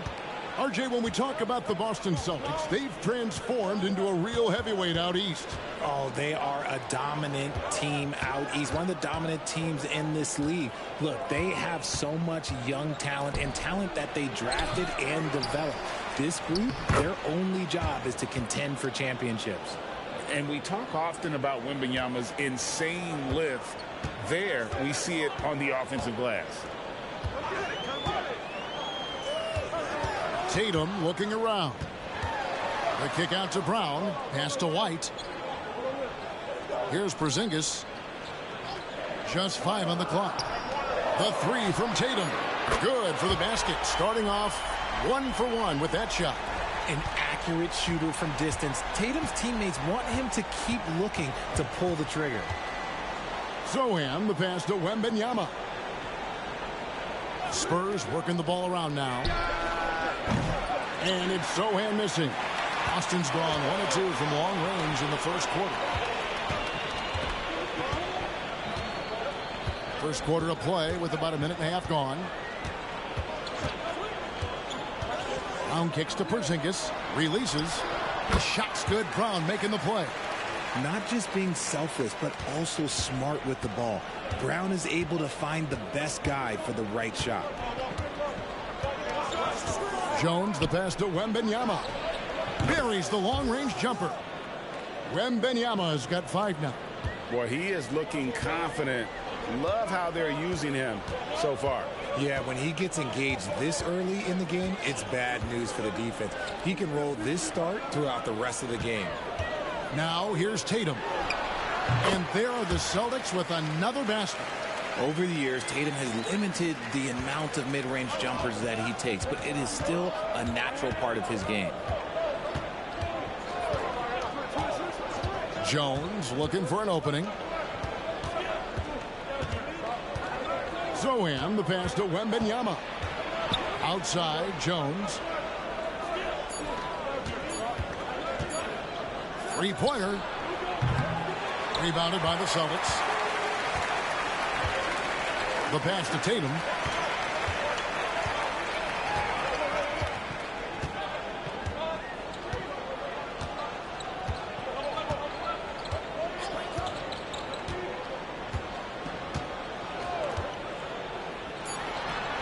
It's good from about 19 feet. He's got 7.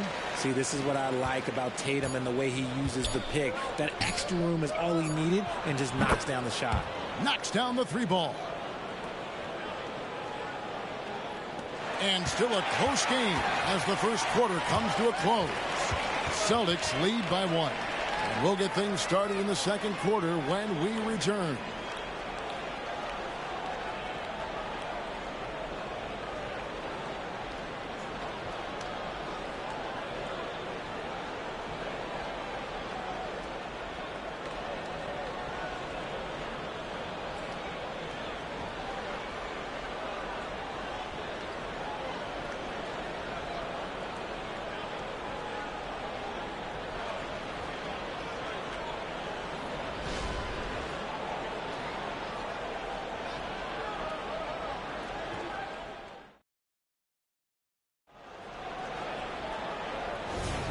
And this has been a fairly close game through the first quarter, and we'll see what happens here in the second. And the Celtics guys, what jumps out to you, stats-wise? Well, the offense is clicking, and they seem to have seized the momentum here early on. Credit the game plan coming in. They've identified some weaknesses, and they are exploiting them. Tatum in the front court alongside Horford. And it's Mikhailuk in at the 2. That's the Boston 5. Horford with a screen on Johnson. Tatum kicks to Horford. Shoots the 3. And Wesley pulls it down. You know what, though? Sometimes you can be too open. I think it may have surprised him, and that's why he missed. From deep, Collins. And Boston with the rebound. And wants the team to beat in the West, Greg, San Antonio is trying to get back to that level. Well, they have a great organization, top to bottom. They're smart and battle-tested. I believe these guys will find a way. Now, here's Tatum. He has 7, 4 on the clock. Collins grabs the miss. If he gets that look again, he should take it. You can't let one miss scare you off of a very good shot. Passes it to Branham. And here's Johnson outside. That shot, no good. Boston trailing. With a short break in the action, gives us a chance now to send it over to David Aldridge. Thank you, Kevin. Now, of course, these young Spurs are coached by one of the all-time great coaches in Greg Popovich. Kelton Johnson says of Pop, he's around here smiling and excited each and every day. To have him along with us is big. And Popovich gives them confidence. Devin Vassell said, as long as we play together and we play the right way, we'll have a chance to win every game. Kevin? And having you-know-who helps too, right?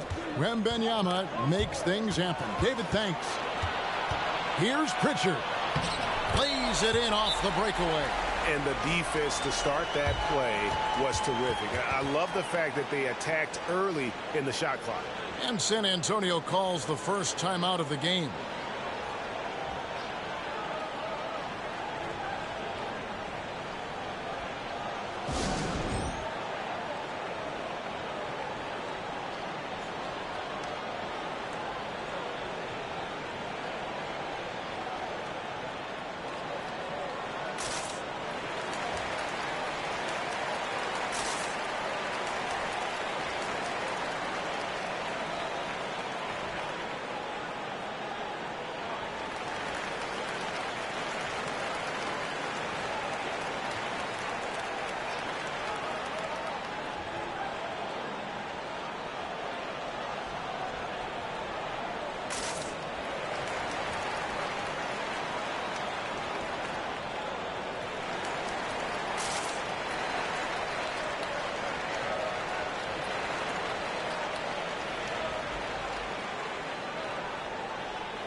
So it's both teams making substitutions here.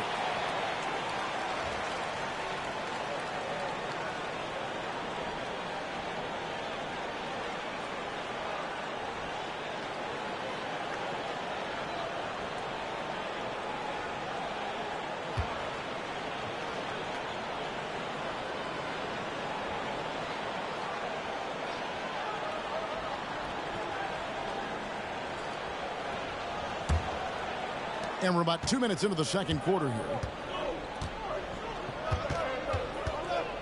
Vassell against White. Collins setting the pick for Vassell. This one for 3. Again, the miss by the Spurs. And so Brown will bring it up for the Celtics. Only giving up 2 points this quarter. Porzingis passes to Brown. We've got 33 seconds left in the second quarter. Good for the basket. Starting off 1 for 1 with that shot. Spurs trail by 3. Outside, Jones. To the middle. And finish off by Collins. There's 18 seconds left in the first half of basketball. Now Brown. Outside Holiday. Porzingis with a screen on Jones. You gotta respect the range of Holiday if you're the D, showing he can hurt you from that area. And a close game so far through the first 2 quarters as we reach halftime. It's the Celtics. They're up by 4. And now we'll send it over to David Aldridge, who is standing by courtside. David. Thanks very much. Here with Greg Popovich. Pop, in a close game, what makes the difference in the second half? Lots of things, you know. It's a game of mistakes. It's a game of playing well. Who knows? Always love your philosophy, Coach. Thanks for your time. Back to you guys. All right, thank you, David. And folks, don't go away after the break. We'll see you right back here for the start of quarter number 3.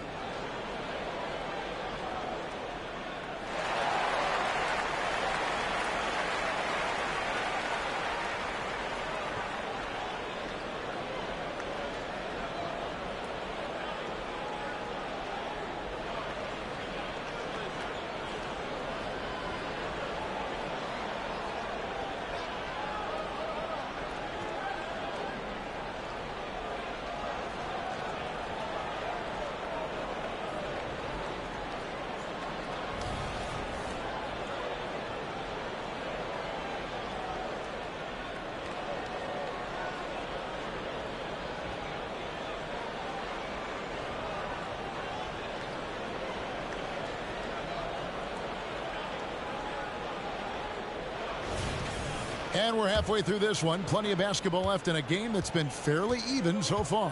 One of the stories here, Jason Tatum getting it done today. You just love the patience in that first half. Waited until he got the look he wanted. You love guys who can get their shots within the flow of the offense. On the court right now for the Spurs, Wembanyama is the center with Sohan next to him. The guard pair are Jones and Vassell. And it's Champagnie in at the small forward position. Hey, Richard, as a former Spur, what strikes you most about the character of the franchise?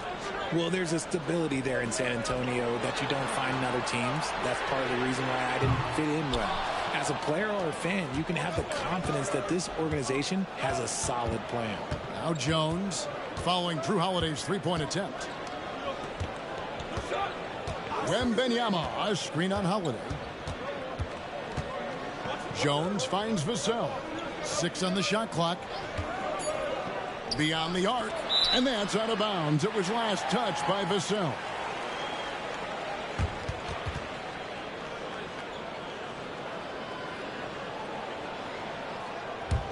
Celtics leading by 4. 1:52 left to play here in the third. Outside White. Pass to Brown. Over Jones. And another basket for Boston. Well, that's one way he can finish, but far from the only way he gets it done. He's got all kinds of tricks up his sleeve. Pass to Champagnie. Wembanyama outside.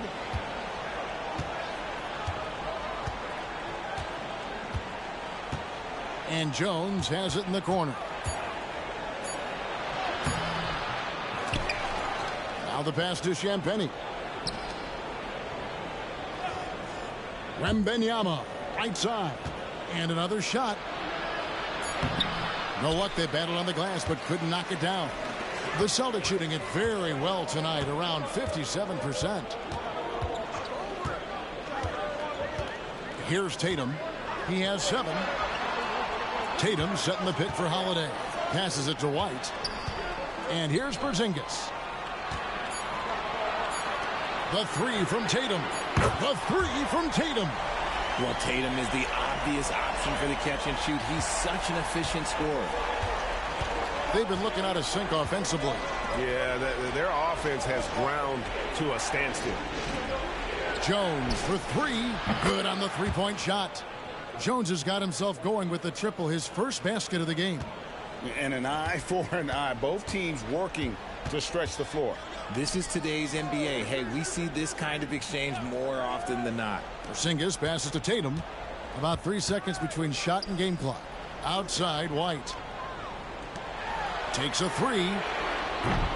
Tatum's shot is off. Now here's Vassell. A three from Wembanyama, and that would have counted, but his shot was off the mark this time. And so it's the Boston Celtics with their lead standing at 6 points here at the end of the quarter. And it's been their rugged defense setting the tone. Don't go anywhere. We'll be right back.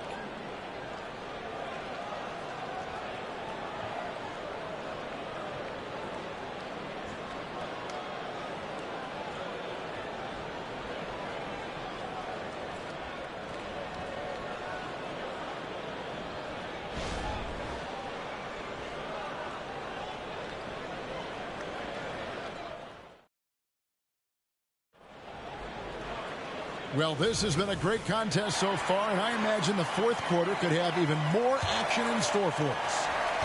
And here's Tatum. He'll bring it up for Boston. Their biggest lead of the game was 9. The wing pairing, it's White and Brown. Tatum out there with Porzingis, and it's Holiday in at the point guard position. That's the Boston 5. Now Jones, after Jason Tatum missed on that last three-pointer. To the paint. Wembanyama, no good. Celtics leading by 6. Tatum, rebounded by the Spurs. Wembanyama has got 4 rebounds in this game. Holiday against Jones. Here's Wembanyama. And the rebound paying off as they pick up 2 on the second chance bucket right there. And this is what you want to see. Wembanyama attacking with authority inside.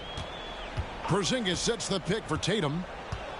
Fires for 3. And another make to his scoring column. His 5th basket of the game. Now shooting 5 of 11. When he gets a quality look like this at the perimeter, he can almost be automatic. It's Jones on the wing. Guarded by Holiday. They get it back, and Wembanyama throws it down. Watch out.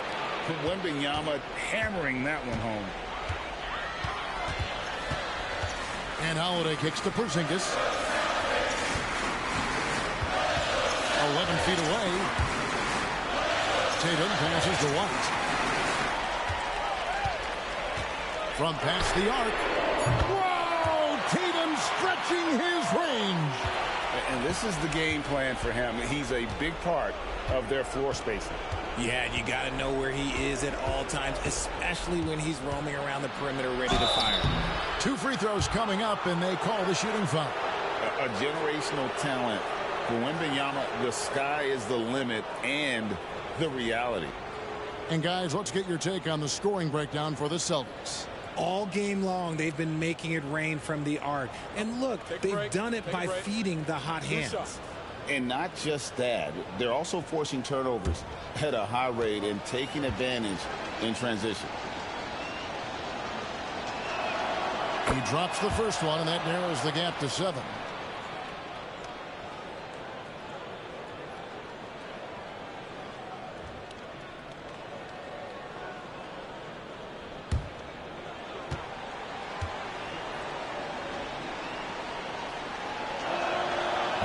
And he cannot convert on the second. That misses.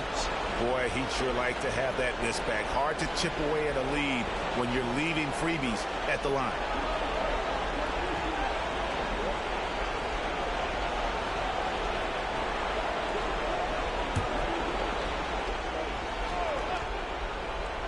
Spurs trail by 7. This is a do-or-die possession. They have got to get points. Anything other than a make is game over. This is where you lean on your stars to get you to the finish line. Wembanyama with it. Headed by Porzingis. Wembanyama down low. He's against Porzingis. They're this close to putting it away. Yeah, they don't need to do anything special. Just take time off the clock. Left side, Tatum.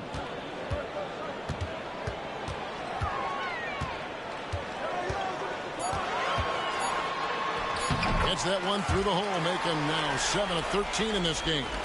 And credit the whole team. It was a focused, concerted effort to put this one away. And it felt like they just flipped the switch to go on that run and seal the game. Saving their best basketball for the end. Always smart.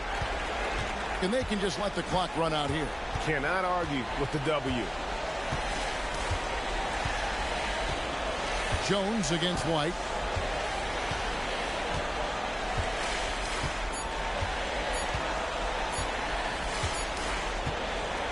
And so it's the Boston Celtics with the W. Some good competition, but the hometown advantage and their ability to stay focused, I think, made the difference. Yeah, and the first step in becoming a good team is your ability to win at home. And they really seem to revel in that opportunity, and this is what they came out to do. And now let's catch up with David Aldridge, who's standing by from the sideline. All right, Dave. Thank you, Kevin. KP, you guys did a great job contesting shots and disrupting their offense.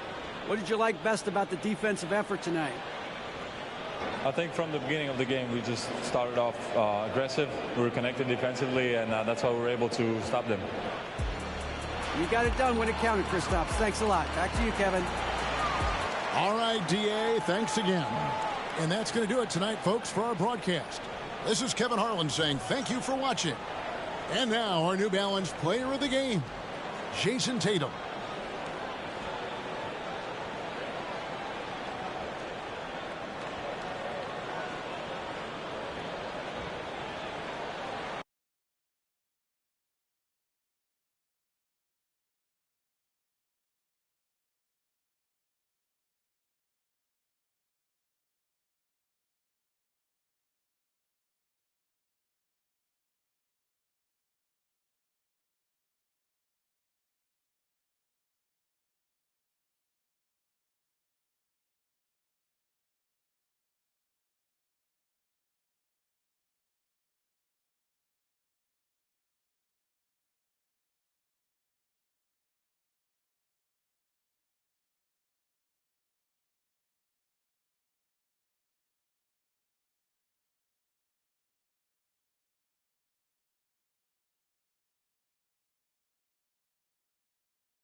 Welcome all. Thanks for tuning in to 2K Sports. We've got some NBA action coming up for you. I'm Brian Anderson. Alongside Clark Kellogg and Grant Hill, Allie LaForce is our reporter. And a total of 6 players out of action for tonight on the injured list. A half dozen scratches from the game. A lot of players stuck watching from the bench.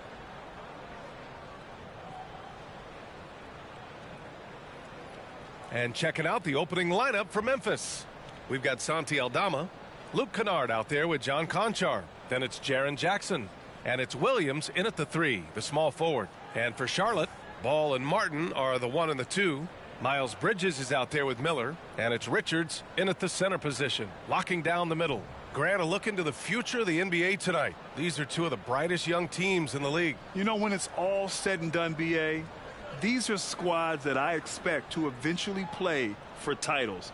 I mean, the talent is there. And, of course, it's all about gaining experience and gelling as a team. And so off the tip, it's Charlotte. Martin outside. Here's Ball. And Ball throws it down. Ball exploding off the floor for a big slam. Young fella's got some pretty good hops on it.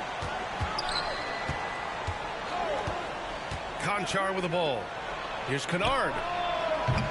And it's all from three-point range.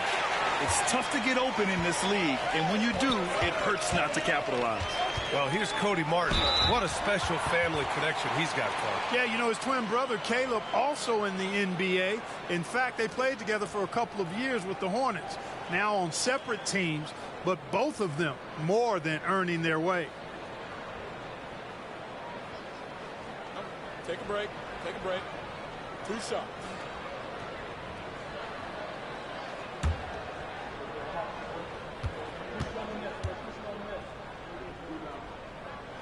And he knocks down the first one.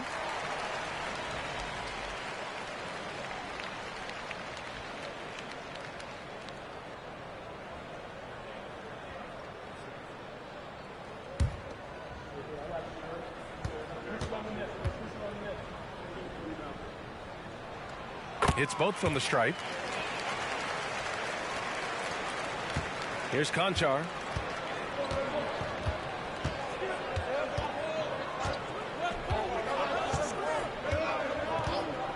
Jackson outside. Here's the 3. Fires in the triple.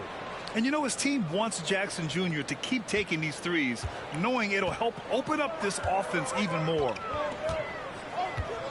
Richards with a screen. Ball passes to Richards. Perfect pass to set up the lay-in. Just taking it right to the rim, and no one was there to greet him. Well, this early, they should be showing a lot more energy on defense. It's not there. And you watch Charlotte. Boy, they play with pace, Grant. Oh, B.A., they tend to get a lot of shots up. Heavy volume team, but when those shots are falling, they can compete against anyone. Now here's Kennard. 3 on the clock. Here's Conchar. Off target with the 3. Jackson against Bridges. A minute 22 left to play in the first quarter. From outside, off the mark. Memphis has gone 1 for 3 from beyond the arc. Conchar outside. Jackson down low, covered by Richards. And that one's good. Jackson's got 5 points.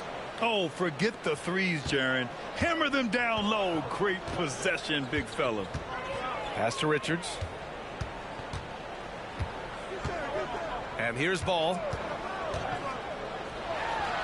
Perfect night so far, 2 for 2. Pick works well there, but the defense left a lot to be desired. Yeah, that's not the defense you need. You got to be tougher defensively. Now here's Kennard. Jackson outside. The 3. Miller pulls it in. The Hornets have gone 3 of 4. Off to a nice start. Beyond the arc. Conchar pulls it in. The Grizzlies have gone 2 for 5 here in the first. Pass to Williams. Aldama with it. And Jackson gets double teamed. Now here's Conchar. Oh, Oh, and he got fouled on his way up. He'll head to the line to shoot 2.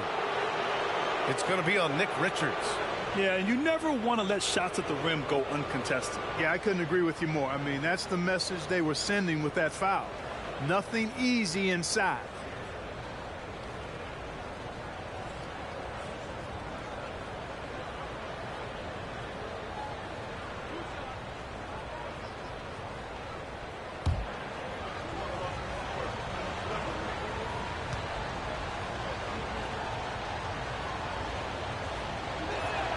The first free throw is good. So both teams making some changes here.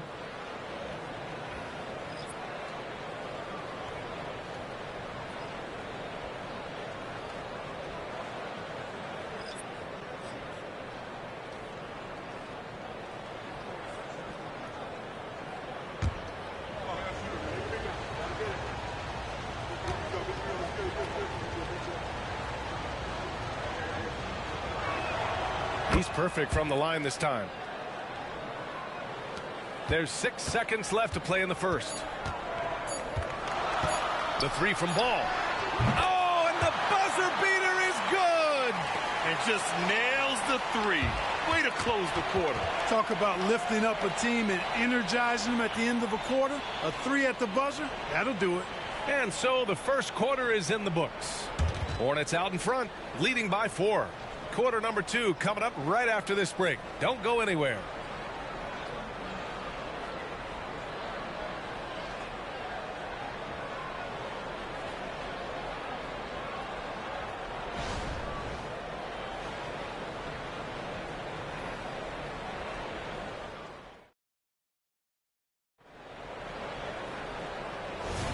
And thanks again for tuning in. If you're just joining us, we played through 1 quarter of action so far. And from what we've seen from the Hornets, what's your take so far? Well, their offense is clicking so far, capturing the momentum here early on. Yeah, you know, I agree. No warm-up needed. They came in on fire and have already built a nice lead. On the court for Memphis, we've got Luke Kennard. He's out there with Derrick Rose. Yuta Watanabe out there with Jackson. And it's LaRavia in at power forward. Here's Mann. There's Ball with a 3. And again, Charlotte with the triple. And we've heard players asking for more clarity and accountability from the officials. Grant, you think they have a point? Well, players often ask refs to explain calls. So they also want some clarity from the league whether the refs got it right. And that information oftentimes can help them make the proper adjustments moving forward. And that one's good. LaRavia. This is just fun. These teams are trading threes back and forth. Nothing like answering back. One team gets 3, you fire 3 of your own. Boom. Now here's Ball. 10 points for him. Ball in the paint. Boy, making it look very easy. Ball has been unguardable tonight. And so it's Rose with it. He brings it up for the Memphis Grizzlies. 6-point game. And you don't see many 6-7 point guards. But that's not all that stands out with LaMelo Ball, Grant. Yeah, not just a creator. He's a creative with the artistic inspiration to make plays that most of us couldn't envision, much less accomplish. Here's Mann. Yet to see a basket. Pass to Ball. 1:19 left in the first half. Now Williams. Defended by Jackson. 4 can't get it to go. Memphis has gone 1 of 2 from deep in the second quarter. Rose, the pass to Jackson. Rose against Ball. Pass to Watanabe. Down to 5 on the shot clock. Rose outside. It's on target from the high post. You know, one of the things you can't allow Rose to do, guys, is to find his comfort zone from there because he'll get into a rhythm and torch you. All right, for those just joining us, we're almost 2.5 minutes into the second. Here's Mann. Kennard with the rebound. Well, you know he wants that one back. I mean, more often than not, he'll sink that mid-range jumper. Pass to Rose. 16 seconds left in the second quarter. Can't connect from 14. McGowan to pass the ball. Who poked away. Stolen by Kennard. Fires from way outside. No good on the buzzer beater. And the first half comes to a conclusion in a game that's been very close so far. Hornets out in front, up by 4. All right, now let's check in with Allie LaForce. Allie, what do you have? Thanks, guys. I'm joined with Coach Taylor Jenkins. What's the focus as you look forward to the second half? Just ignite our pace. You know, everything starts with our defense. Can we pick up our activity? We got to get some stops. Got to keep them off the free throw line. You got to get out and run. They're showing a great crowd in the paint, but just trust the pass. Everyone's got to trust each other, get multiple actions, get some good looks, and hopefully they fall for us. High expectations for Coach. All right, good stuff, Allie. And we'll get back to the action at the start of the third quarter.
And we've got second half action for you. Thus far, a pretty evenly contested game. You look at LaMelo Ball in this game. He's been everywhere. Yeah, they've done an amazing job of creating room to operate for him. And then, of course, executing. You know what? It helped that they had a few guys with very hot hands on the perimeter, too. Ball and Martin are the 1 and the 2. Miles Bridges is out there with Nick Richards. And it's Miller in at the 3. That's the 5 to begin the second half for Steve Clifford. Woo! Defensively, you can't afford to let him get to the rim that easily. Well, that might be why their deficit is what it is right now. You know, you look at it, the communication is lacking, as is the trust. They can ill afford those types of breakdowns. It won't work. You can't win with those kind of breakdowns. And so it's Ball with it. He brings it up for Charlotte. 6-point lead. And for those tuning in, we're about a minute into this second half. Up top, Bridges. Clock at 6. Here's Miller. No points yet. Off the mark with a little step back, Jay. You know, when you look at Brandon Miller's skill set, this guy has the potential to be an elite scorer. And that's why so many are excited about him. A 3-level scorer who possesses impressive length and a quick release. BA, this kid is special. Now here's Conchar. With a 9-footer, Richards pulls it in. The Hornets shooting the rock at 58%. Pass to Martin. It's Bridges on the wing. Releases from the wing and drills it. No hesitation from Bridges there. He knows exactly when he should look to shoot it off the catch. Boy, they'd love if anyone could get a bucket. Yeah, their offense has been grinding to a halt. Now here's Jackson from the arc. And the basket by Aldama. Aldama's gotten himself going here. His first points of the game on the deep ball. 54 seconds left in the third quarter here. Now here's Martin. Defense right on him. Ball outside. The three. It's rebounded by Memphis. Conchar outside. Kennard against Ball. Jackson with a screen on Ball. Kennard. And again, it's Memphis with a three. Defensively, got to close out a little faster. That's a look he'll make with regularity. 1 second separating the shot clock and the game clock. Ball looks over the floor.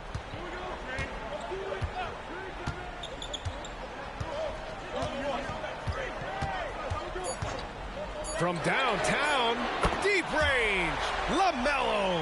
What focus. Ball's never seen a shot he didn't like now. That includes the corner.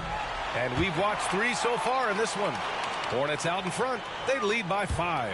And right after this, we'll bring you the start of the final quarter right here on 2K Sports.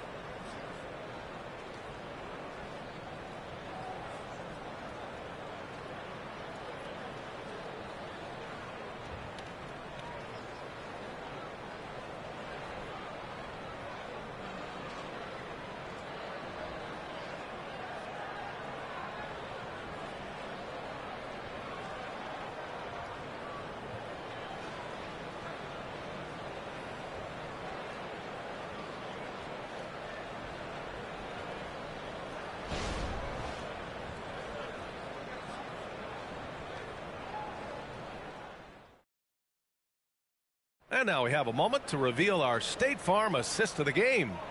You know, I'm kind of stoked that this was a choice because I love this pass. A remarkable find. He put his court vision on full display. Yeah, and with the accuracy to go along with that vision. I mean, he put the ball in the absolute perfect spot. That's how you orchestrate it. And it's been a very competitive game so far as we get rolling here in quarter number 4. On the court for the Grizzlies. John Conchar is out there with Luke Kennard. Then there's Santi Aldama. Then it's Jackson. And it's Williams in at the 3 slot. Ooh, lots of contact on the shot. So 2 free throws will follow that whistle. Hanging tough. Ball does not let the foul stop him completely. All right, guys, what do you think about the offensive approach we've seen so far for the Hornets? Well, you know, for me, when you can convert this many times in the paint, I think that's a sign that your offense is really in a healthy state. Yeah, and their team-first approach is another thing you have to like. And they've had great ball movement and are getting a lot of points off assists. And that one falls for Ball. You can just see the promise Ball has. It's oozing out of him. Already a triple-double threat, and he rebounds it so well at his position. Man, the future's really bright for this young man.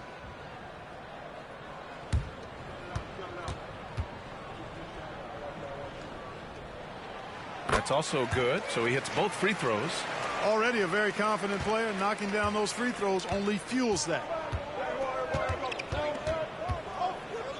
Ball against Kennard. Pass to Aldama. Williams on the wing. Kennard with it. Conchar outside. 6 on the shot clock. Aldama with it from outside the arc. Drills it from deep. Cool, calm, and collected at a critical juncture in this game. Now here's Martin. Now Ball. Back to Martin. Miller, the pass to Ball. Baseline jumper right on the money. Ball's got 19 points. And that's what you get from Brandon Miller. I mean, he can really whip passes there around the court. Here's Kennard. Richards pulls it in. Richards has got his 4th rebound in this one. Pass the ball. There's a minute 40 left in the 4th. Bridges misses. It's one thing to prevent the layup. It's another to do it without fouling. Just terrific defense. Jackson with it. And Jackson gets double teamed. Williams from long range. And again, it's the Grizzlies from deep. Their strategy has been pretty simple here in the second half. Attack from three-point range. Certainly. I mean, they saw a weakness in the perimeter defense and took advantage of it. And Ball gets it to go. Ball's got 9 points here in the second half. I do not know if there's a more confident family in the NBA. Ball wants the ball when it matters most. Now here's Kennard. Here's Jackson. Good work defensively by Richards. Here's Bridges. And it's Bridges with the jam. Bridges that time being rewarded for his hustle and his awareness right there. Opportunistic score that time. And the Grizzlies call time here. They're down by 7. 51 seconds left to play in the 4th quarter.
Let's go now to the sideline and catch up with Allie LaForce.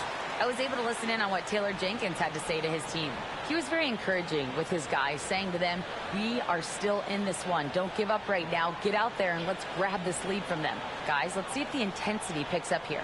All right, Allie, thanks once again.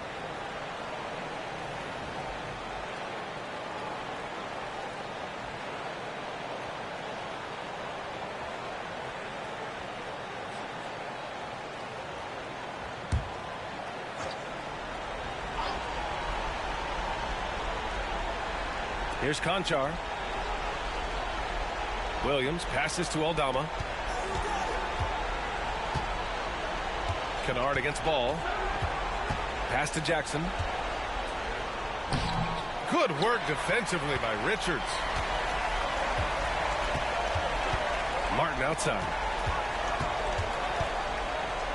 Here's Miller. There's Ball with a 3. And the Hornets, another 3.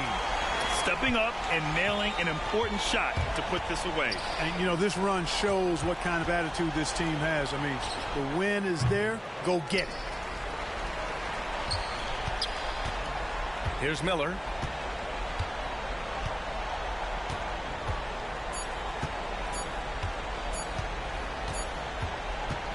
And so Charlotte takes this one by a big margin. A clean win, and one where they clearly showed better energy. Yes, so true. They put on a show here at home, and I really think they had that extra swagger and confidence, too. And that's going to do it tonight, folks, for our broadcast. For Clark Kellogg, Grant Hill, and Allie LaForce, this is Brian Anderson. Thank you for watching. Now it's time for the New Balance Player of the Game, LaMelo Ball.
And here were the Heat coming into the building earlier on, looking as dapper as ever.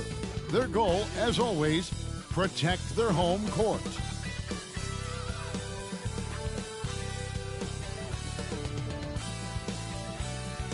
Hello and thanks for joining us on Noche La NBA, the NBA's celebration of Latin heritage, both among its players and fans. Kevin Harlan here, joined by our analyst Greg Anthony and Hall of Famer Doris Burke. Plus, reporting from the sidelines, another Hall of Famer, David Aldridge. And a couple of injuries among their reserves. I expect their starters guys will be ready to do whatever's needed. 2 injuries, one of their stars out, but it's all about how you respond to the adversity. Let's check out Indiana's starting lineup. They've got Siakam. He's out there with Turner. Halliburton is out there with Nesmith. And it's Nembhard in at the shooting guard position. And for the Heat, the wingman, it's Hero and Butler. Then it's Bam Adebayo. Then there's Terry Rozier. And it's Highsmith in at the 4-man position. We'll have to keep our eyes on the center matchup, Greg, in this one. These two bigs bring so much to their respective teams. Yeah, and remember when people thought centers were going extinct?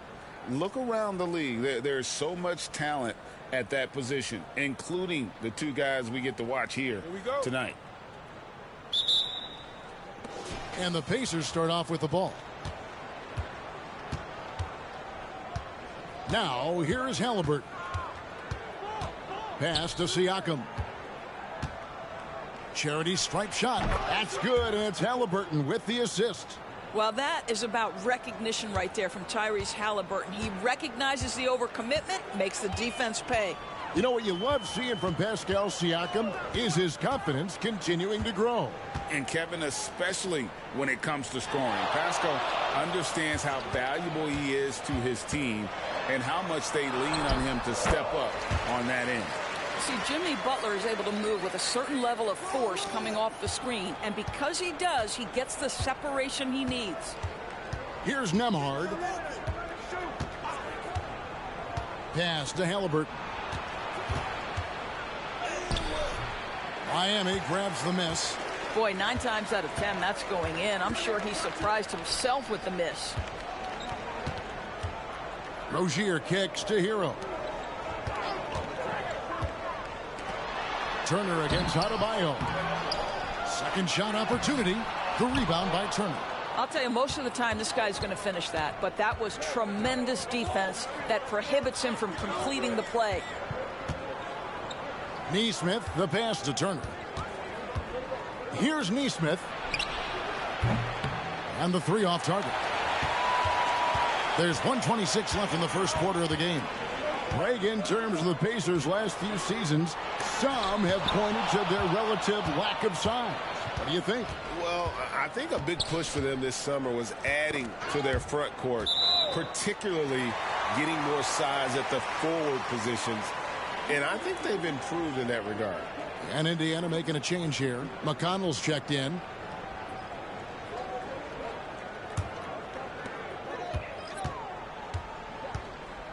Now about 2 minutes gone here in the first quarter. Wright sets a screen. There's the drive. Jaquez with the bucket. Well, use the pick and going right to the cup. I love the aggressiveness. For Indiana, they've gone 1 of 3 from the field to start this one so far. Siakam inside the 3-point line. Indiana again missing. Well, you simply have to shake that one off, right? You can't let that kind of missed opportunity bother you. Now here's Butler. Tight defense on him. Up top right. Good, and Butler gets the assist. Boy, DeLon Wright with great range. What a shot. There's 25 seconds left here in the first quarter. Looking to end the run. Jaquez with the rebound. Passes it to Butler. Lets the 3 fly. Good on the triple. Adding to their advantage, trying to find a way to blow this one open. One of the things they're doing is identifying favorable. Got it to fall! It went down! He got it to fall! He did it! That's a miracle. Are you kidding me? Listen, under duress of the end of the period, you just throw it up and hope. And we reached the end of the first quarter. Miami ahead, up by 5. Live from Miami, you're watching 2K Sports.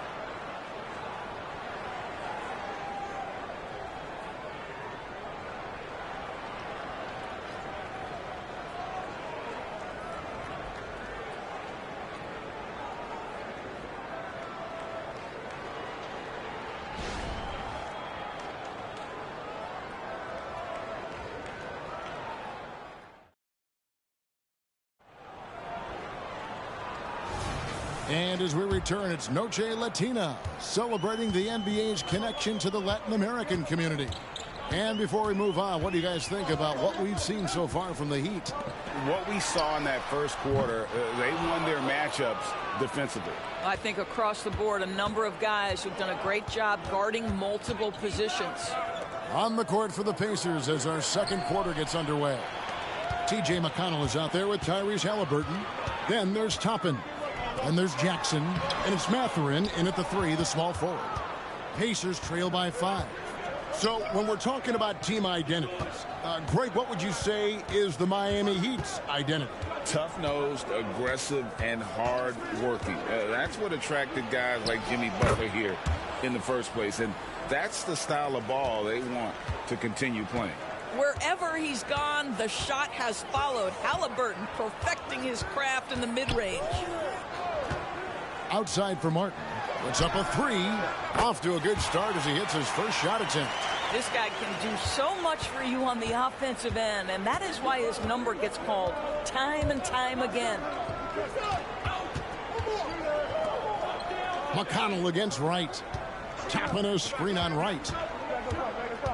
And it's Kevin Love with the foul. That is his first foul of the game. A different look for Miami. Bam Adebayo comes in for Kevin Love. And it's Rozier in for Wright.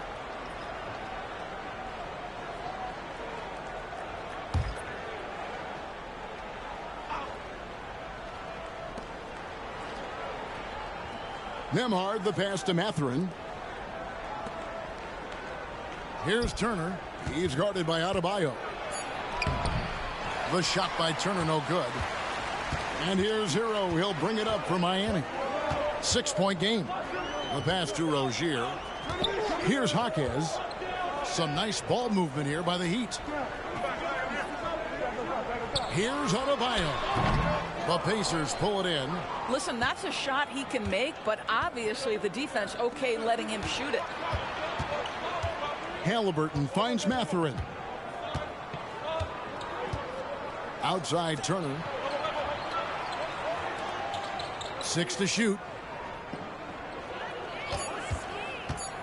Halliburton against Hero. Count that one. Halliburton's got his second bucket of the game to go.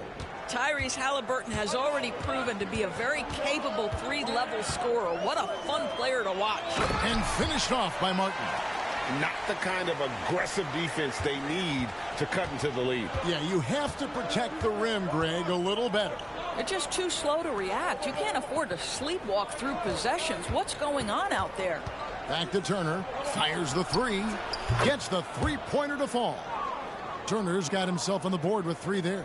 Well, Miles Turner has earned the trust of his coaches. He's got the green light in these catch-and-shoot opportunities. Just 1 second between the shot clock and game clock. Now, Hero. He's guarded closely.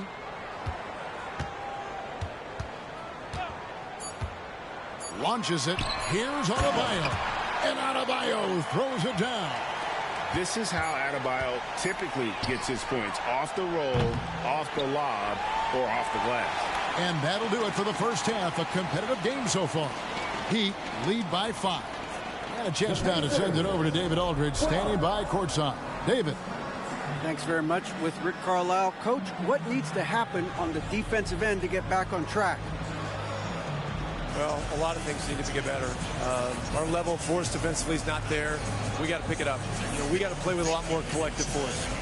We'll see if you can bring the noise more as the game goes on. Thanks very much. Back to you. Thank you, David, for that interview, and we'll see you back here after the break for third quarter basketball.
And after a fairly even first couple of quarters, the second half could turn out to be a great one as both teams try to gain an edge.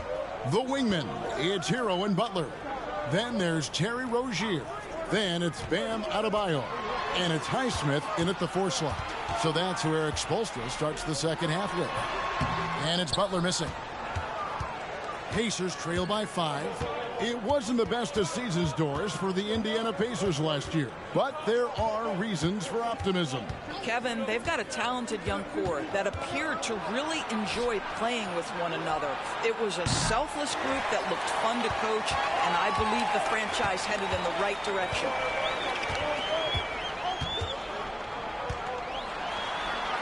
Softly drops in the floater. And the Heat lead by 7. Well, we know Jimmy wants to get to the cup, but sometimes the defense forces you to modify things. How pretty was his floater? Woo! Turner with a screen for Siakam. Outside Turner from deep. Drills the three-pointer. Turner's got 6. Yeah, it's such a sweet three-point stroke there, and it can really open things up inside because as good as he shoots it, it forces the opposing bigs to have to step out on the perimeter. Rozier the pass to Adebayo. Good work defensively by Turner. Pacers trail by 4. Back to Halliburton. For the 3. The shot by Turner no good. For Miami, they've gone 1 of 3 since starting the second half. You know, Greg, one thing you got to admire about Miles Turner is how sensational a shot blocker he is. Every year among the leaders in the NBA. And Kevin, such a dependable defensive anchor. Someone that just reads shooters well, knows when to go after the block. Siakam against Rozier. Siakam passes to Nesmith. Back to Siakam. Turner with a screen for Siakam. No good from outside. The Heat leading by 4. A little under 2.5 minutes gone by here in the third. And that one's good by Butler. That's the tenacity of Jimmy Butler, just putting in work in close range. Turner with a screen on Rozier. We've got 22 seconds left in the third quarter of the game. Siakam outside. Turner with a screen for Siakam. Off the mark there with the three-point shot. Pass to Butler.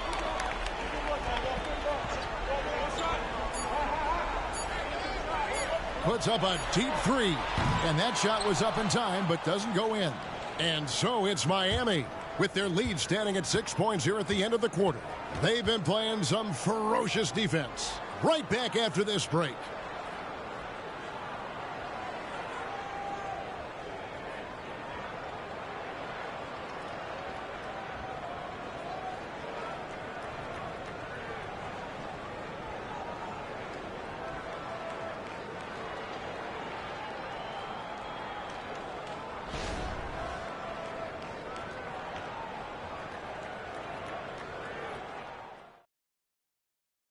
And let's go back to a terrific pass that we're calling tonight our State Farm assist of the game.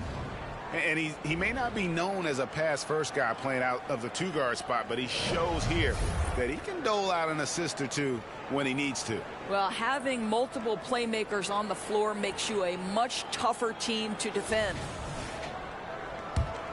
We've reached the fourth quarter, and what has been a very competitive game should be an exciting finish. On the court right now for the Pacers. Nesmith is out there with Pascal Siakam. Then it's Turner. Then there's Tyrese Halliburton. And it's Nembhard in at the shooting guard. Siakam passes to Nembhard. For 3. Hits the three-point bomb. Nembhard's got himself going with the triple, his first basket of the game. Pass to Adebayo. Outside, Hero. Here's Butler. Nembhard grabs the board. Listen, he knows he should have made that shot. We'll see if they can work it back to him in that same area. Passes to Siakam to tie it up. Miami grabs the miss. Outside Butler. Throws it down as the official calls the foul. It may be a three-point play. It's going to be on Miles Turner. That is not a simple finish by any means. Adebayo had to keep his focus, makes the D think twice about getting physical with him.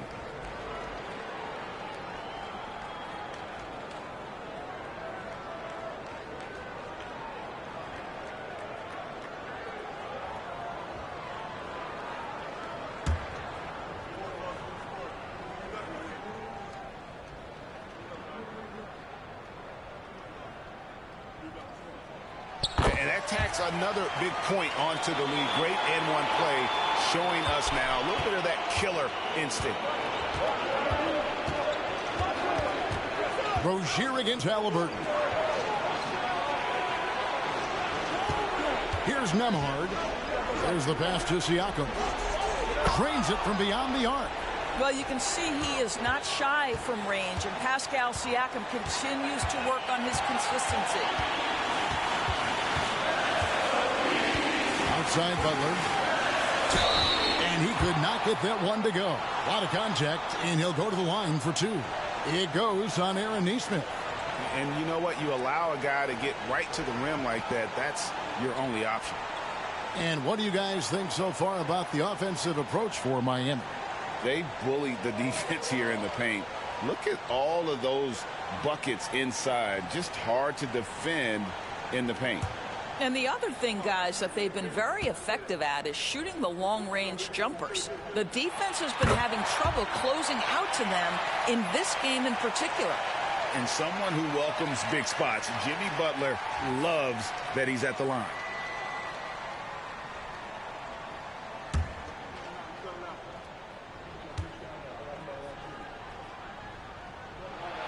And so he drops them both. It's a 5-point game. Yeah, the crucial part of those free throws is that it now makes it a two-possession game. Halliburton deciding where to go with it. 1:15 left in the fourth quarter. Here's Siakam. And it's Miami with the rebound. Pass to Martin. Now here's Butler. Defense right on him. Hero from long range. The rebound by Halliburton. Not quite enough defense that time around. Just lucky he was off. 41 seconds left to play in the final quarter. Pass to Nembhard. And here is Nesmith. Halliburton right side. Turner for three. Yes! And he has brought them to within 2 points. Oh, you just love seeing a player with absolutely no fear. To me, more often than not, when you attack, good things happen. And so they foul intentionally.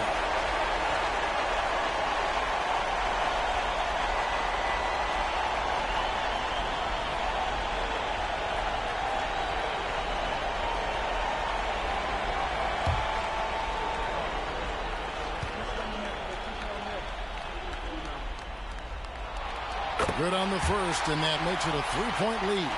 Boy, at his best, Jimmy Butler is a versatile scorer, inside and outside. But what I will most remember him for, his competitive toughness. And so both free throws are good, and it's a 4-point ball game. And the Pacers call time here. They're trailing by 4. 26 seconds left in the fourth.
now the latest from our reporter, David Aldridge.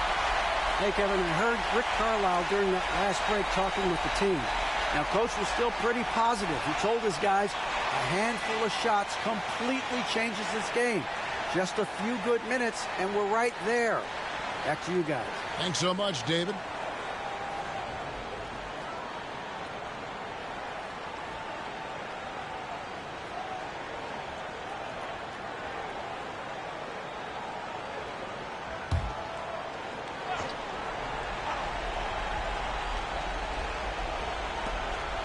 .26 seconds left to play here in the fourth. Good! And he has brought them to within 2 points. You want the answer? Can Miles Turner make tough shots in big moments? That's a definitive yes. You have to foul, but I'm sure they would have liked to foul someone different.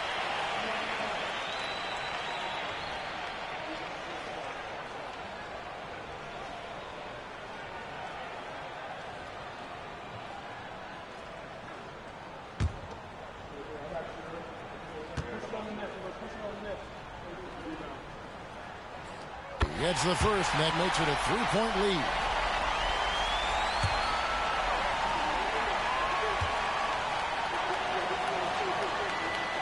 Second one is good. Getting both at the line, and it's a 4-point ball game. Timeout called the Pacers. They're down by 4.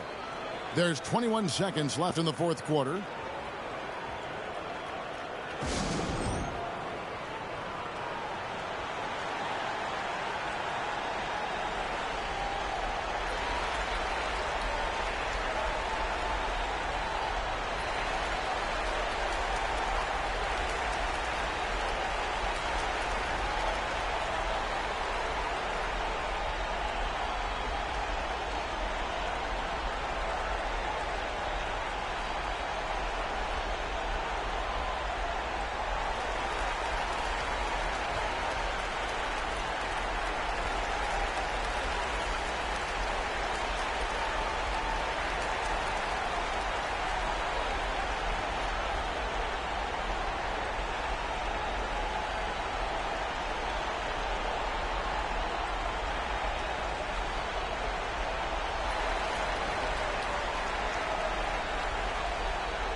Halliburton up top.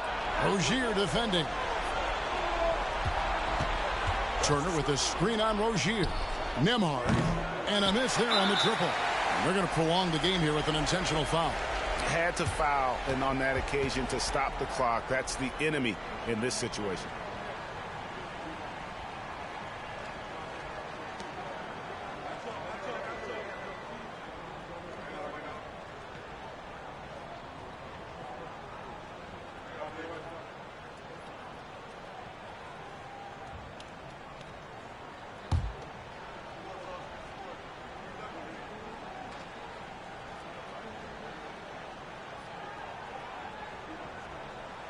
First free throw is good, and that puts them up by 5.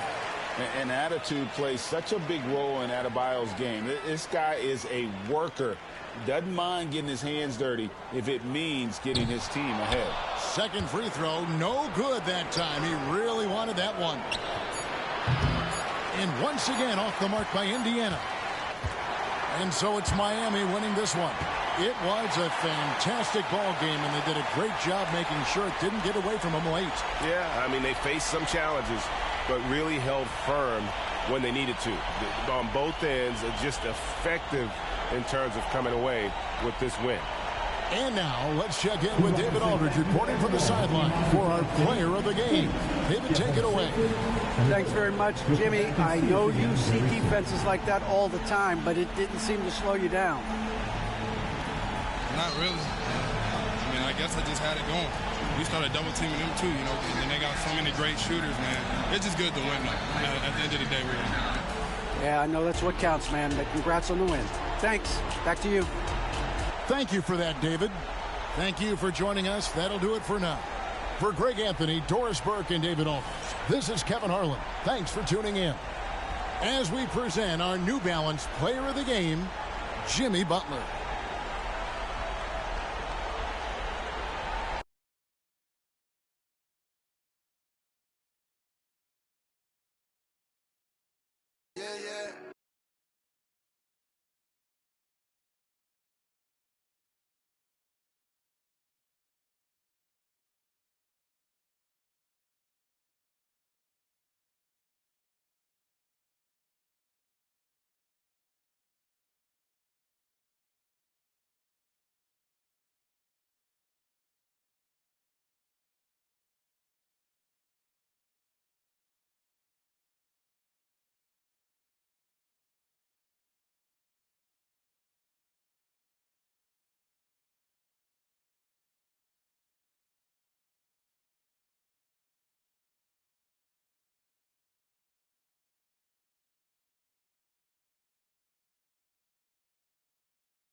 And a look at the Knicks earlier on. Check out the focus they've got coming off that bus.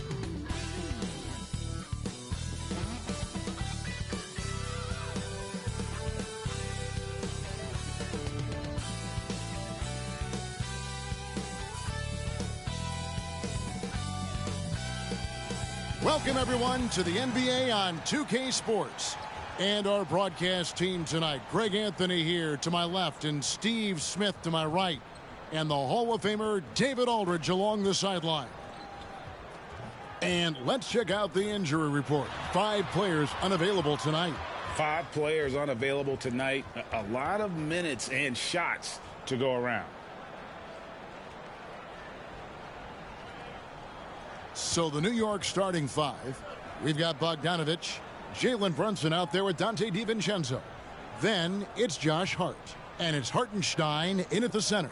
And for Los Angeles, man in at shooting guard with George at small forward. Down in the block, it'll be Kawhi next to Zubac. And it's Harden in at the 1. Well, certainly some names on the floor, Greg, that we've seen in the NBA for many years. That in consideration, what kind of game can we expect with a grizzled group on the floor? And Kevin, these types of games tend to be kind of methodical. Vets aren't afraid to give the ball up for a better look, and we should see a clean game here tonight. Now, here is George. Plays it up and banks it in. Good body control by Paul George. Shakes off the contact and gets the points. Brunson surveying the D. Beautiful location on the pass as usual. Led his man perfectly. And we know they like having Brunson out there, Greg, a player they can run the entire offense through. No doubt. And he can be trusted on to take the keys and just run things effectively. He keeps mistakes to a minimum, and he's a solid creator for his teammates. And here's Brunson after Paul George getting his 3 to go. To the middle, here's Hartenstein. He gets that one. Hartenstein's got his second bucket. Just setting the tone with an aggressive move to the rack. And where's the help defensively? No excuse. You have to be aware. He should be on your radar all the time. Now Brunson. Paul George missing from long range. Brunson the pass to DiVincenzo. Here's Hartenstein. 6 to shoot. And the pass to Hart. Takes a 3. The shot goes in. First shot, first basket. I like the shot-ready approach by Josh Hart. He was ready, and he caught it and fired it. Leonard inside. He's covered by Bogdanovich. And it's Leonard missing. I'm not sure what happened on that play. May have relaxed a little bit once he got to the rim.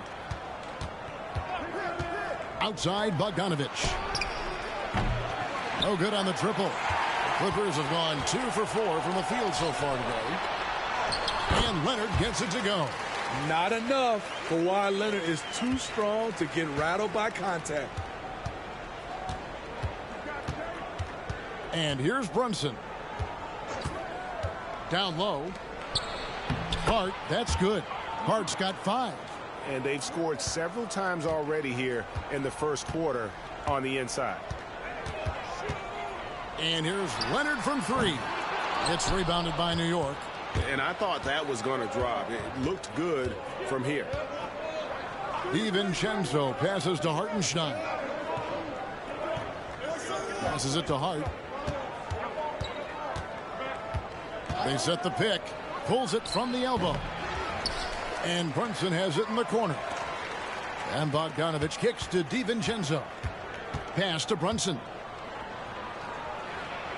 That one's in, his first shot this game. And defensively, if you are not on point, Brunson more than capable of finishing inside.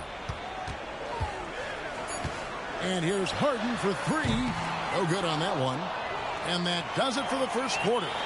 Knicks lead by 4. And back with the start of the second quarter in just a moment.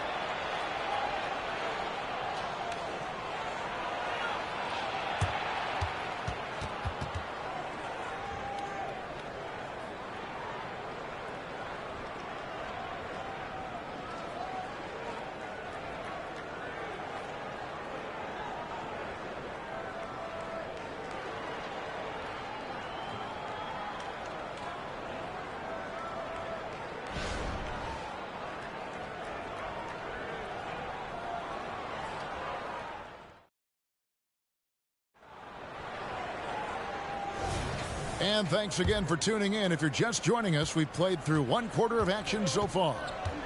All right, well, a look at how the points have been generated so far. Scoring breakdown for the Knicks.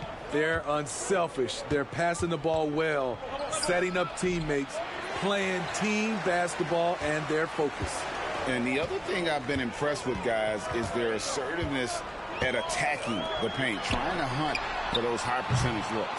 So with Harden on the bench, here's who Tyronn Lue's going with. Out on the wings for him, Powell and George. Plumlee out there with P.J. Tucker. And it's Highland in at the point.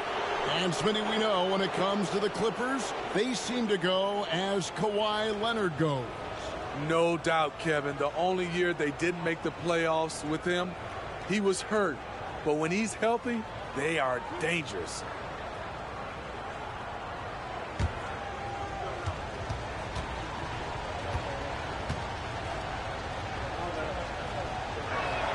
The first free throw is good. And the NBA looking to reduce the amount of carrying recently. Seems like GA ball handlers had to adjust. You know, guards can get away with a lot these days, and it's hard for players and refs to make that adjustment. Ultimately, things need to be kept in check. He doesn't get the second one. You spent your first 4 seasons playing in New York. What's that like? When the Knicks are winning, Kevin, there is no place you'd rather be. The fans are incredibly smart, loyal, and they'll treat you like a king. But no doubt that media pressure is for real. A moment now to hear from our sideline reporter, Hall of Famer David Aldridge. David. Thank you, Kevin. New York City remains a basketball mecca. NYC legend and former Knick Mark Jackson always talks up the basketball environment. He says, coming up in New York, it's all about the grit, the grind, the edge, the competitiveness, the swag, the confidence, the struggle, and the embracing of the bright lights. Kevin? Well, it's all there, and it is the biggest stage for sure. David, thanks. Zubac is checked in for Los Angeles. Harden comes in for Bones Highland. And a switcher also for New York. Hartenstein's checked in, inside. Hard against George. And too much time in the lane. They get called for the 3-second violation. For the Clippers, Kawhi Leonard is checked in for P.J. Tucker. Mann subbed in for Norman Powell. Clippers trail by 7. Second quarter of action, about a minute and a half played. Harden the pass to Mann. Outside, George takes the 3. That one's all good. Now he's 3 for 5 from the field. And we talk about George's confidence. When you have that kind of range, you should be confident. Here's the teardrop. Good work there as it goes. Brunson's got 5. This is why you're trying to get him as many touches as possible. He's got the neck. With some arc, it'll go, and the Knick lead is cut back down to 4 with the made basket from Harden. And that touch Harden has, making the floater look so effortless coming off his fingertips. Here's Brunson. Good work defensively by Harden. Meeting right at the rim. He typically converts in those situations. Not this time. George against Hart. There's the screen. Over in the corner, Zubac. Harden outside. Zubac, a screen on Brunson. That one's in there. The New York lead is cut to just 1 point on the basket from Harden. And as long as Harden's in the building, he has the confidence he can make it. DiVincenzo with it. Scoreless thus far. Pass to Brunson. Over Harden. Off target with the jump hook. And that's it for the first half of action. What's been a very close game here. It's the Knicks leading by just 1. And now we'll send it over to David Aldridge, who is standing by courtside. David. Thanks very much, Coach. This team is still developing. What do they need to do to really reach their max?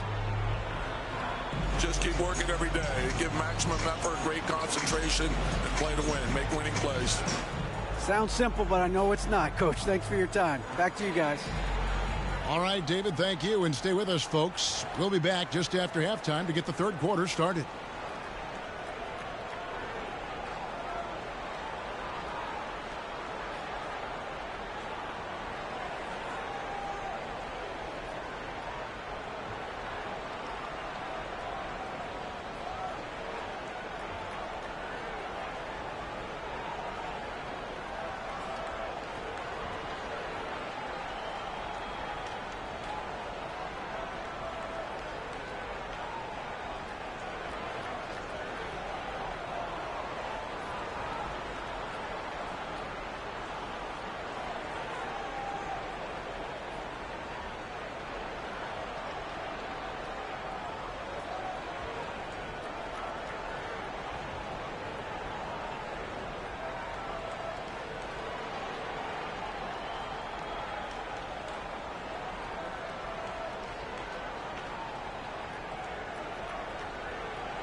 Second half of basketball upon us. We may be in for an exciting finish based on how close of a game it's been so far. Without question, George is displaying his skills today. Yeah, it's been a great performance from him, really staying focused on quality shots. And many of those quality shots have been jumpers. A very high percentage of those in the first half. And New York, looking at who they've got. They've got Hart, Bogdanovich out there with Hartenstein. Then it's Jalen Brunson. And it's DiVincenzo in at the 2. And while we've got a moment, let's send it over to our terrific reporter, David Aldridge. David? Hey there, Kevin. Kawhi Leonard continuing to work his way back to peak form after his ACL tear during the 2021 playoffs. He said, "I missed a whole year of basketball. I don't want to take anything for granted. I'm just trying to live in the moment and bring a sense of energy for the team. I'm still young, I'm a lot stronger, and I'm back. So, I'm happy." Kevin? Yeah, good to see, D.A. Hey, thank you. New York moving the ball around. Brunson against Harden. Brunson the pass to Hartenstein. Brunson kicks to DiVincenzo. And he hits it just before the shot clock expires. And the Knicks lead by 6. Off and running right off the bat here to start the second half. Steve, this current Clippers group, they're changing the identity of this franchise. Hey, Kevin, you know this. For a long time, they couldn't get right, winning just one playoff series during their first 27 seasons in L.A. Now the Clippers expect to make postseason runs. And here's Brunson. He'll bring it up for New York. They haven't given up any points here in the second half. DiVincenzo finds Brunson. Here's Hartenstein. Outside Bogdanovich. And out of bounds as the Clippers gain possession. Powell, he's checked in for Terrence Mann. And a switcher also for New York. McBride's checked in.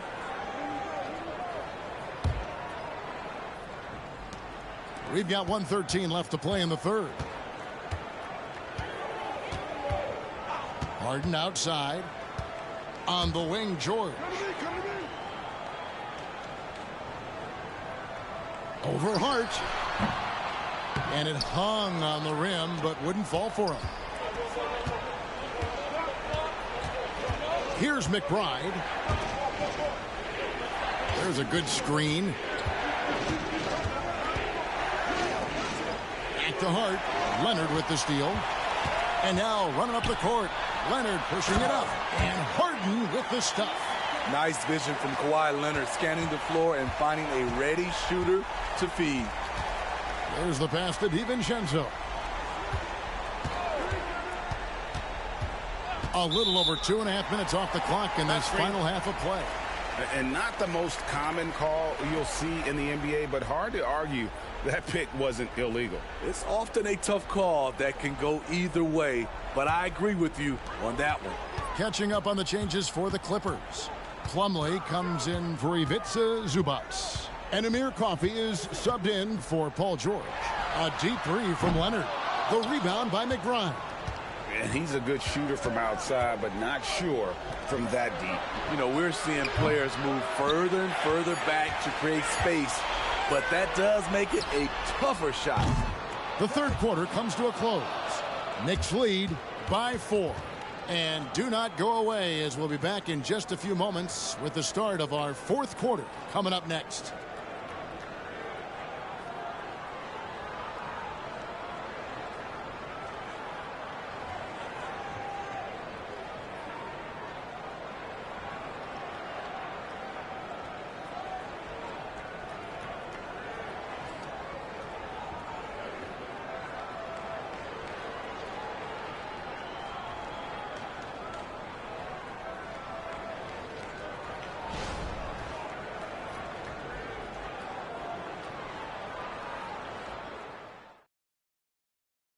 And how about a look now at our assist of the game?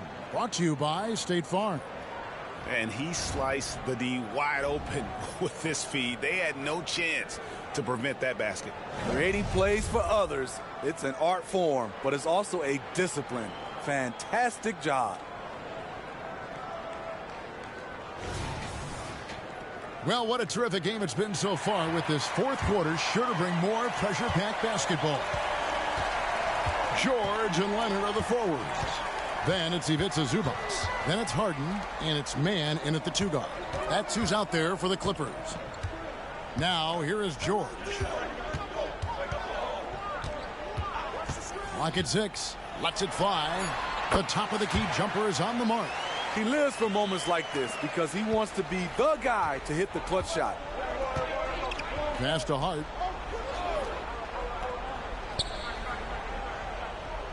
Pass to Brunson.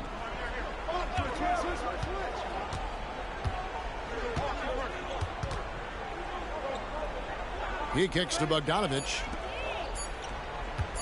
The 3 for DiVincenzo. Hits the three-point bomb. And the Knicks lead by 5. And his teammates appreciate the unselfishness. Bogdanovich willing to get it to his open guys. Shot from 12. George passes to Harden. Here's Mann, defended by DiVincenzo. And a lot of contact on that one, so he'll shoot 2 here. The rare old school center, Zubac, knows who he is, a rebounder and defender. And a chance for just a second to check out the scoring breakdown for New York. It's just a passing clinic from them in this game. Solid communication and unselfish play all around. And another area they've separated themselves has been their three-point shooting, making the defense pay for any airspace. It's the first, and that shrinks the margin to just 4. Time for Zubac to dig deep. He's effective from the line, but there's some added pressure now.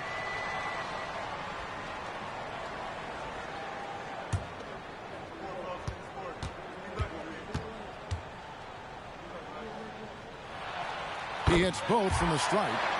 Yeah, that's who you want stepping to the line when the game is close. Now here's Brunson. Final quarter of play, about a minute and a half off the clock into it. There's a screen, and the wide-open shot from DiVincenzo. Pass to Hart, and here is DiVincenzo. And it's out of bounds. They say it was last touched by DiVincenzo.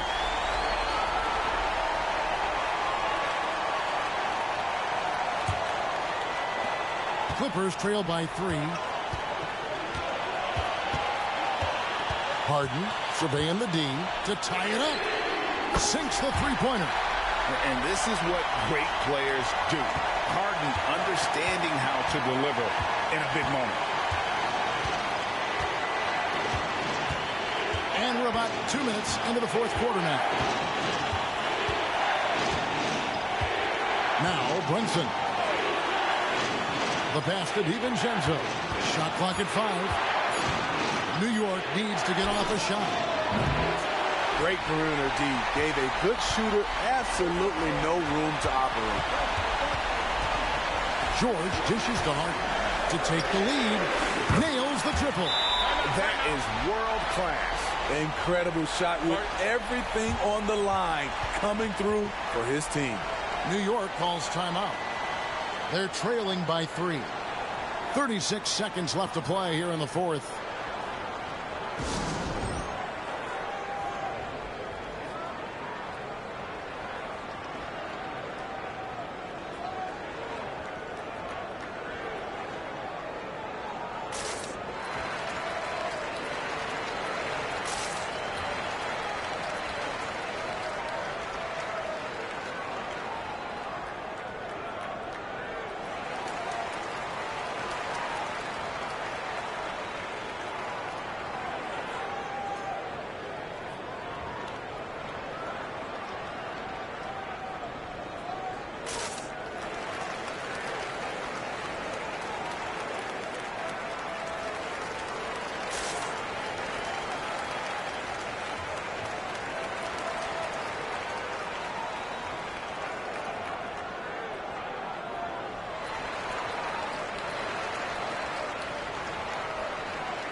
And let's head over to the sideline and catch up with David Aldridge. Hey, Kevin, well, let's summarize what Tom Thibodeau went over with his guys during the break. Now, he told his guys they can do this. In the huddle, he said, we've been here before and come back. So we know we can do this. We just have to believe. Inspiring words. We'll see if they live up to them. Guys? All right, thank you, David.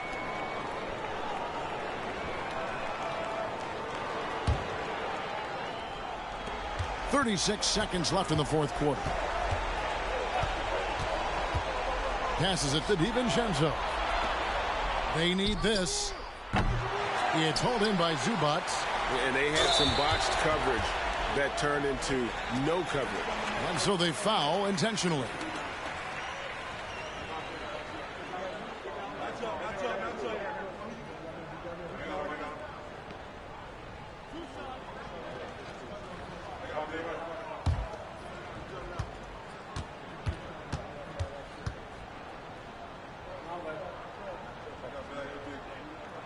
He hits the first one, and that gives them a 4-point cushion.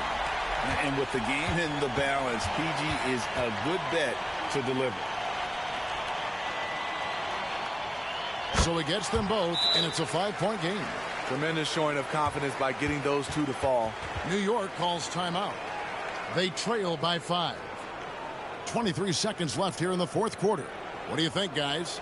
Looking for a quick shot, trying to extend the game. And on the defensive end, they'll have to foul whomever gets the ball. No time left to be picky.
Brunson the pass to Hartenstein.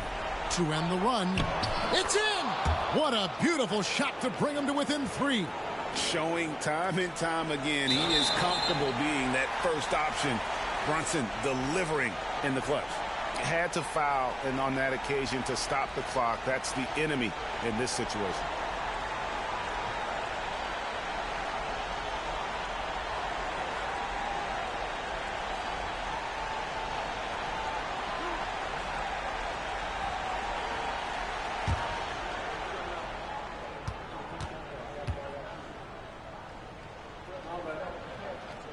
First free throw is good, and that gives them a 4-point cushion.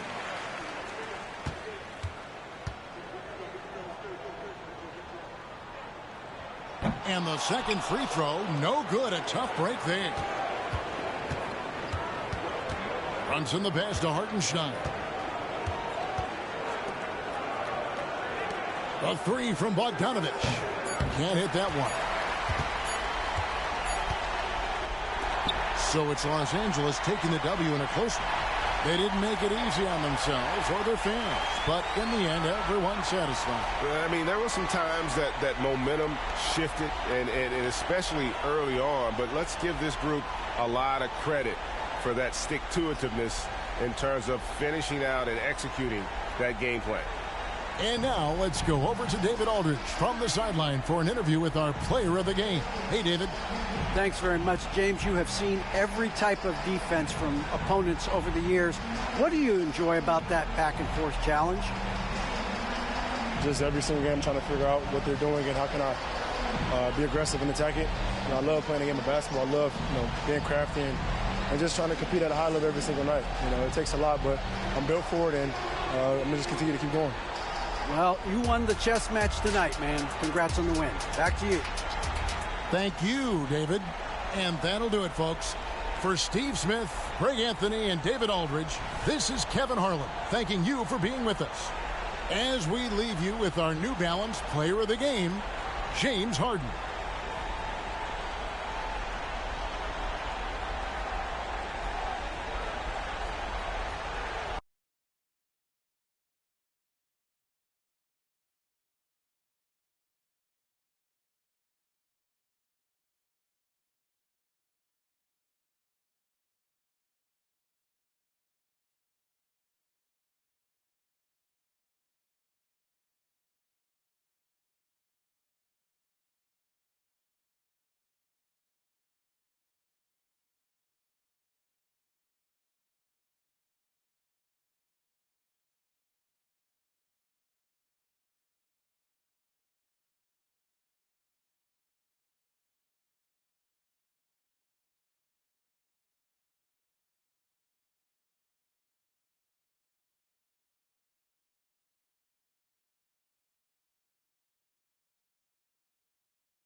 Welcome to 2K Sports. We have the NBA coming up.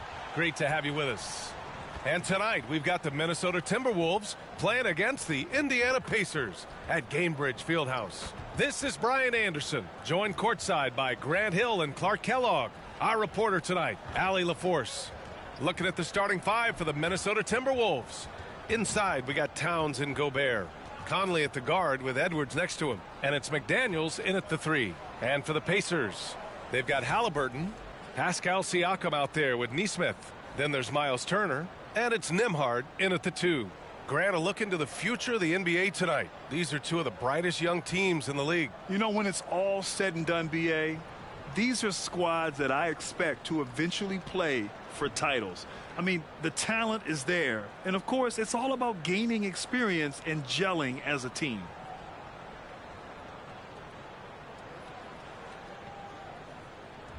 Here we go. And the Pacers start out with the ball. Halliburton against Conley. Pass to Turner. Here's Nembhard. Misses the 3.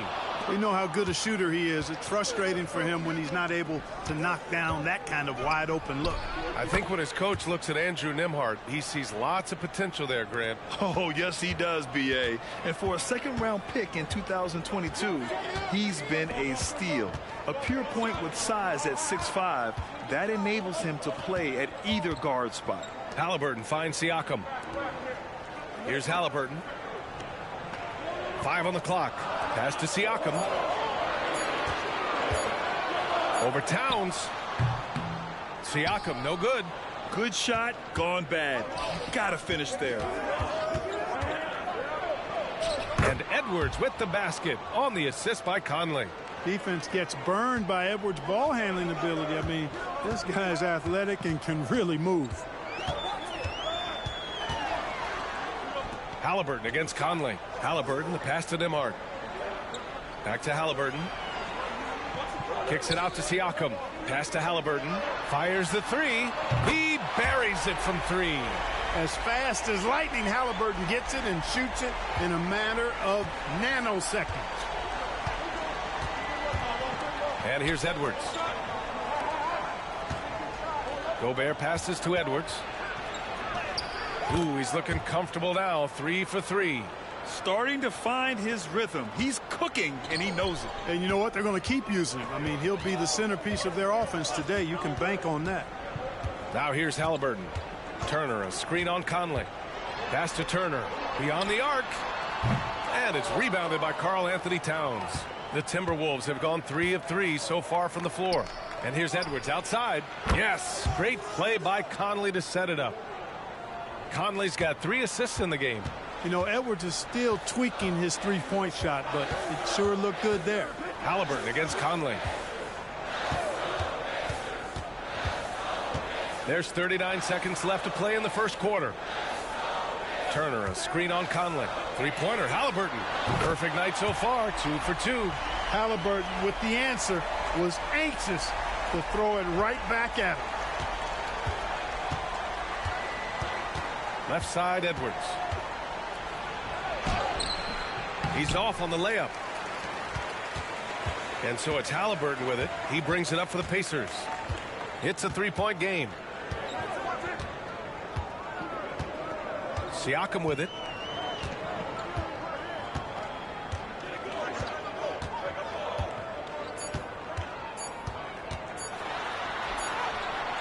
Oh, it would have counted had it fallen, but it is offline. Anthony Edwards has been on display for Minnesota, hunting for opportunities, leading to 9 points in the quarter. Back after this.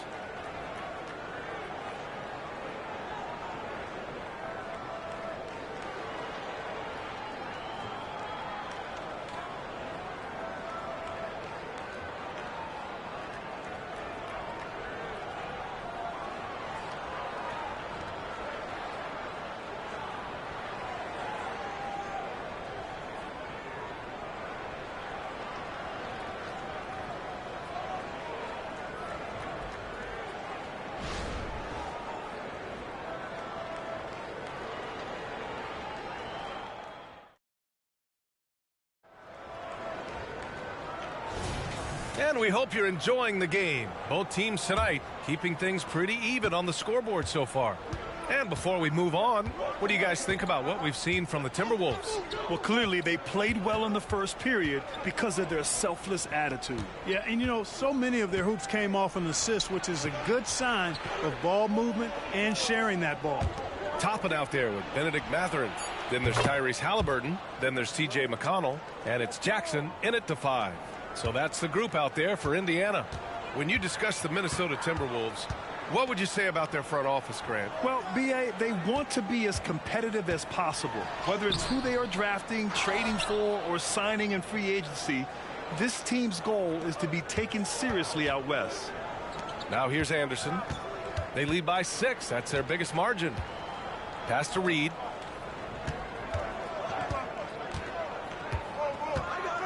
Now here's Morris. They set the pick. From the high post. Pacers with a rebound. Just over a minute has passed here in the second quarter. Here's Halliburton.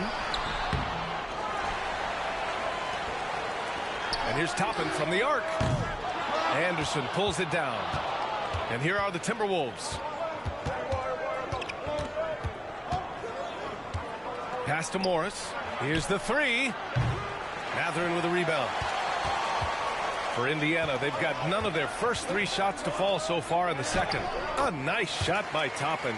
Good work by Mathurin getting rid of the ball. When somebody has a better shot, you got to throw it his way. Let's go now to the sideline and catch up with Allie LaForce. Well, Benedict Mathurin talked about his motivation. He said, quote, a lot of people play a sport because they have talent, but I play for a different reason. I want to be one of the greatest players ever, and I want to take care of my family. I made that promise to myself when I was very young, and I have no choice but to be great. That's the way it is. B.A.? All right, Allie, thank you. Good reporting there. That's one of the things his coaches have encouraged him to do. Look for the mid-range jumper, Tyrese. Way to knock it down. Towns down low, guarded by Toppin, and a foul called on the way up. So he'll take 2 from the free throw line. It goes on Obi Toppin. Heady play to stop that easy layup right there. I mean, make him earn it at the line. Yeah, exactly. I mean, free throws are always better than a layup, so I'd agree with you there.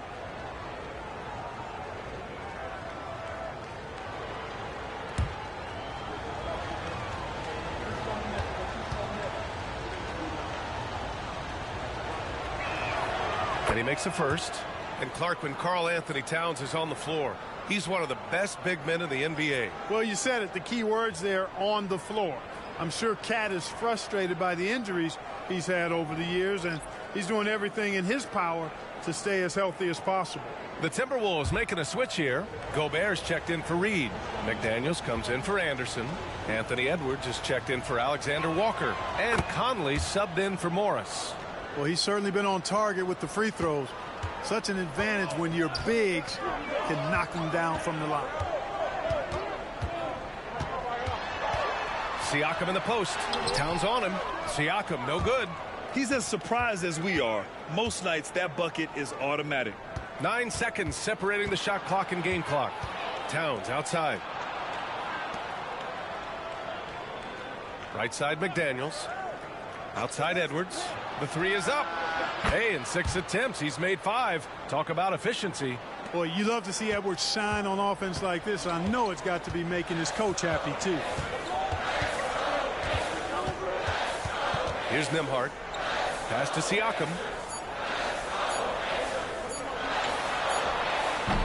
And so it's Minnesota closing out this quarter with a 7-point lead. Great shot selection right now, keeping the game simple and getting high percentage looks. All right, Allie's ready to go. She's courtside. Hey, Allie. Thanks so much, Rick. What did you think of your team's offensive execution in the first half? We got to get it moving more. We got to get it driven more. They're very physical. You're trying to run plays. They blow all that stuff up. And so bottom line with our offense, we got to get some more stops. That'll help our offense. Defense leads to offense. Thanks, Coach. Thanks, Allie. After the break, we'll see you right back here to begin quarter number 3.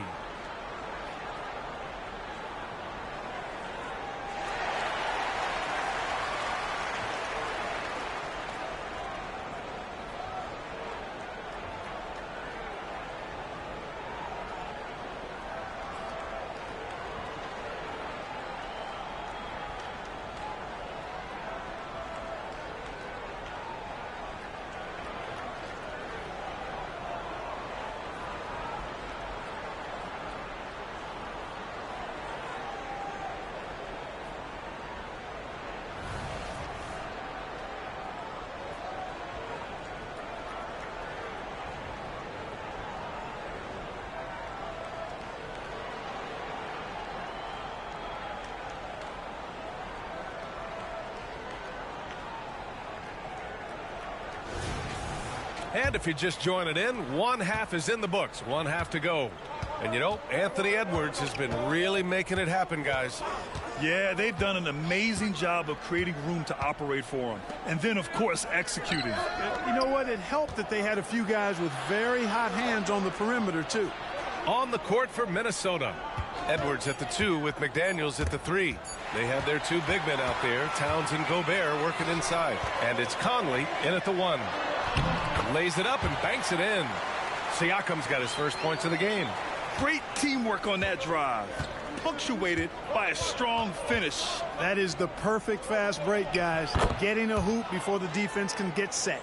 And Grant, these days, more and more teams emphasize the importance of switch defense. It's so true in the modern NBA, BA. Every team has to be able to switch to take away a lot of the action of the offensive team. So having defenders who can guard multiple players on the court is a must. Here's Conley. The Pacers making their last shot. Outside Edwards. Gobert on the high post. The shot no good. Ooh, excellent D there from Turner. Gives us a chance to catch up with Allie LaForce. Listen, Indiana is not a free agent hotspot, but you ask Tyrese Halliburton, it's a great place to play. He said, quote, Midwest nice is a real thing. The genuineness of the people, the way they act. I really value people waving as you walk by or smiling. That matters to me. That small town feel, that Midwest feel. Brian? Yeah, he seems right at home, Allie. Thank you. Well, Grant, some think of Gobert as just a defensive specialist, but he's proven to be more than that. Yeah, B.A., I like how Rudy uses his height to his advantage inside. Focuses on taking high percentage shots that come to him naturally. The shot by Conley, no good. And so it's Siakam with it. He brings it up for the Indiana Pacers. They've only allowed 2 points so far in the second half. Now here's Turner. Pass to Siakam. Up and over Conley. Siakam, no good. Edwards with it. 41 seconds left in the third quarter.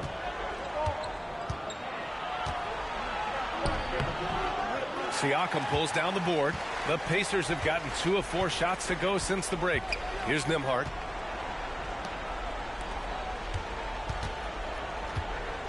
Pass to Halliburton.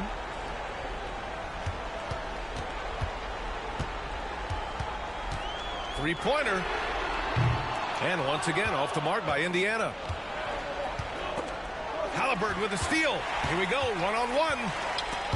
Oh, it's stolen by Towns. And here's Edwards outside. He got it up in time, but it would not fall for him. And we've watched 3 so far in this one. Timberwolves ahead, leading by 5. And time to step away quickly, but we'll be back in no time with the start of the fourth quarter.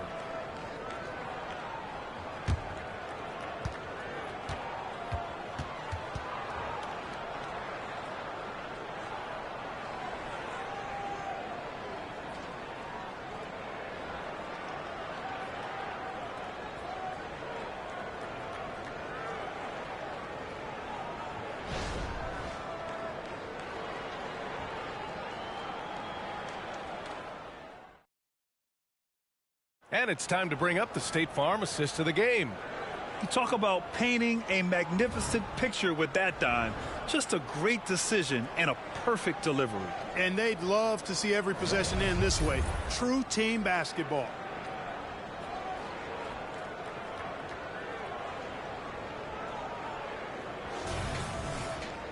Well, this has been a great contest so far. I imagine the fourth quarter could have more action in store for us. Nesmith out there with Pascal Siakam.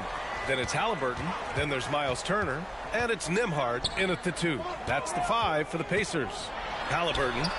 No stopping Halliburton. So physical. That shot by Halliburton, not easy. Taking the hit and still finishing the play. Here's Edwards. Driving inside. And the layup falls. We see this every night. He has the skill and versatility to keep a defense guessing. Halliburton looking for an opening. Pass to Siakam.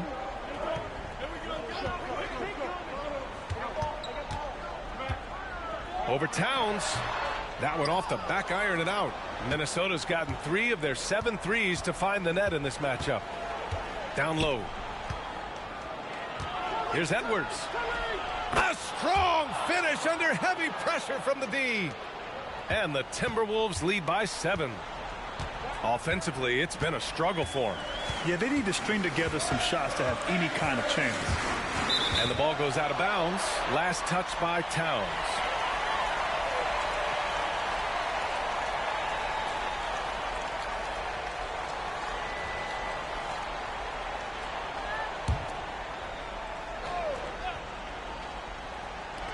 .149 left to play in the fourth.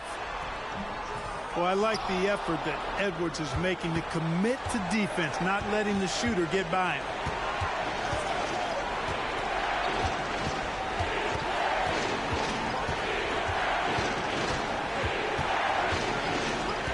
Pass to Gobert. Just 5 on the clock. The Timberwolves need to get off a shot here. Edwards can't hit. Indiana trailing here. Nembhard, the pass to Siakam.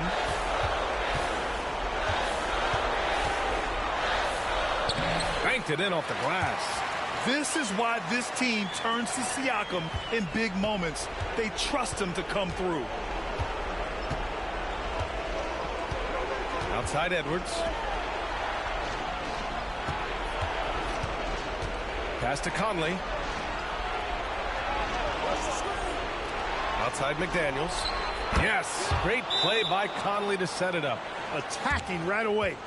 McDaniels wasting no time there. Time called here. Indiana decides to talk it over. They're behind by 8. 51 seconds left in the fourth.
Halliburton against Conley. Turner, a screen on Conley. Halliburton, the pass to Turner. That's good. And Halliburton gets the assist. Proving he has the clutch DNA. Love seeing Turner up his game during these big possessions.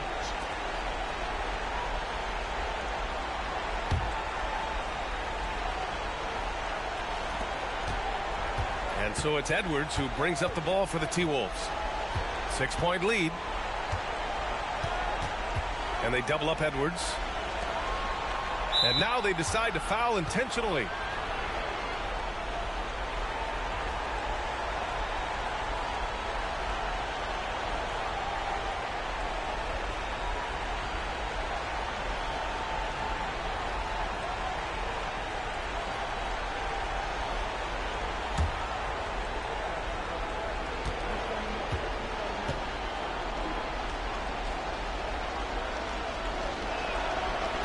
And he misses the first one. Boy, he wanted that one to go.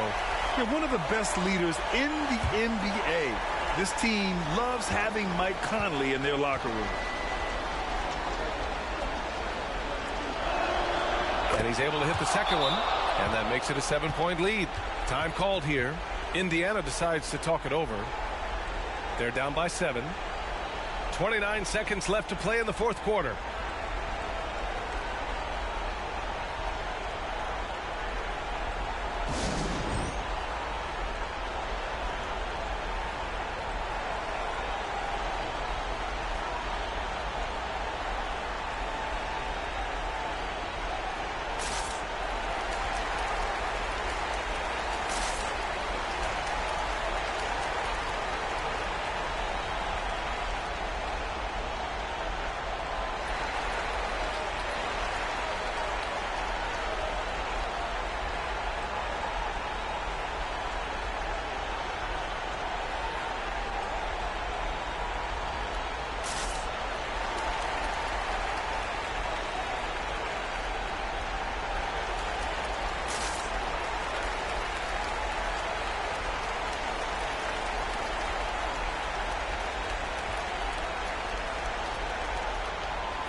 .29 seconds left to play in the fourth quarter of this one. Turner, a screen on Conley. Halliburton for 3. And he sinks it. And now they trail by just 4. Halliburton, one of those young guys that you want with the rock in his hand at crunch time. He always seems to deliver. And a smart choice right there. I mean, you can't allow them to just drain the clock. No, you got to foul. I mean, it's going to come down to free throws here. Foul right away.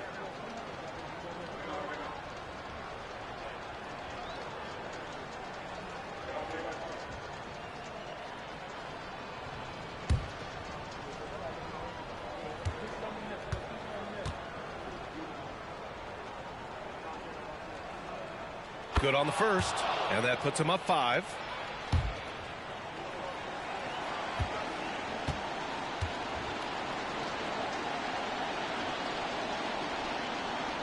So he gets them both, and it's a 6-point ball game. Stellar work at the charity stripe, trying to build out this lead. Pass to Turner. There's the triple.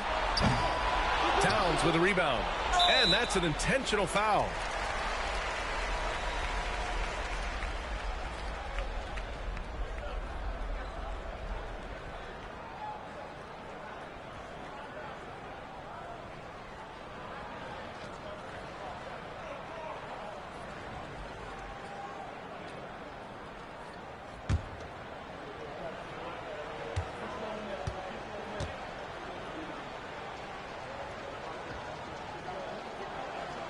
So the first one drops, and that makes it a 7-point lead.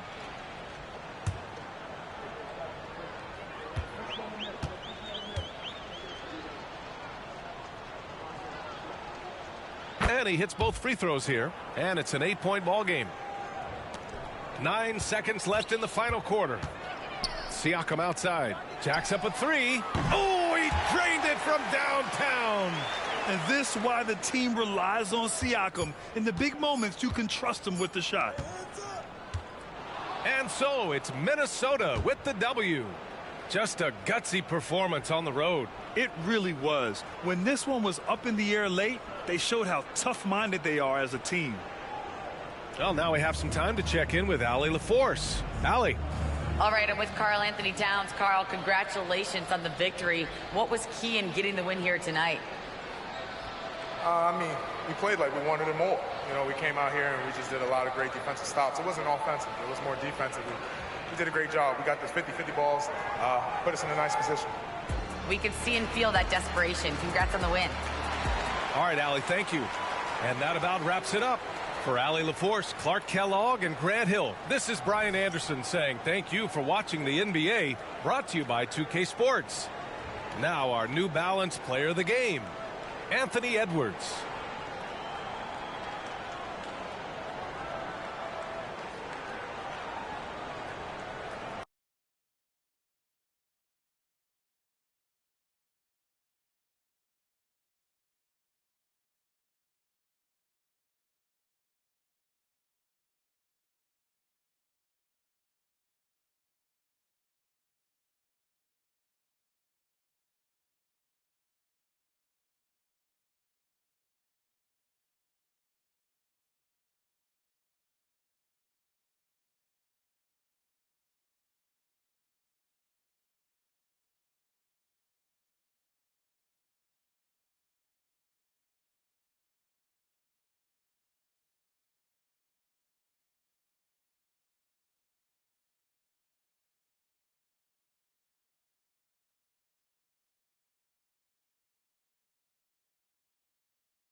Coming up next, the Warriors taking on the Heat. For the Warriors, they know each game presents a test of physical endurance, of mental focus, and their ability to match up against any style of play. And that challenge is right ahead. Heat, Warriors, coming up next, right after this.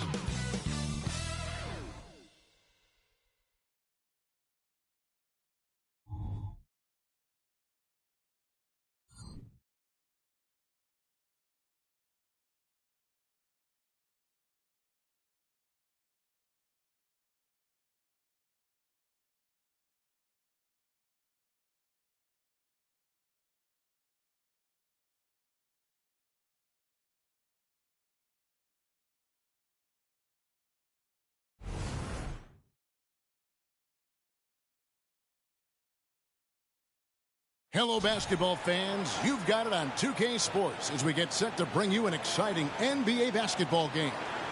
This is Kevin Harlan alongside Greg Anthony as well as Brent Barry. And we'll be catching up a bit from the sideline with David Aldridge. And a couple of injuries among their reserves. I expect their starters guys will be ready to do whatever's needed. 2 players injured, one of their stars out, something they'll have to dig deep to overcome. So the opening lineup for the Heat, the wingmen, it's Hero and Butler. Then there's Terry Rozier. Then it's Bam Adebayo. And it's Highsmith in at the 4 slot. And for the Warriors, in the backcourt, it's Curry and Thompson. Jonathan Kuminga out there with Andrew Wiggins. And it's Green in at the center filling out the middle. Oh, we get to see, Brent, 2 of the league's strongest backcourts tonight. And this is probably the kind of game that suits your taste. Am I right? Oh, I love it. I love it, Kevin. This game is going to come down to guard play. It's not just about the backcourt scoring. It's just as much about that strong perimeter defense. Here we go. Tip-off goes to Miami. And here is Rozier. Adebayo kicks to Hero. Off target with his 3. Ooh, he missed an easy chance to put some points on the board. He won't get a much better look at that kind of shot again here probably tonight. Wiggins outside. Rozier against Curry. Just 5 to shoot. The long distance 3 is buried. Curry's got the first basket of the game for the Warriors. Curry is just lethal from outside. You know, we talk so much, Brent, about Steph Curry shooting. What about his leadership skills and what that means to the team? Yeah, there's no doubt the team feeds off of Steph's positive joy and energy and his commitment to the game. He wills them to victory night in and night out. Now here's Curry following the miss by Bam Adebayo. Curry can't get it to go. And now just over a minute played here in the first. Hero finds Adebayo. Heat moving the ball around to the paint. Kicks it out to Hero. That one falls coming off Adebayo's feet. Well, the catch and shoot is where Tyler Hero excels. And they call an illegal screen here.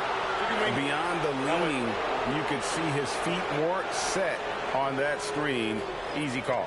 Got to hold firm or you're going to get a call. Miami's gone 1 of 2 from long range in the first quarter. Just over a minute and a half played here in this one. Shots good by Hero. Hero's got 5 points so far. Well, the defense solid, but Tyler goes inside and stays confident with that hoop. Green, the screen. Curry pass it to Green. Averaging less than 9 points a game for his career, but Draymond Green does everything else on the basketball court, Brent, and I know you admire that.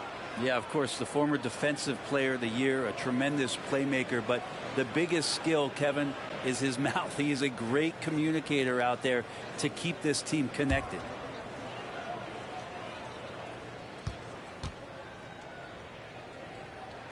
First free throw is good. What I appreciate most about Green is his leadership. Strong vocally on and off the floor. The Warriors making a switch here. Paul's checked in. The Heat also with a sub. White's checked in. He's off on the second. Well, it doesn't seem to matter, Brent, who they bring in. Everyone seems to fit in this system in Miami. Well, their identification process and their scouting, they do a fantastic job of putting guys in here who are hungry to go about their business. So it's a nice mix. You have young guys, you have veterans, and then they have the right star to follow. Here's Green.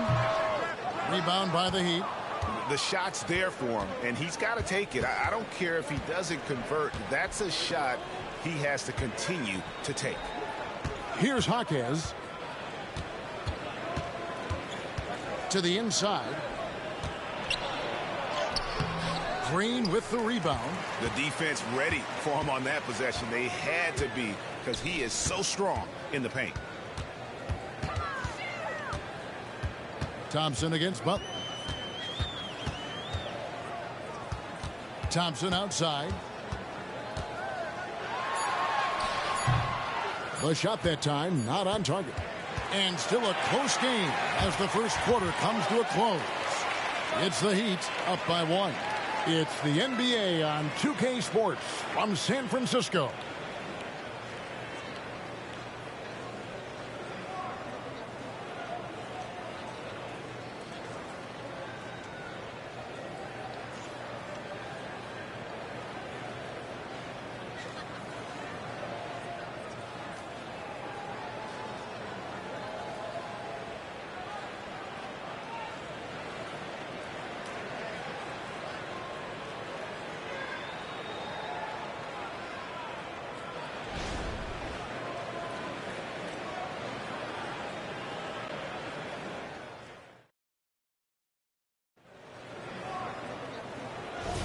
And close game underway so far. We'll see if either of these teams can jump out in the second quarter.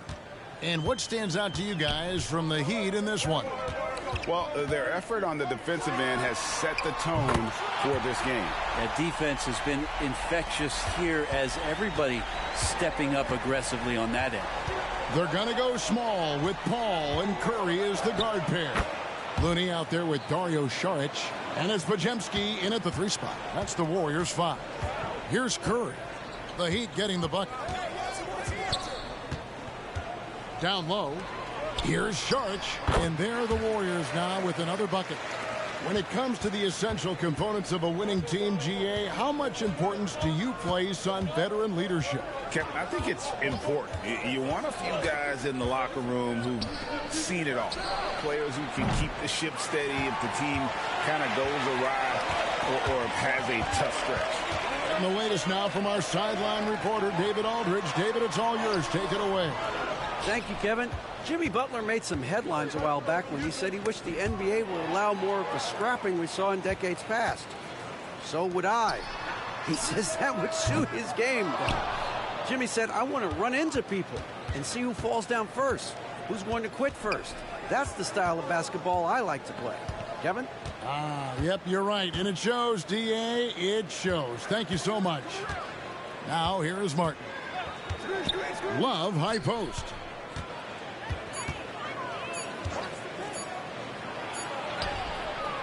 The Warriors pull it in. We've got 1:18 left in the first half. Pass to Curry. Right against Paul. Back to Looney. Marvelous lead pass, and he throws it down. And CP3 with that court awareness, it's legendary, exceptional at realizing when his guys are wide open. And Miami calls their first time out of the game.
And a new group getting ready for Miami. Adebayo is checked in for Love. Butler comes in for Caleb Martin. Duncan Robinson, he's checked in for Hero. And Terry Rozier subbed in for Wright.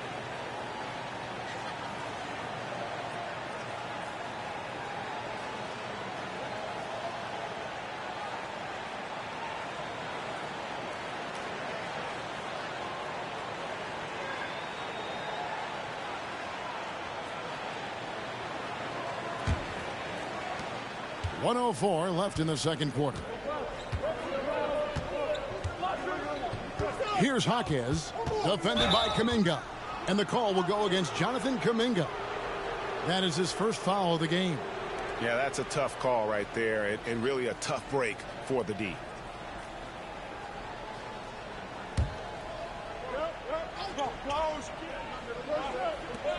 .56 seconds left in the first half of basketball. Good ball movement here by Miami. Adebayo with the screen on Wiggins. No one near Rozier as he lets it fly. And again, it's the Heat missing. Warriors leading by 4. Wiggins outside. Paul left side. Here's the 3. Robinson pulls it in. Miami's gone 0-2 from deep here in the second. 7-second difference, shot and game clock. Jaquez with the bucket.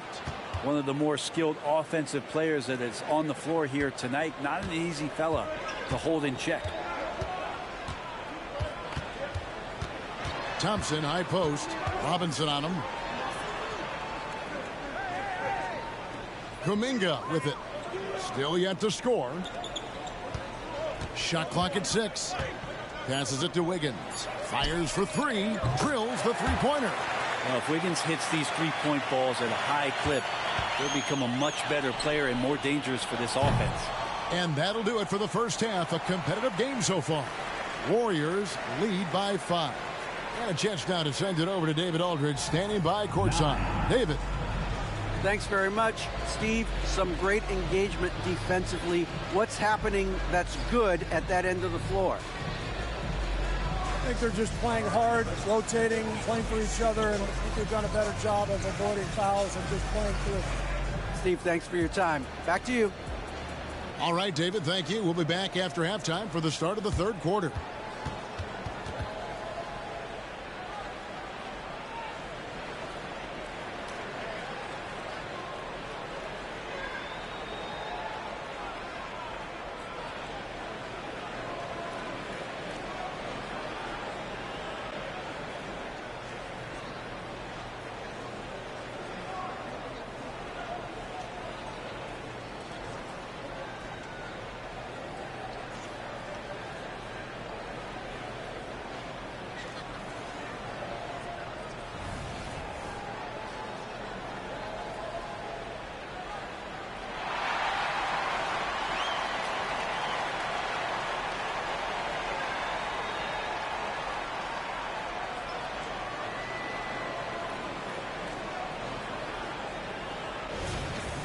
We've got second half action for you, and if the next couple quarters are similar to the first, this one could go down to the last possession. One guy who's been getting it done so far, Stephen Curry.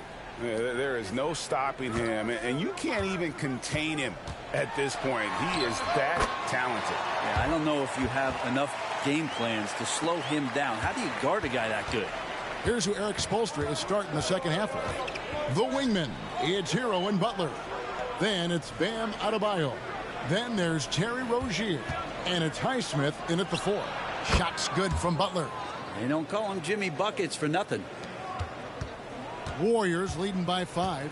And the new CBA challenging the top spending teams, Brent. That certainly affects the Warriors, doesn't it? Yeah, Kevin, the roster is not getting any younger, but it's getting more expensive. So to sustain that kind of payroll, especially with the way the tax system is set up, it's something the Warriors are just going to have to deal with at some point and make some very critical decisions around what this roster is going to look like.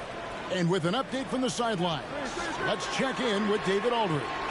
Thank you, Kevin. The Miami Heat have battled to deep playoff runs in recent years, and they find the strength in each other to keep fighting. Bam Adebayo says, we depend on each other. Every once in a while, we'll be like, dog, I need to lean on you tonight. And that's what being a team is all about. Having those teammates to lean on when you're down. Kevin? Great approach. David, thank you. Here's Thompson. Jimmy Butler making his last shot to the paint. Here's Curry. Tough shot, Curry. Playing a little bit bigger than his size right now. Curry with great body control and some deft touch around the rim. Outside, Hero. Highsmith the pass to Hero. Here's Highsmith. Defended by Kuminga. 5 to shoot. Here's Hero. And it's Curry with the rebound. Oh, can't punish the defense for leaving him open that time. That's a frustrating miss for a really steady jump shooter. Kuminga sets a screen for Curry. Shoots. A chance there to push it to double digits, but it's off the mark. The Heat trail by 8. A touch over 2.5 minutes of basketball played here in the third quarter. Hero finds Rozier. Adebayo with this screen on Wiggins. And it's Rozier missing. Outside Curry. Outside Green. Over in the corner, Kuminga. Thompson from long range. It's Hero's quickness on defense right now that's helping him to be effective. And so it's the Golden State Warriors holding on to an 8-point lead heading into the break. They've been playing some ferocious defense. And we'll be right back after this.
Here with Tim Swartz and Brian Banafitemi, I'm Blake Suniga, and it's good to have you with us. Now a chance to check out our starting lineups. All right, let's play fantasy basketball a little here, guys. You get to start a franchise with one player. Who do you pick? I got to go with A'ja Wilson. Now, she's already won multiple MVPs, got that title in 2022, and the best part, she's still improving her game. She works so hard, and she never settles. You can never go wrong with Wilson, but I'm going with Brianna Stewart. She's an elite scorer and defender, long, and Stewie is the ultimate winner. Now here's Taurasi. Copper outside. Griner.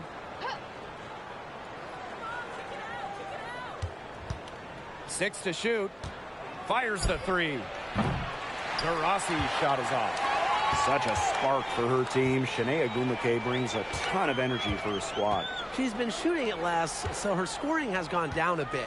But that's okay, because she's focused more on distributing and getting boards. Clarendon, no good. Pass to Taurasi.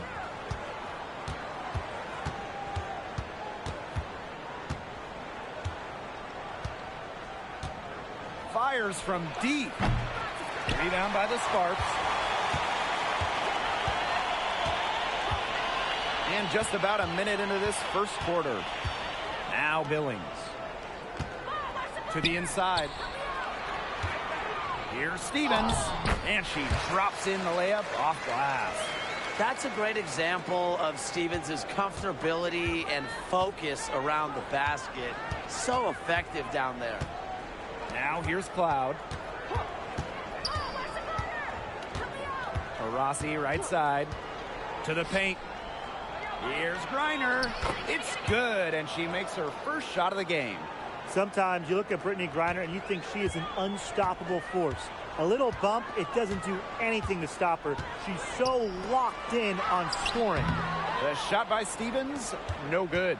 Great defense right there to prevent one of the best finishers in the league from converting in close. Pass to Taurasi. Here's the three, and the three ball is good. Well, she's the all-time leader in threes made in league history. You might not want to let Diana Taurasi get off shots from range. Now here's Brown. And here's Ogwumike. She's covered by Copper. Here's Billings. Stevens from deep. No go. That's miss number 2. She is 1 for 3. Pass to Cloud. Now here's Copper.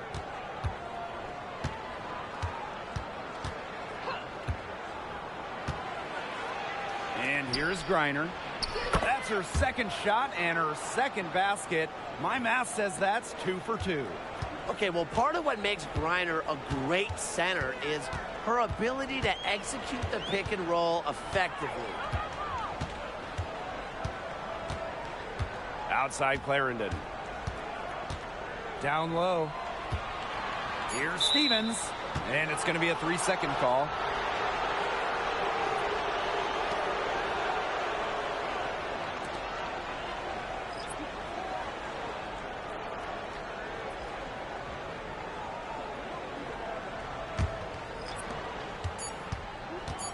With 1 on the clock. Oh, count it. Count it. That's going to count. ATB at the buzzer. A miracle heave to finish off that quarter. How'd you get that to go down? Fantastic shot. And we've reached the end of the first quarter. It's the Mercury. They're up by 8. Don't go anywhere, folks. We'll be back in a moment.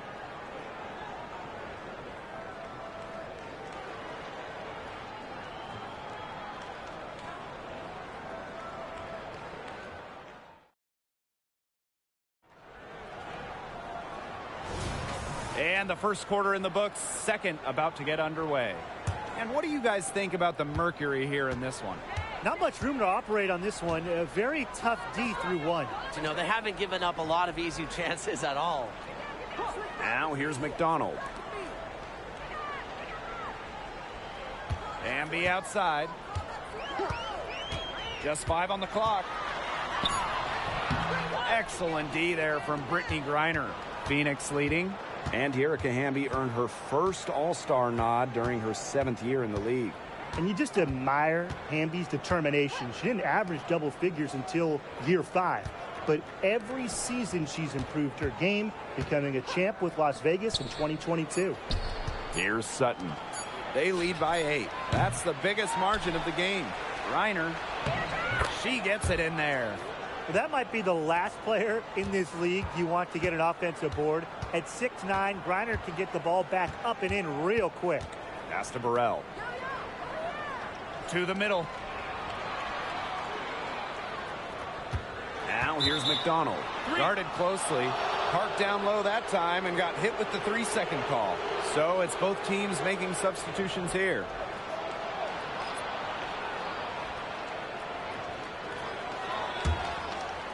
And here the Mercury. Now Cloud. Wyatt so far offensively searching for first points of the game. Here's Griner. Misses the baby hook. A minute and a half gone in the second quarter. Outside Stevens. Back to Clarendon. Stevens. Pass to Clarendon. Outside Stevens. Griner with the rebound. And here the Mercury. They haven't allowed any points in the second quarter. Now here's Cloud. Cunningham with it. Griner. She's covered by Ogumake. Griner, no good. Now here's Clarendon. She's covered by Cloud. Pass to Stevens. Clarendon. Now Billings. Launches it.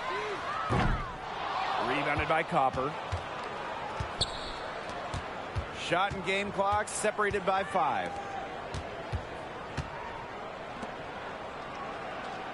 Back to Cunningham.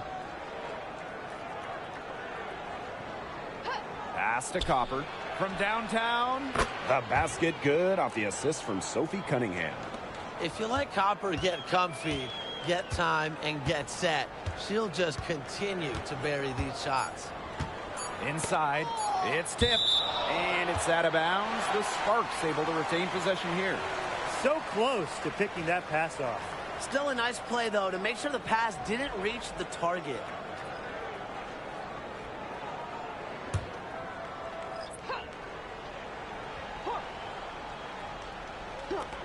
Here's Brown. And that's not going to go. And we've reached halftime in this one. It's the Mercury. They lead by 13. And we'll be back right after halftime to get the third quarter underway.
And as we begin the second half, first half wasn't even close. And we'll see if there is a comeback on our hands or more of the same as we get the third started.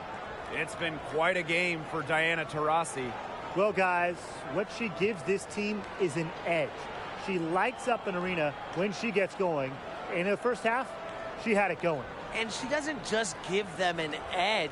She gives them a confidence that they otherwise wouldn't have. And I just see her as a special player that the team loves having around. Welcome back to the start of the second half. Big margin on our hands, but we'll see if that gap narrows down in the final 2 quarters. Now here's Clarendon. She hasn't scored yet. That, I'm sure, will change. Pass to Stevens. And foul called as she misses, and she's going to shoot 2 free throws. That's on Natasha Cloud. A disciplined but daring big. Stevens will take it right to the teeth of a defense. And this is her first free throw of the game.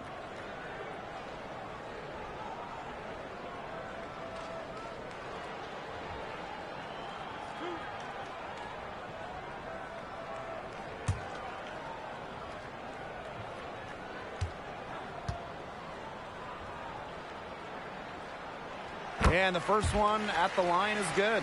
And when you watch a WNBA game, what do you guys think about the current state of play? I love it.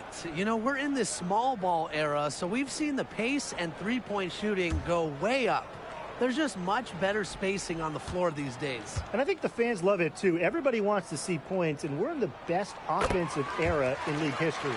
Yeah, selected to the WNBA All-Rookie team after an impressive first year. I would say Stevens has a bright future ahead of her, wouldn't you say? Now here's Copper. Pass to Allen. Taurasi outside. 6 on the shot clock. Beyond the arc. Ogumake with the rebound. Now here's Clarendon. She's been patient so far. Nothing yet on the scoreboard. Stevens. She's guarded by Griner. The shot. The shot by Stevens. No good. They were ready for her there. I mean, just totally collapsed the D on her. Cloud outside. For 3, Diana Taurasi.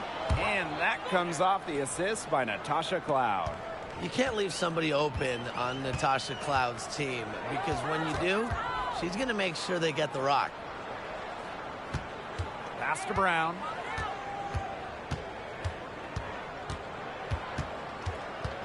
Now Billings. Clarendon. Here's Brown. No good on the 3. Taurasi outside. Back to Copper. Griner with the ball. Taurasi.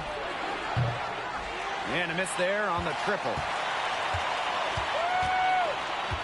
Ogumake outside. Left side, Clarendon. Pass to Billings.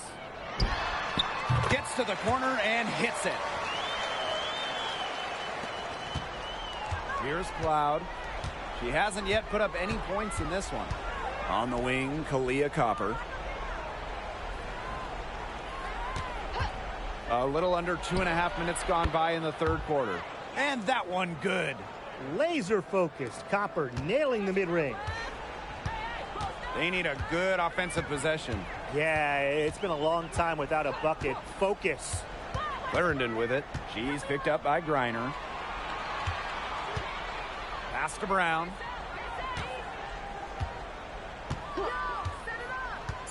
There's the 3. Gets it to go from downtown. A confident shooter from deep. When Brown finds just a little space on the perimeter, she wastes no time firing away. Copper outside. Launches a 3. No good there. And here at the end of the third quarter, it's a double-digit ball game. Mercury out in front. They lead by 11. And time to step away quickly, but we'll be back in no time with the start of the fourth quarter.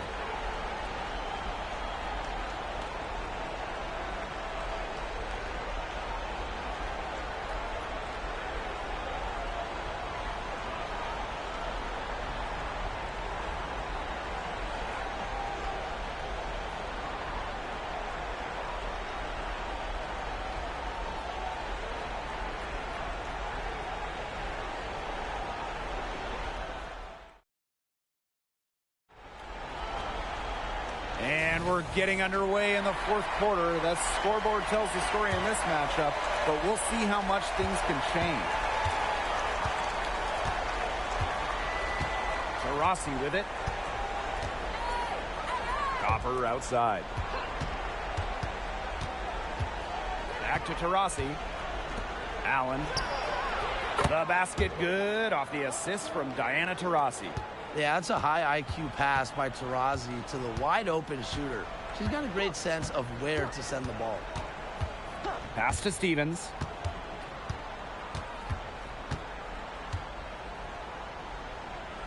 Back to Clarendon.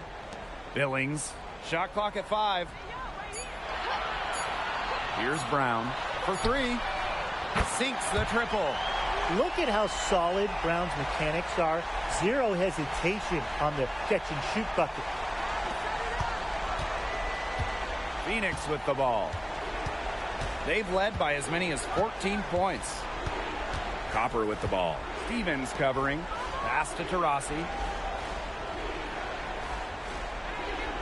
And when we talk about a team going through a rebuild, what's important? A bit of an obvious answer, but you just have to hit your draft picks.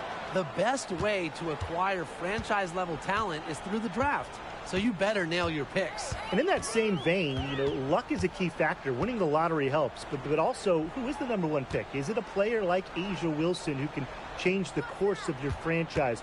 Or is it someone who's more of a role player? That's beyond team's control. And that's a foul called on Allen. That's her first foul. The Sparks call timeout.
Fourth quarter now. We're just about a minute and a half in.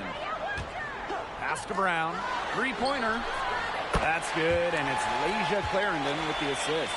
I mean, the only explanation is someone must have gotten their signals crossed if she winds up that wide open in three-point range. And I'm sure that was not the plan.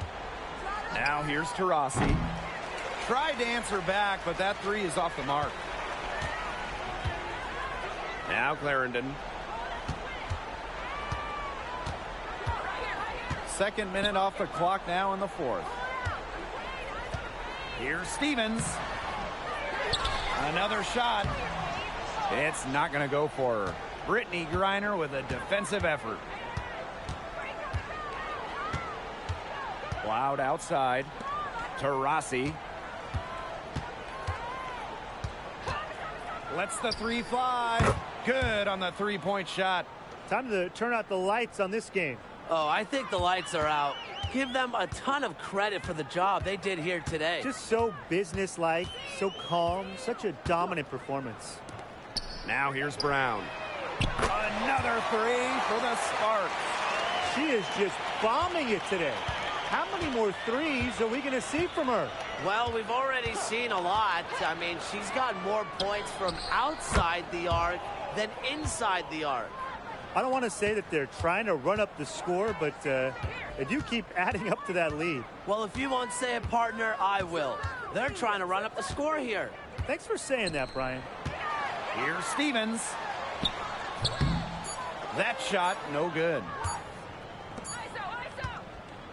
And so it's Phoenix easily grabbing this one. And in the end, a comfortable win in what was a pretty hostile environment. Yeah, you know, it's never going to be easy on the road, but they didn't have too many problems tonight. So that's going to do it for this one, folks.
The Raptors coming down the tunnel prior to the game. They're prepared to give their rabid fan base a night to remember.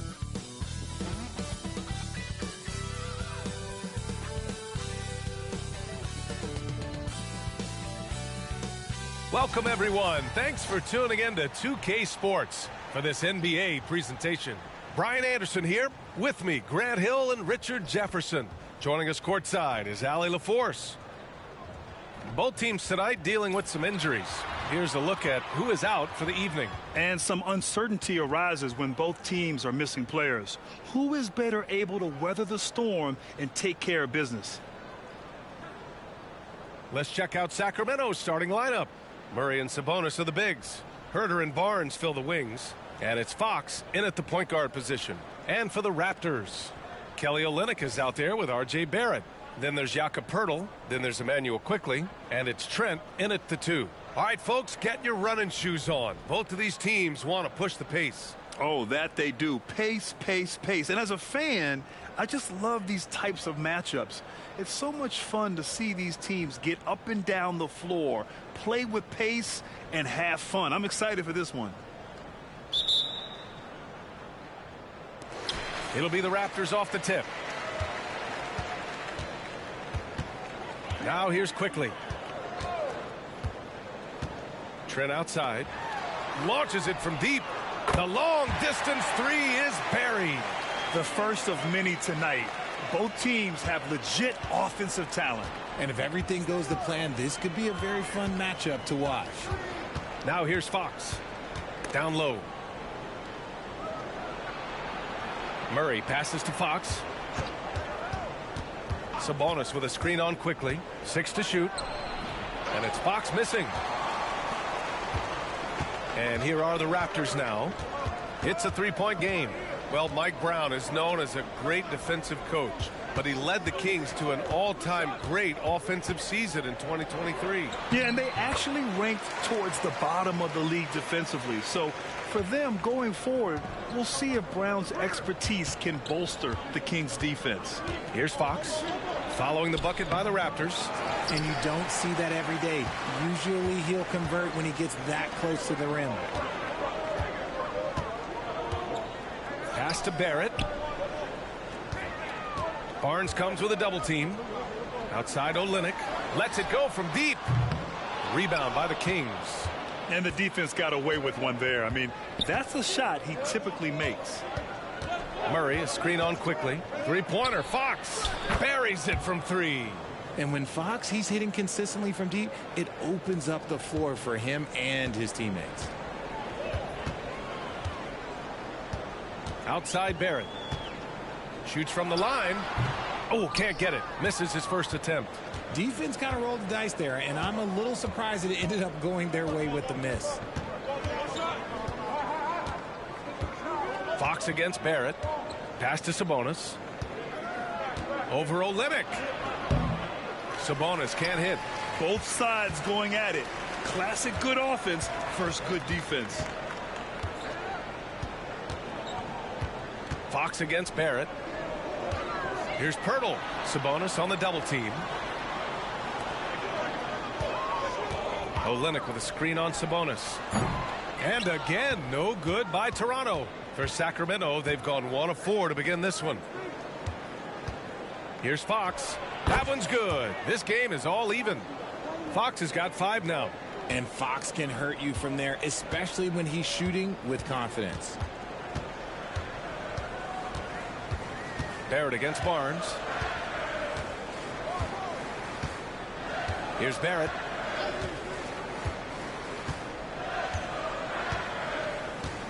Picked by Poeltl. Barrett into the lane. And he's going to the line for 2. The official saw contact while he was going up. Possessing considerable speed and athleticism, it's clear Barrett relishes attracting contact on the drive.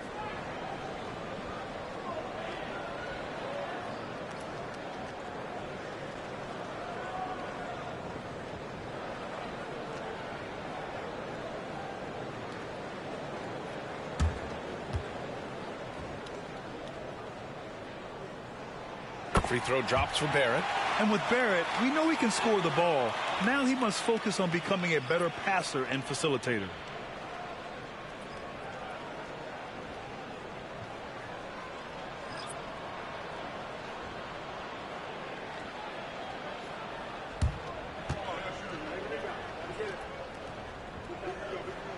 And Barrett drops them both. For a star like him, you get lots of opportunities at the line, and he's great at cashing them in. Well, a good close contest so far as we finish the first quarter. It's the Raptors leading by just 2. And back to the start of the second quarter in just a moment.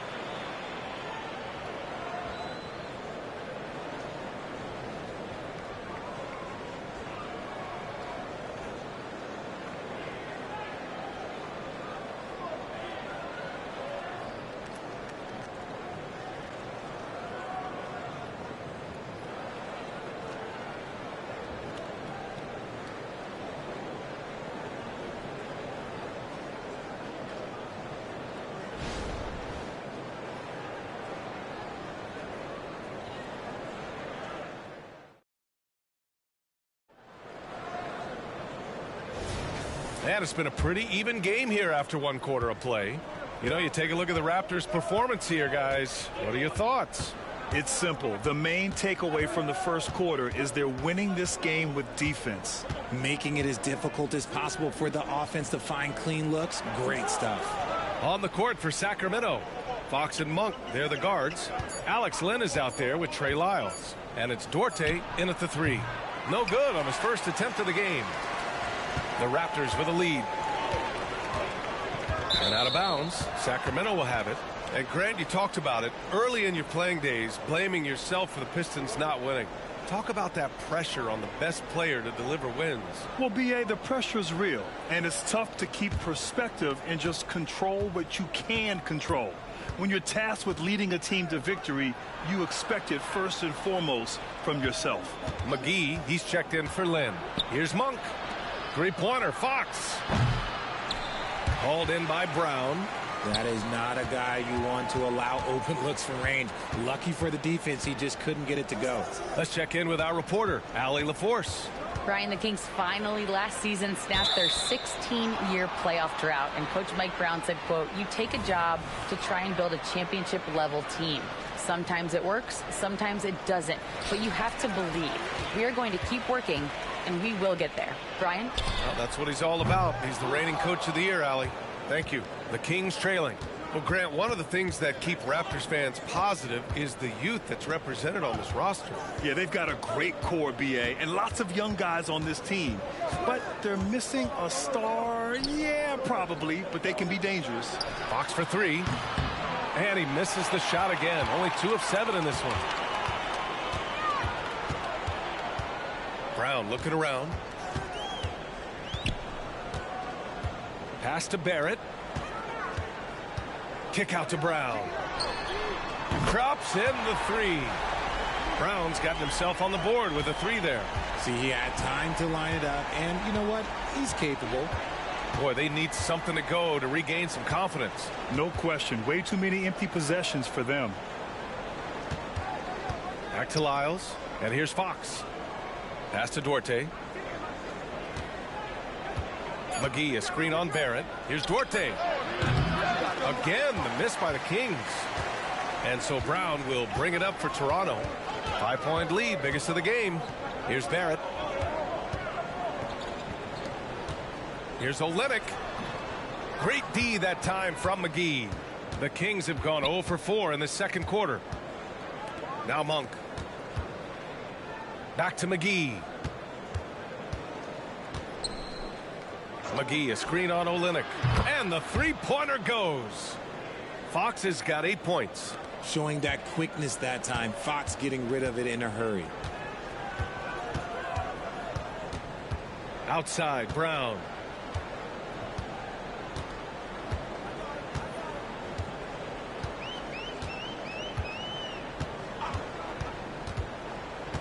Pass to Barrett. And a great assist by Brown as that one goes in. And I love the confidence from Barrett. He enjoys finding room inside and capitalizing. And the first half comes to a conclusion in a game that's been very close so far. Raptors out in front, leading by 4.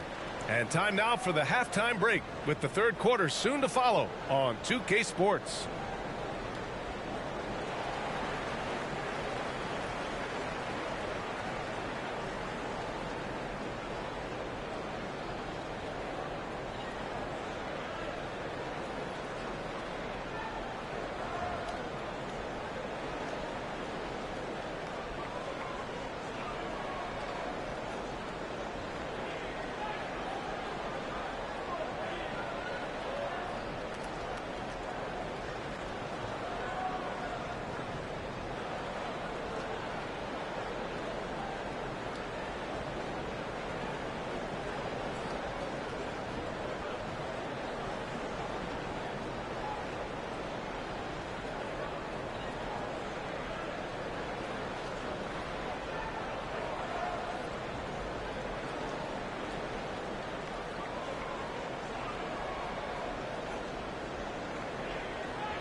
Second half of basketball is upon us, and we may be in for an exciting finish based on how close of a game we've seen so far. Well, without question, De'Aaron Fox displaying all his skills today. Through the first 2 quarters, he's been on fire. Explosive offensive performance. If they don't change their approach in the second half, let's just say his success will continue. They've got Kelly Olynyk. Emmanuel Quickley is out there with Gary Trent. Then it's R.J. Barrett, and it's Pirtle in at the 5. That's the group starting the second half for Darko Rajakovic. Now here's Olynyk. No made baskets yet. Back to Barrett. Shoots over Barnes. Barrett can't hit. Sacramento has gone 3 of 6 from deep so far. Well, of late, it seems like Kevin Huerter has taken his game to another level, Richard. Well, a knockdown shooter, the Kings have made it a priority to set him up for quality looks, and they have reaped the benefits of those looks. It's the speed of De'Aaron Fox that is just so tough to match. And here in the second half of play, we're just over a minute in. Trent, the pass to Quickley. Screen by Olynyk. Lets it fly. The rebound by Murray. Well, the defense didn't have any impact on that shot, but somehow he still misses it. Pass to Fox. Now here's Sabonis. Here's Fox. And here's Huerter. Sabonis right side. And there are the Kings with another bucket. Getting good position as always. Sabonis going to town. Love his footwork in there. They need something good to happen here. Yeah, they've gone way too long without a score. Knocks it loose. Oh, Fox with a steal. Now the Kings in transition. 59 seconds left in the third. Barnes against Barrett. Out to Fox. This one for 3. That shot off. end of quarter management here. They can go 2 for 1. Make the math work in your favor. Outside Barrett. They need this. And again, no good by Toronto. About 7 seconds separating the shot and game clocks. Fox, the pass to Sabonis. Hurdle grabs a miss. Defense pulled out all the stops to shut him down there. Quickly finds Barrett.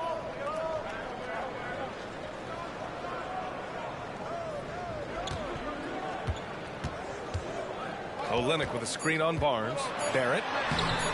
Great D that time from Murray. We're at the end of the third quarter, and we've still got a close one. The Kings on top, leading by 3. And we've got more NBA action on 2K Sports coming your way after the break.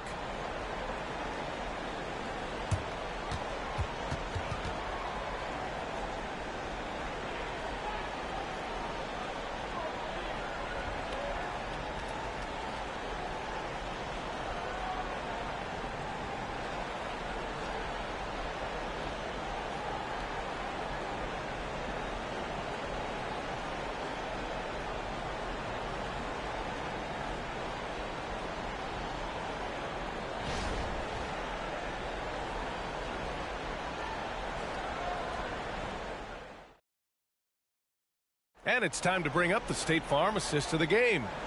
And the winner today coming from an unlikely position. It's the big fella with the sweetest pass of the day. I feel like we've seen more slick passing big men in the league today than we've ever seen.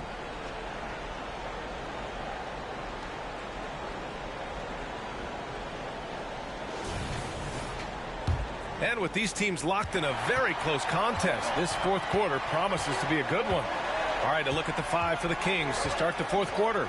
Fox and Herter man the guard spots. Barnes and Murray at the 3 and the 4. And it's Sabonis in at the center position. Now here's Herter. Fox deciding where to go with it. Sabonis with a screen on Barrett. Floats one. Herter with the block. Something Jakob does so well. He's terrific at positioning himself to come up with these blocks. With defense that soft, you have to take them to task. The Kings leading. And here's Fox. Murray, a screen on quickly. Fox right side. Pass to Barnes. 5 on the clock. Fox, the pass to Murray. Yes! And a nice assist from Fox. And the Kings lead by 4. Showing the range. Murray is very consistent from out there. Barnes against Barrett. Olynyk with a screen on Barnes. Kicks it to Quickly. Olynyk for 3. The offensive rebound. Hurdle in the post. He's guarded by Sabonis. That one's good for 2. And excel in your role. And that's what Pirtle's role is. He's out there to grab as many rebounds as he can. Timeout called. Sacramento. They're ahead by 2. Minute 32 left in the fourth quarter.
All right, let's check in with Allie LaForce. Mike Brown was just reviewing the plan with his team. He told the team he has complete faith in them, saying, we're right there. Now we just got to make that push and really take hold of the game. We can do that. To me, it looked like his players are on the same page with him. Guys, back to you. Okay, good stuff. Thank you, Allie.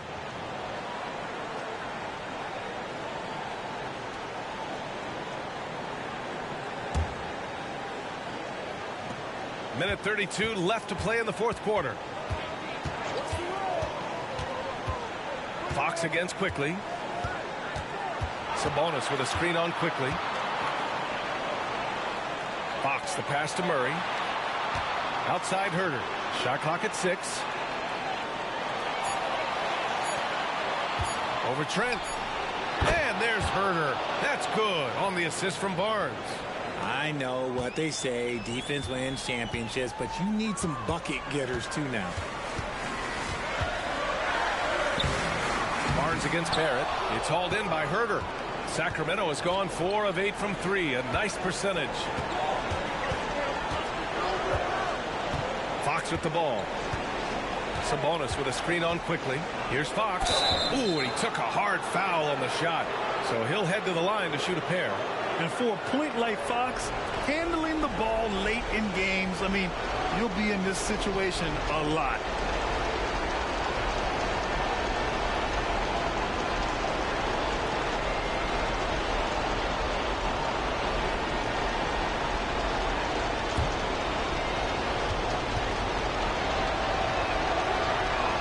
So the first one drops, and that puts him up 5. We look at the pace of this league, and Fox, look, he is built for it.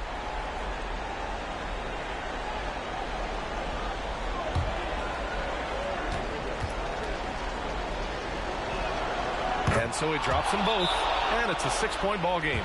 He knows how important it is converting at the line and building up this lead. And the Raptors call time here. They trail by 6. There's 45 seconds left in the fourth quarter of this one.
Herter against Trent.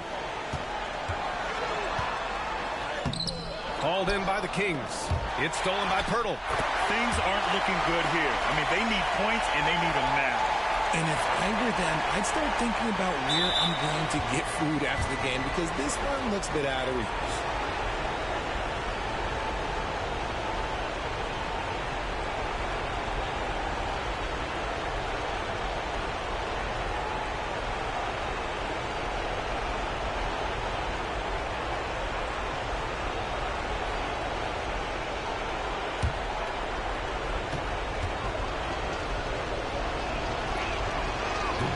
Oh, the first of two, no good. A heartbreaker. And Fox doesn't wilt under pressure. He steps to the plate and accepts it. So he comes up empty, missing both. This is do or die time. They must play flawlessly. Trent, the pass to quickly. Ooh, some solid defense from Herder. And they go to the intentional foul.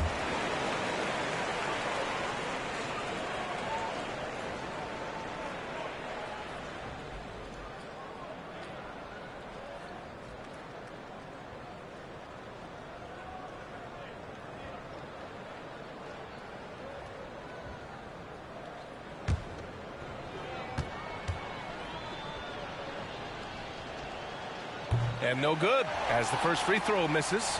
We'll see if he can hit the second.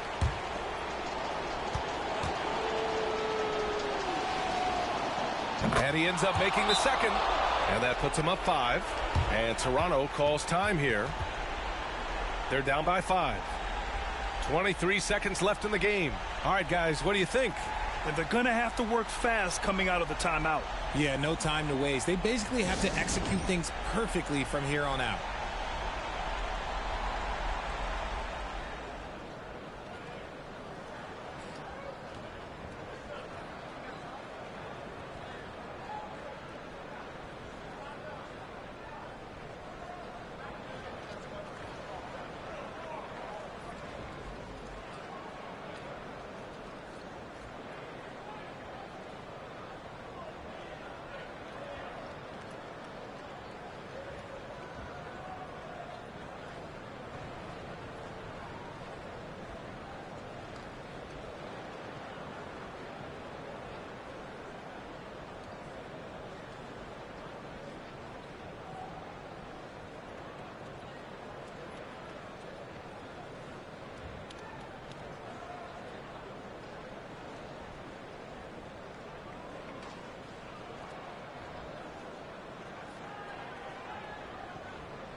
.23 seconds left in the fourth quarter here.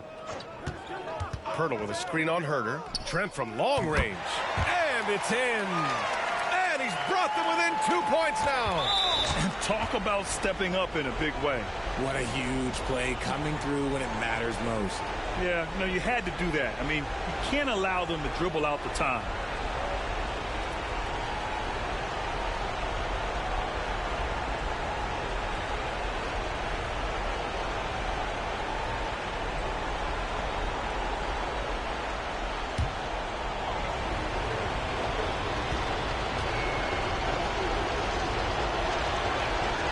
He hits the first one, and that makes it a 3-point lead. Known as one of the game's great three-point shooters, Herder knows his role and plays it well. So he gets them both, and it's a 4-point ball game.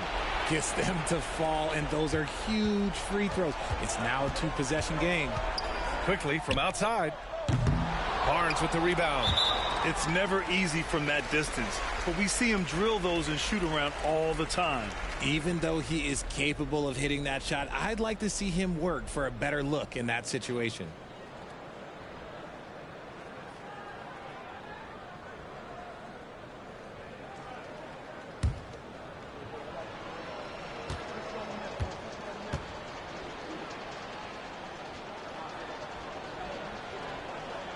And that hurts as he doesn't get the first one to fall. Trying to focus now for the second.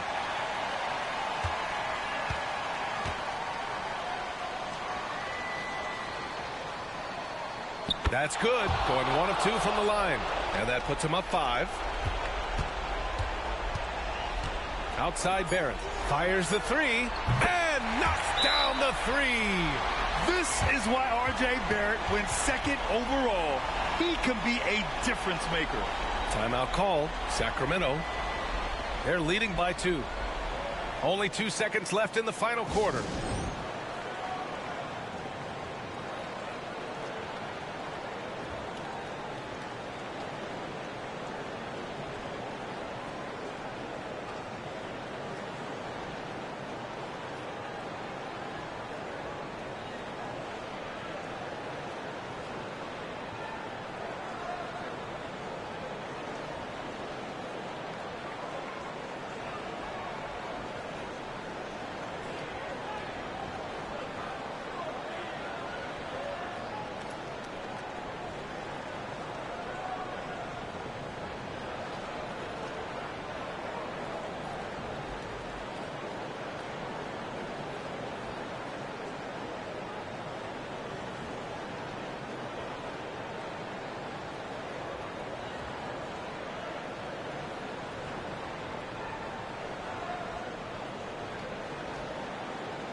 And now an intentional foul. They need the ball back as soon as possible.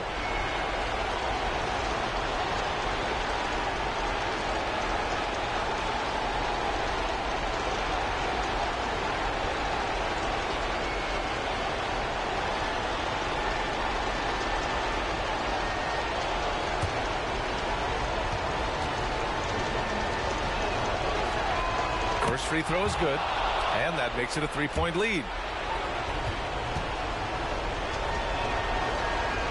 And he hits both free throws here, and it's a 4-point ball game.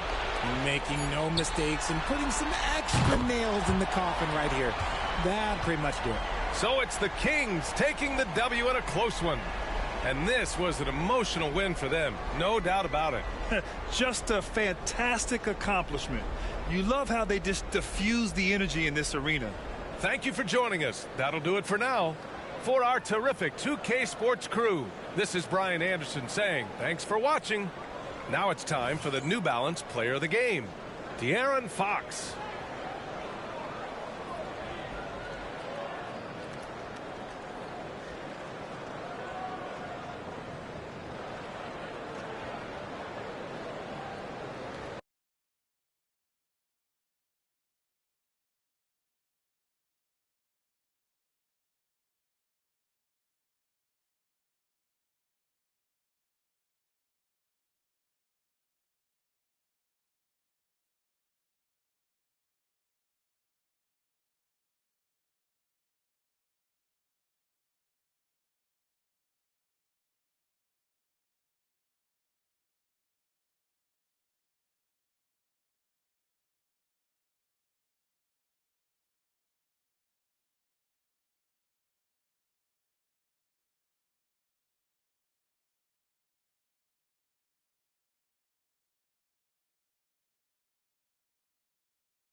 In the booth with Tim Swartz and Brian Benefitemi, I'm Blake Suniga, and we're glad to have you along for the ride. And now, here are your starting lineups as we get ready for the tip-off just moments away.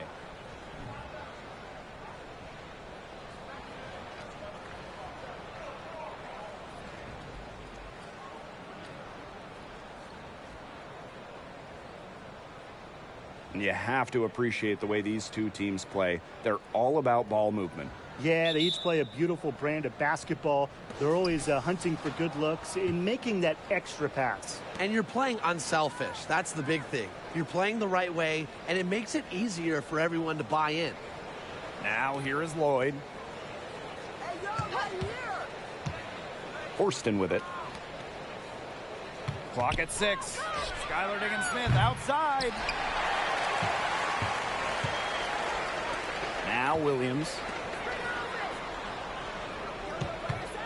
Here's Heidemann. Pass to Collier. Smith. Horston defending. Out to Miller. With the shot. Good. First shot, first basket. And you love how Napheesa Collier has stepped up to become a real leader on the floor. I think we all expected it from the former Rookie of the Year, but it's nice to see her as a guiding voice on the floor. Someone that other players can look to in the big moments. Lloyd from long range. The basket good off the assist from Neko Bumake. As a defense, you can't let that happen. You know, let Lloyd step into a jumper. Too deadly to allow the catch and shoot. Pass to Collier. Williams with it. Takes the 3. Horston with the rebound. Now here is Lloyd. Now Horston.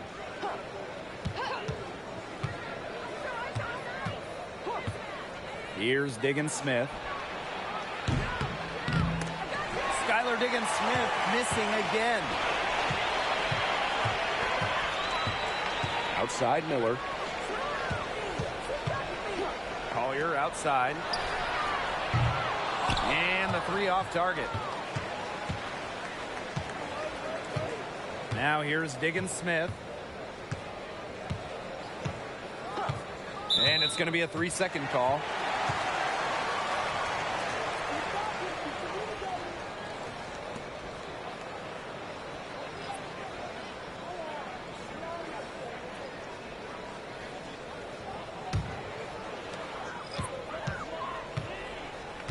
And here's Williams. Smith outside. Back to Williams. Takes the 3. Knocks down the 3 ball. It used to be a weakness of her game, but Williams has worked on three-point shooting, and her percentages have increased each year in the league. Outside Whitcomb. To the paint. Magbagor. Outside Diggins-Smith. Pass to Lloyd. 6 to shoot. Beyond the arc. The Storm rebound. Magbagor in the post. Outside Lloyd. The 3 ball. She's off on that one. 1 quarter in the books, and it's been a close one. Lynx ahead, leading by just 2. After this break, we'll be back with the start of the second quarter on 2K Sports.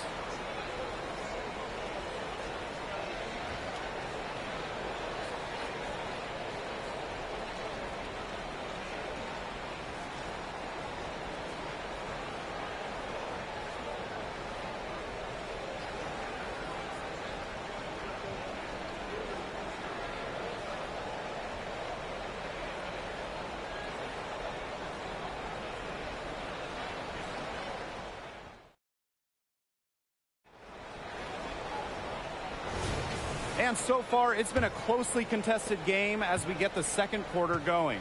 And from what we've seen from the Lynx, what's your take so far? Defense paying dividends for them through one. Coach has to be happy about their effort on that, and just a lot of hustle. Now here is Ogwumike.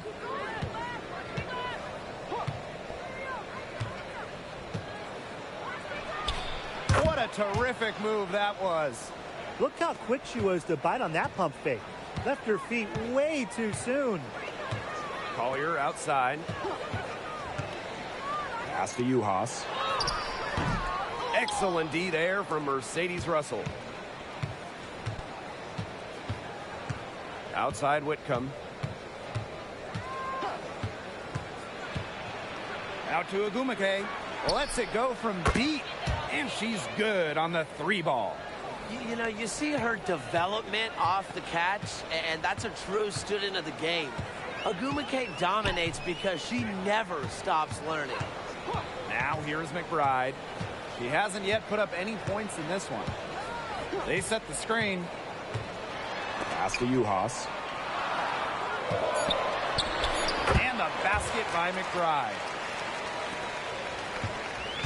Seattle leading. Seattle calls timeout.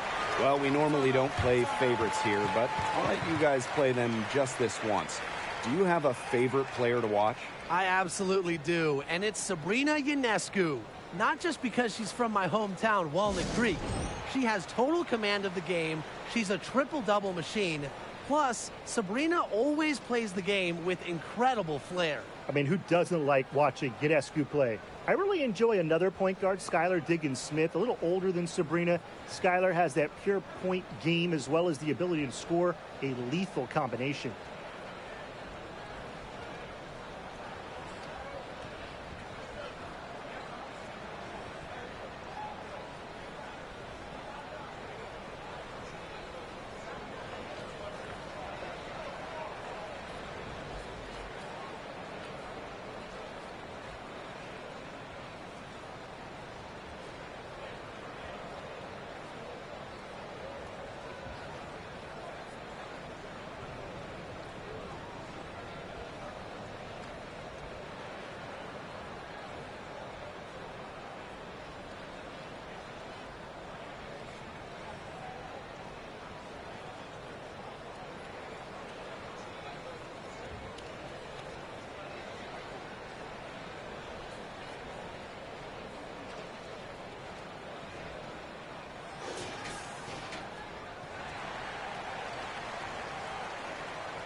And here in the second with about a minute and a half gone by.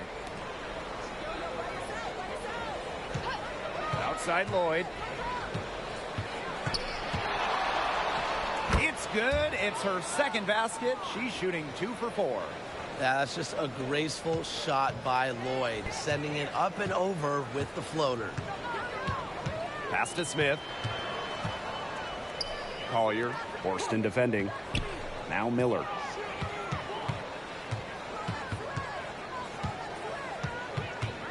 Down to 5 on the shot clock. Over to the left wing.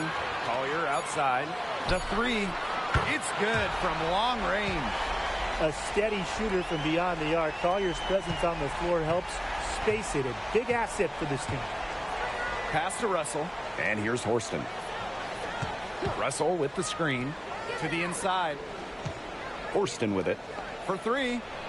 And the Storm, another 3. Oh, some quick retaliation right there, huh, guys? Yeah, it sure didn't take them long to go and get those 3 points back.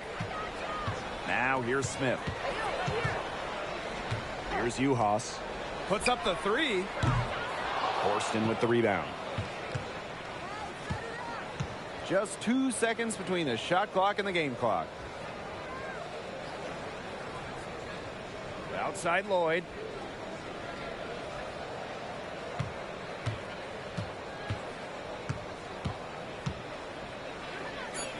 Pass to Horston. Fires the 3. That falls. Nice feed that time from Jewell Loyd. You know, the D pays so much attention to Loyd, it allows others to get open looks. One reason Loyd is a valuable offensive talent.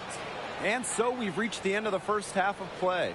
Storm out in front, leading by 6. And join us right back here after the break for the start of the second half.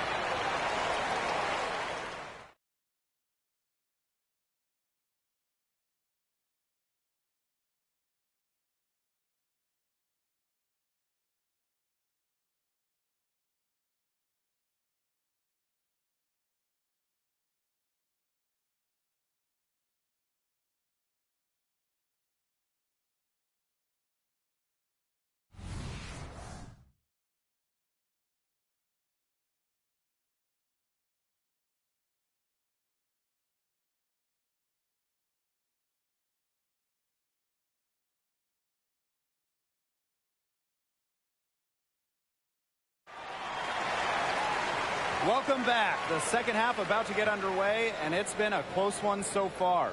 And we've seen Horston really having a solid game. You know, the numbers aren't gaudy. It's more about her energy and her impact. That's right. My coach has always told me that sometimes the stats actually do lie, and she's passing the eye test with her impact on the floor. We have a close ball game on our hands as we get set for the second half to get underway. Pass to Miller. Heedman. Inside. Collier. Takes the assist and lays it in. Picked out the pass nicely. And when we talk about the WNBA, this is a league that is flourishing. Absolutely. I mean, ratings are way up. Hits online way up. Salaries, you guessed it, way up. I mean, everything going in the right direction. And the biggest reason? The product. These are incredible games with incredible players. The WNBA has really done a great job with giving fans what they want to see. Now here's Collier. She's got 5. Uses the glass to finish the layup. A do-it-all player. I mean, inside, outside. Collier can score from anywhere on the floor. Outside Loyd. Now here's Diggins Smith. Not a lot of room. They get it again. Minnesota trailing. Right side, Miller. Here's Heidemann. Yes, and it's Diamond Miller picking up that assist. Can't get much easier than that for Miller. She kept her head on a swivel and didn't overthink it. Ogwumike covered by Smith.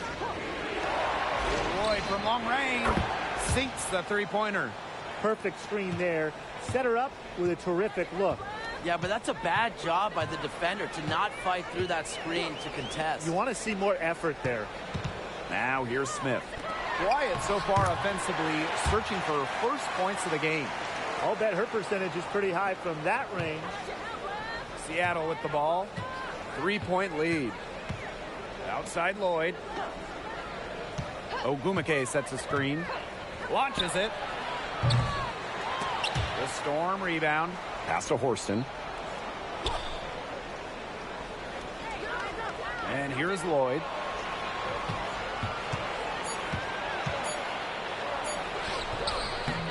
They shoot again. Can't capitalize inside. Those chances, usually they're 2 points for her. The D, I guess, did just enough to bother her. Here's Heidemann. On the wing, Courtney Williams. Horston defending. She had all the space she needed, but just could not find the bottom of the bucket. Loyd with it. She's got 11.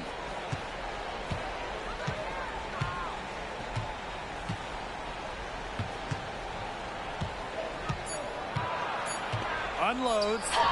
The short one's on the money. Whatever the team needs from Loyd, it feels like she's right there to provide it. Tonight, it's been her scoring. The third quarter comes to a close. It's the Storm. They're up by 5. And we're coming right back. Be sure to stay with us as we get set for the fourth quarter.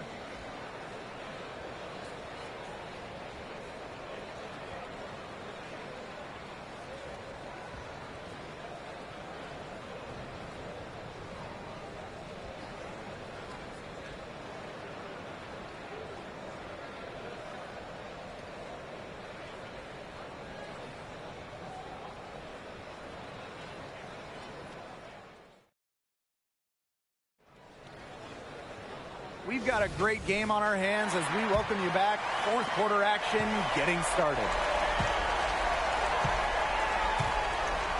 Now Ogwumike, outside Lloyd. Ogwumike sets a screen, puts up a 3, and it's Lloyd missing. Pass to Williams. Miller. Smith outside. Here's Collier, defended by McGregor. And that one's good. Collier uses every bit of her strength to overpower the defense. Collier does not fear contact. Here's Lloyd. Back to Diggins Smith. Launches a 3. Buries the long-range jumper. She found the perfect spot behind the arc there. A big gap in the D. Now here's Williams. Covered by Lloyd. Pass to Collier. Over McGregor. Last shot by Collier. No good. Seattle in the lead. Now here's Diggins Smith. And here's McGregor. Lloyd. She's guarded by Williams. And it's Lloyd missing. Here's Minnesota. Outside Williams. Collier.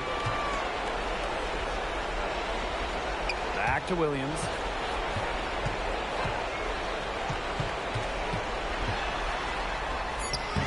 Storm with the rebound.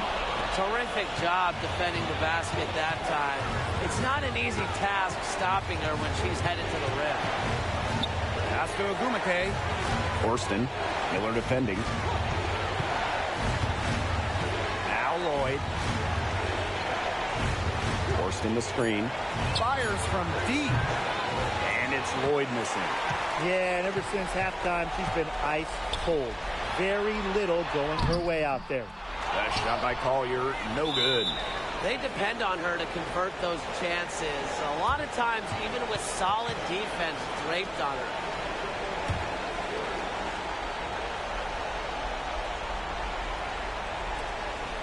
Here's Seattle. A great fourth quarter, just giving up 2 points. And she commits the intentional foul.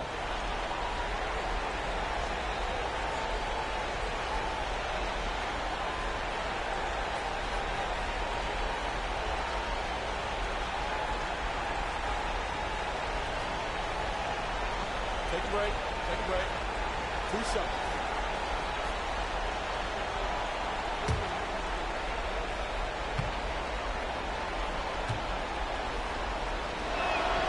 He drops the first one, and that makes it a 7-point lead. You know, Jewell Lloyd really lived up to the hype of a first overall draft pick. She's gone on to become a true all-star talent. Now a timeout called by Minnesota. Guys, what do you think? It's iffy if there's even enough time to get a quick shot and a foul. Yeah, time is just not on their side, but that's their only hope, so I'm sure they'll give it a shot. Yeah, they're kind of just thinking, why not at this point?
Here's Heidemann. Pass to Collier. Great D that time from Neko Ogwumike. Here's Seattle. They lead by 8. That's the biggest margin of the game. Screen by Magbagor. Diggins Smith with it. Here's Horston. Ogwumike. 4 on the clock.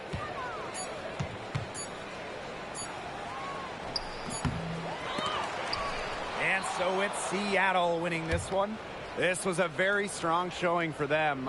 Not necessarily a runaway win, but one they'll feel very good about. Well, guys, anytime you can go on the road and win in the fashion they did, you should feel good about it. A really outstanding team effort. So that's going to do it for this one, folks.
There was no mistaking the Thunder as they got off the bus. Only one team in the league always looks that sharp.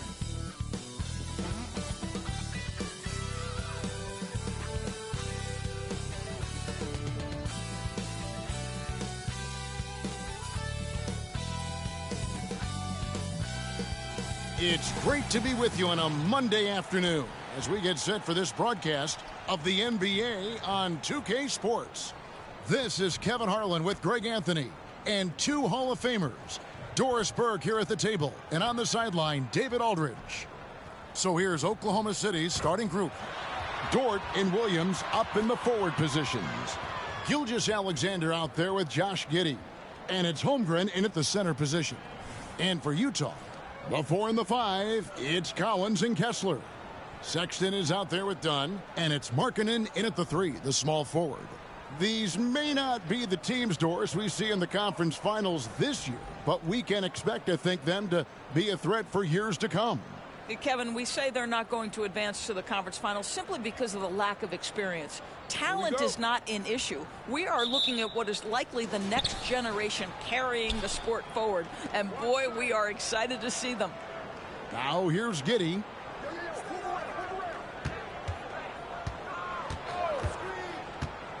And he drives in near the three-point line. It's Holmgren. And that comes off the assist by Giddey.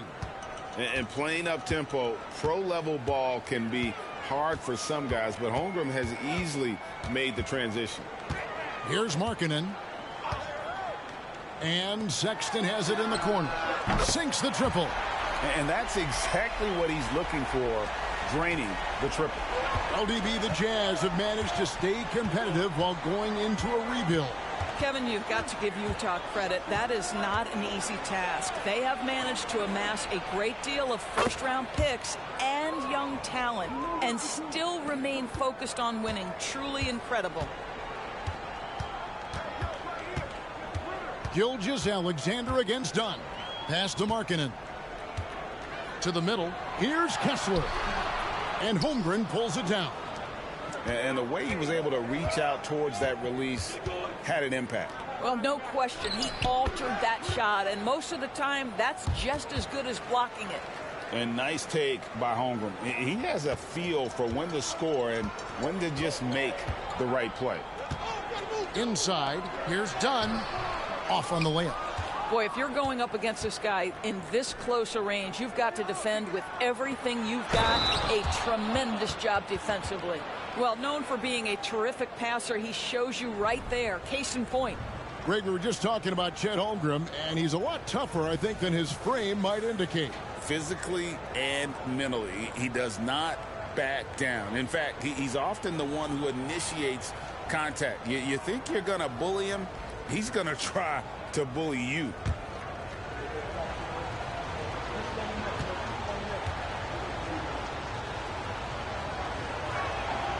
Free throw drops for Holmgren. And something to like about Holmgren is his ability to run the floor. A 7-footer who can get up the court in a hurry and get to the rim before the D gets set. Now here's Dunn.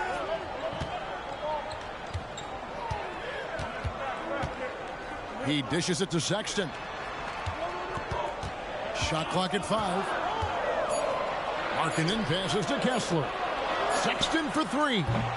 It's rebounded by Oklahoma City. Not quite enough defense that time around. Just lucky he was off. Giddey, no one around him. A chance there to push it to double digits, but it's off the mark. Markkanen passes to Collins.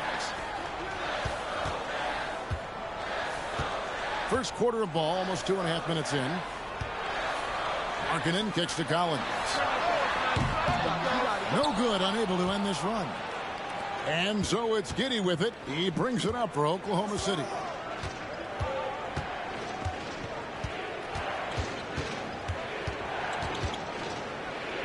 And the layup's good off the glass. That's outstanding footwork by Josh Giddey. Finishing the painted area. I can do that too. Jazz trail by 9. Outside, Markkanen.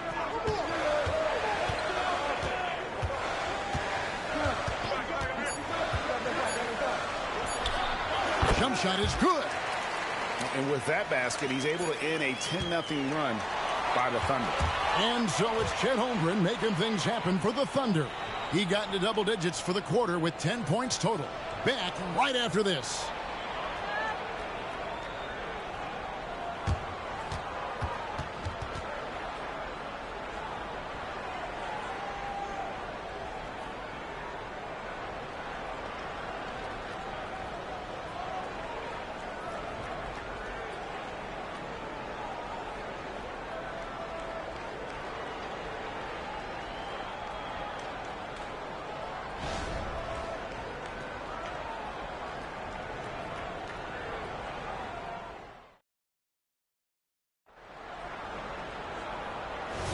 And for those of you just tuning in, the second quarter of action is where we're at right now.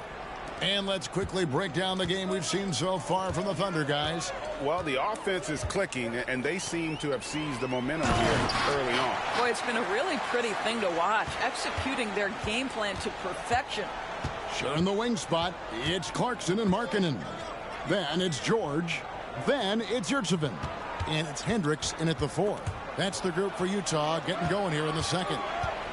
Here's Gilgeous-Alexander. Used the shot fake to create the angle, but couldn't get it to fall. You know, Greg, after a few seasons of development, Lauri Markkanen has really emerged. And he's such a unique player. It took him a while to kind of figure out how to maximize all of those talents and also minimize the weaknesses. But boy, has he arrived. And it's the Thunder with the ball, following the bucket by the Jazz. Williams inside. He's defended by Yurtseven. Three-pointer, Hayward. Yurtseven with the rebound. Jazz trail by 3.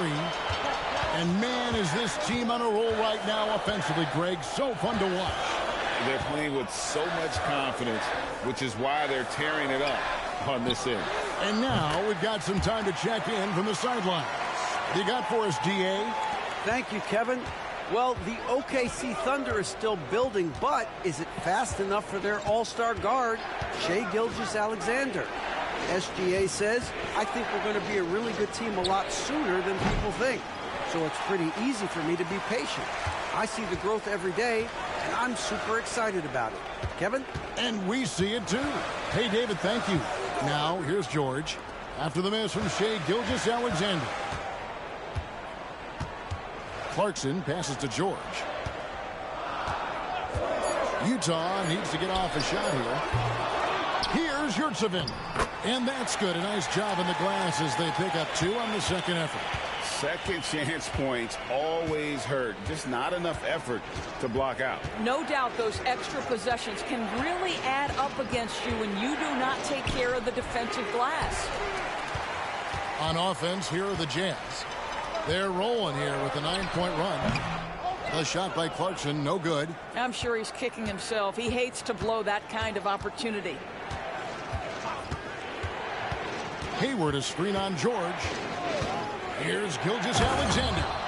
Gilgeous-Alexander just taking the initiative, driving to the cup with purpose. 19 seconds left in the first half of the game. Now, here's Clarkson. Still scoreless. Markkanen in the corner. They get it again.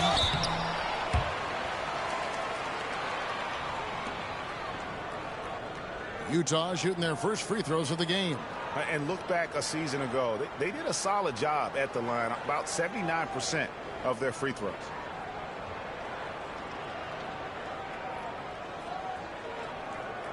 Take a break. Take a break. 2 shots.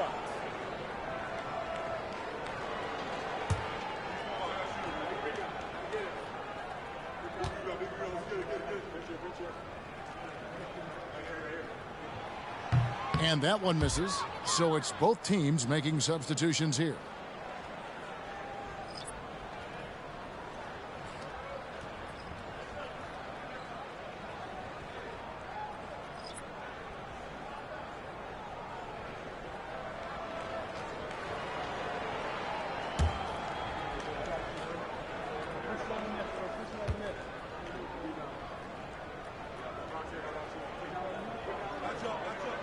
Good on the second free throw.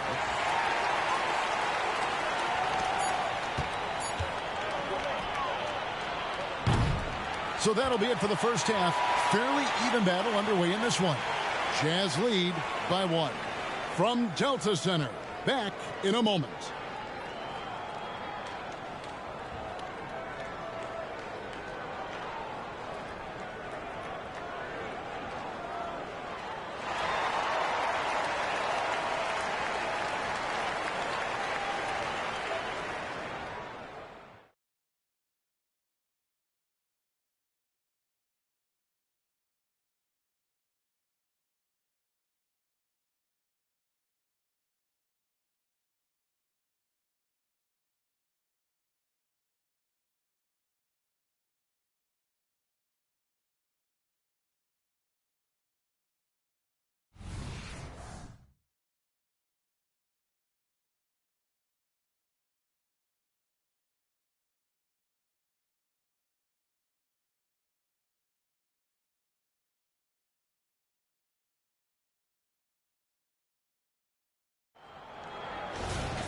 And as we get into this third quarter, as we've seen so far, neither team able to create much separation on the scoreboard yet. Chet Holmgren has been sensational. You just love the patience in that first half. Waited until he got the look he wanted. You know, as a coach, you can preach good shot selection, but it's up to the players to execute, and this guy has done just that. Here's who Mark Daigneault is going to put out there to start the second half. The post pair form will be Williams and Holmgren. Gilgeous-Alexander out there with Josh Giddey. And it's Dort in at the 3 spot. Now here's Giddey. Pass to Gilgeous-Alexander. Giddey against Sexton. And Giddey gets it to go. Great. You look at the size of some of these point guards now. Magic Johnson would feel right at home. Yeah, it's a part of a larger trend with all the switching defensively. If you have just one smaller guy on the floor, he is going to get targeted. Yeah, that's just a nice pass. This was one of college basketball's premier playmakers done showing great vision. Williams a screen on Sexton. And stolen by Dunn. To the inside. A shake. The shot by Sexton, no good. Thunder trailing by 3.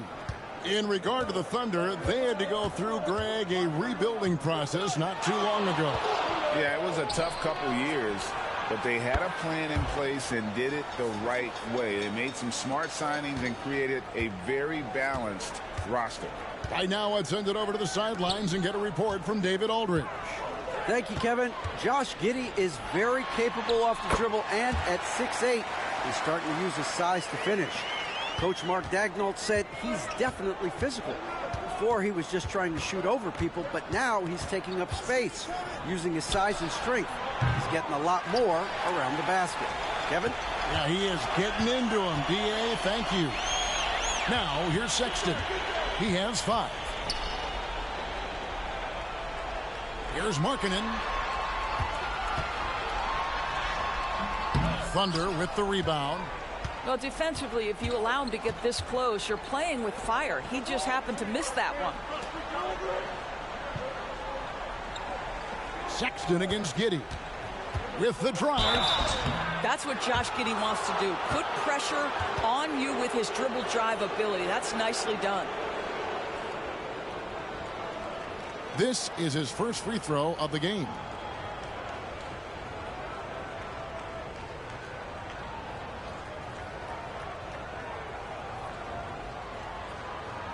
Shooting 2.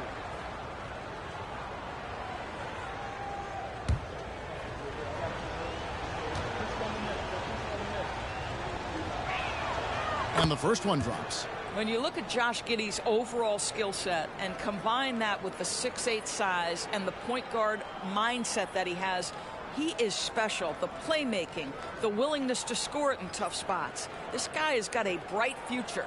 Looking at who's out there now for the Thunder. Wiggins comes in for Chet Holmgren. And Wallace subbed in for Gilgeous-Alexander. And both free throws good for Giddey.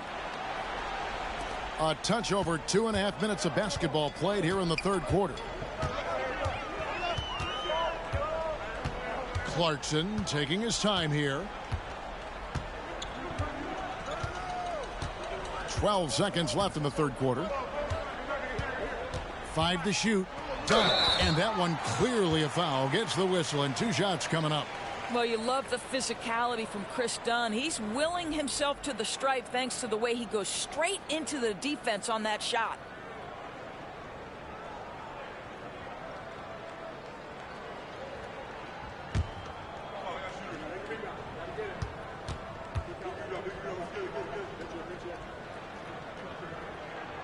First one falls for him. Chris Dunn, a complete basketball player, dynamite scorer, remarkable passer, and one of the elite defenders.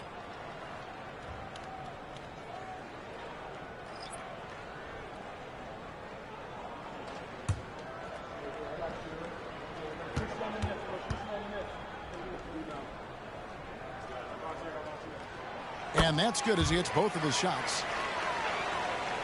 Here's Gilgeous-Alexander. He takes it in, and he drops in the layup off the glass. Yeah, you see this. Teams try to get physical with Gilgeous-Alexander, but he's willing to play through contact on drives. Nicely done. And we just finished the third quarter, and we've got a tight ball game here. Utah out in front, leading by a point. We're going to step aside for just a second, but join us right back here for the start of the fourth quarter. Next.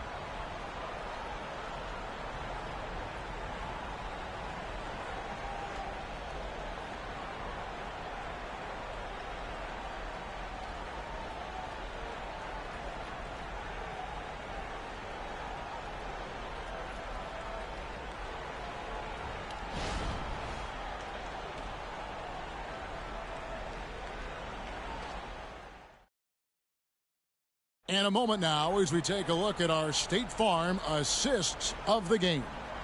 And I'm glad this was the pick because I love this pass. Such a great dish. That's what I call court vision. Well, making the game easy for your teammates. All about putting them in a position to score. That's pretty. And with 3 quarters behind us, we start the fourth quarter in what is still anybody's ball game. Wilsey Markkanen and Collins at forward. Sexton is out there with Dunn, and it's Kessler in at the 5, roaming the paint. That's the 5 on the floor for the Jazz. And here's Dunn. He'll bring it up for the Jazz. It's a 1-point game. Markkanen kicks to Collins. Off target from 3-point range. Collins has gone 1 of 3 on the night. Right side, Dort. That's tipped. And here is Dunn.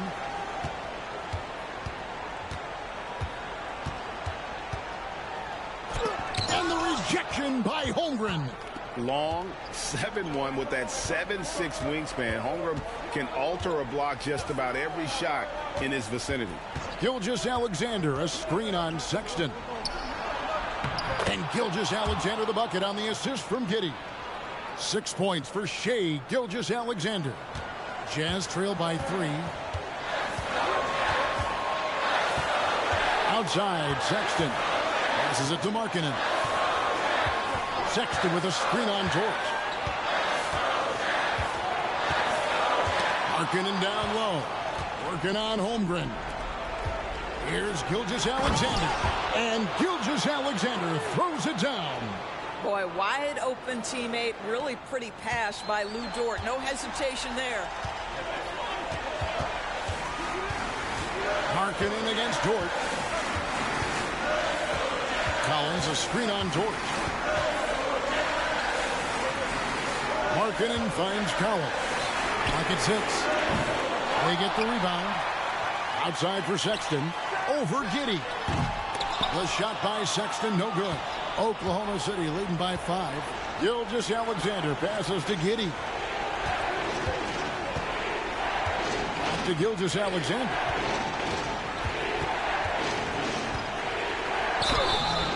And foul on the shot. He'll shoot 2 at the free throw line.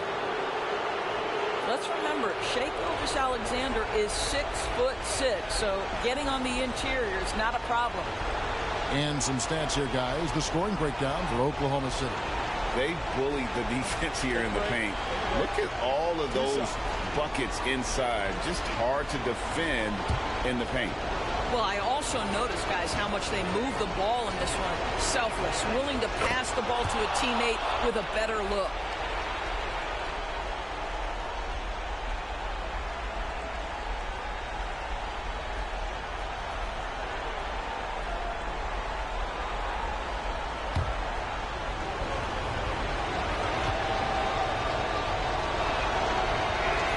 So he goes 2 for 2 at the line, and it's a 7-point game. Job well done at the line on that possession. They'll make things a little easier on themselves if they can convert those. Utah calls timeout. They trail by 7. 58 seconds left in the fourth quarter.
With a short break in the action, gives us a chance now to send it over to David Aldridge.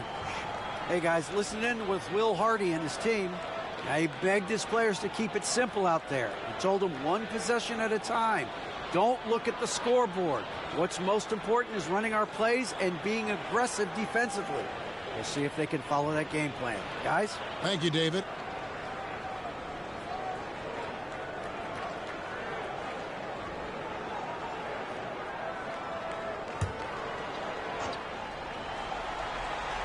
Here's Markkanen. Collins finds Kessler. Now Dunn. Down low. Shot to stop the run. Markkanen can't get it to go. And it's Williams with the ball for the Oklahoma City Thunder. Dort passes to Holmgren. And the dunk by Holmgren. Finishing strong. This is how you want to close things out. No question. They've gotten hot at exactly the right time. Clutch play on a team level. That one drops for him. And look at how quick he was to bite on the pump fake. Left his feet way too soon. Shot and game clock separated by 5. Here's Giddey. And Oklahoma City again with the bucket. Yeah, Josh Giddey taking the in-between game because that's what the defense conceded. Dunn passes to Collins. That's in, coming off an assist from Dunn. What a terrific play by just a tremendous all-around player. This guy makes it look easy. And so they foul intentionally.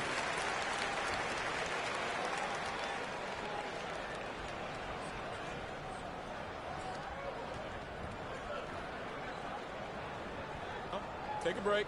Take a break. 2 shots.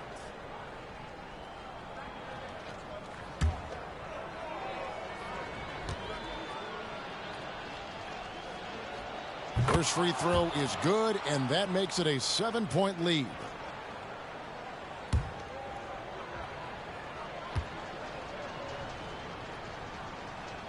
And so both free throws are good, and it's an 8-point game. Utah calls timeout. They're trailing by 8. 12 seconds left here in the fourth quarter. Guys, your thoughts? And a little late to implement a plan B. This game is a wrap. Well, I think he might just want to remind these guys, hey, let's finish the game the right way.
From deep, Collins cans the three. An improving three-point shooter. Collins understands the role of today's big man. And he commits the intentional foul. You have to foul, but I'm sure they would have liked to foul someone different.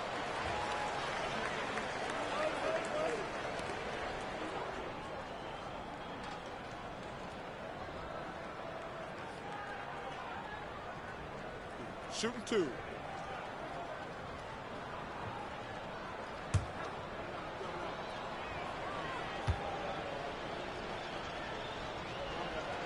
So the first one drops, and that increases their lead to 6.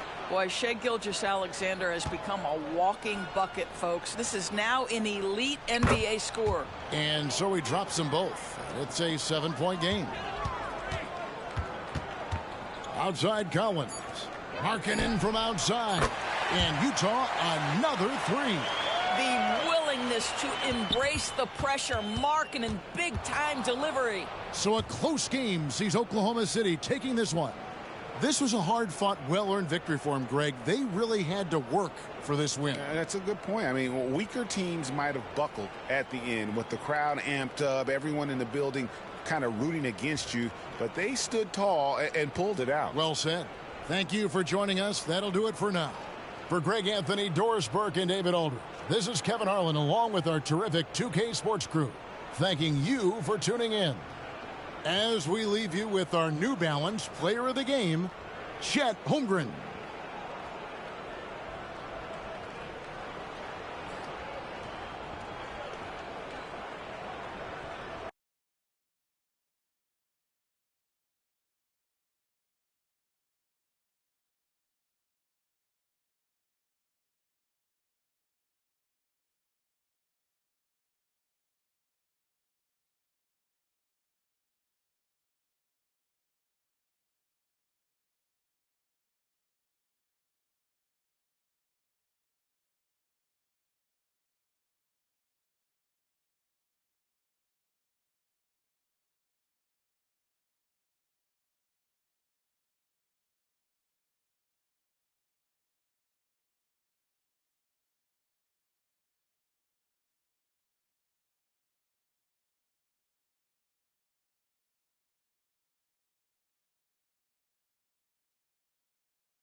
The Hawks on their way to the locker room earlier, hoping to send their fans home happy tonight.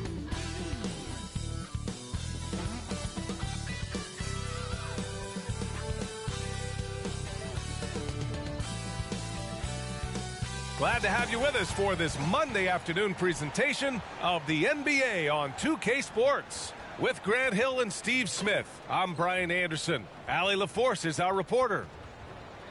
Missing some depth tonight, but the starting lineup is intact for him.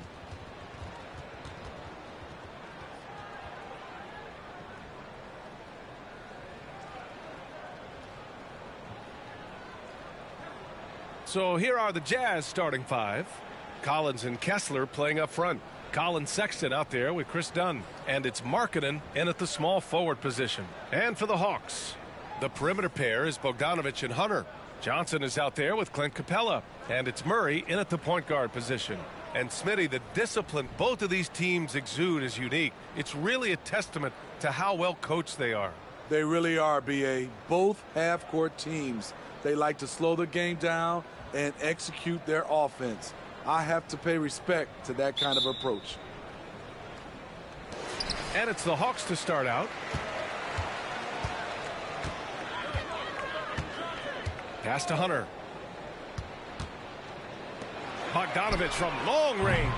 Utah with the rebound. Outside Sexton. Dunn, the pass to Sexton. Collins outside. Off target with the three. And so it's Murray who brings up the ball for Atlanta. And Smitty, when it comes to John Collins, what do you like about this guy? What I love, Grant, he's a team guy. He'll play the 4, he'll play the 5, he'll do whatever is necessary so his team can win. Now here's Murray. Rebounded by Dunn. About a minute into this first quarter.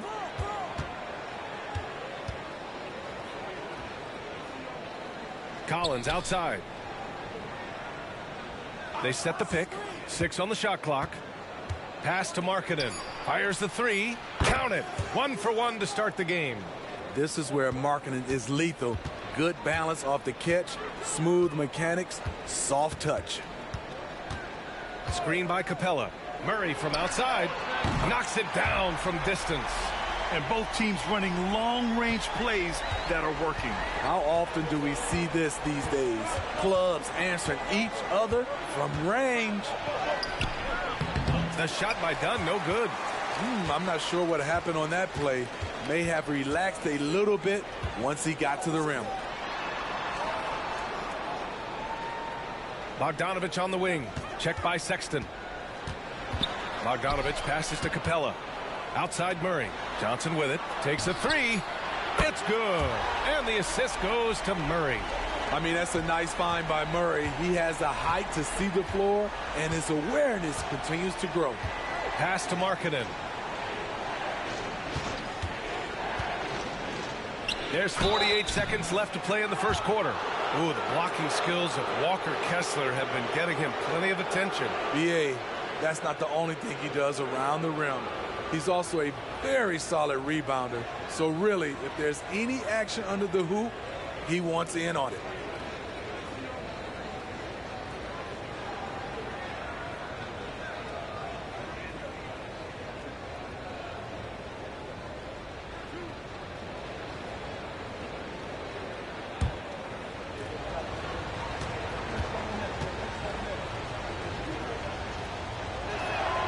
First free throw is good.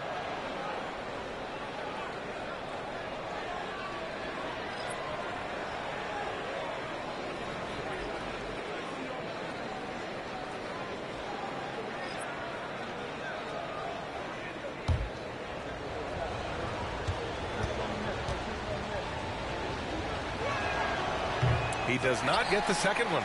Well, Steve, this Jazz franchise has quietly been one of the most consistent teams in the West over the last 7 years.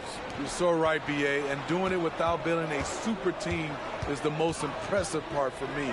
You see teams go on long playoff streaks, and they're full of superstars, but not those Jazz teams. easy look when the defender isn't fighting over the screen. Reason why it takes extra energy to do it. You have to trust your defensive rotations, but it's worth it. Now here's Clarkson. George outside. Back to Clarkson. This one for three. Atlanta with a rebound. Outside Bogdanovich. Up in time.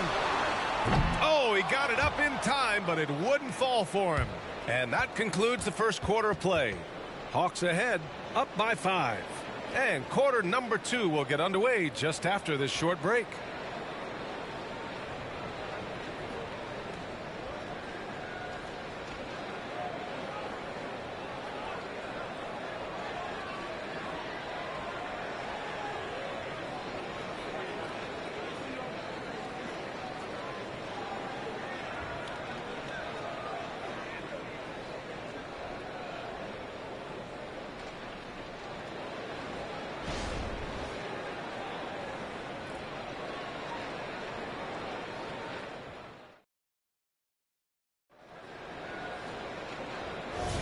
And for those of you just tuning in, second quarter action is where we are.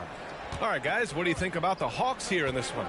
Just excellent first quarter defense. They've been really getting after it. Yeah, they were very physical and very aggressive.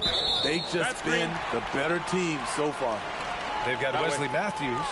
Bruno Fernando is out there with Sadiq Bey. Then it's Murray, and it's Matthews in at the 3. So that's the Hawks 5. Atlanta's gone 3 of 5 from the perimeter in this game. Here's Murray. Pass to Matthews. Back to Murray.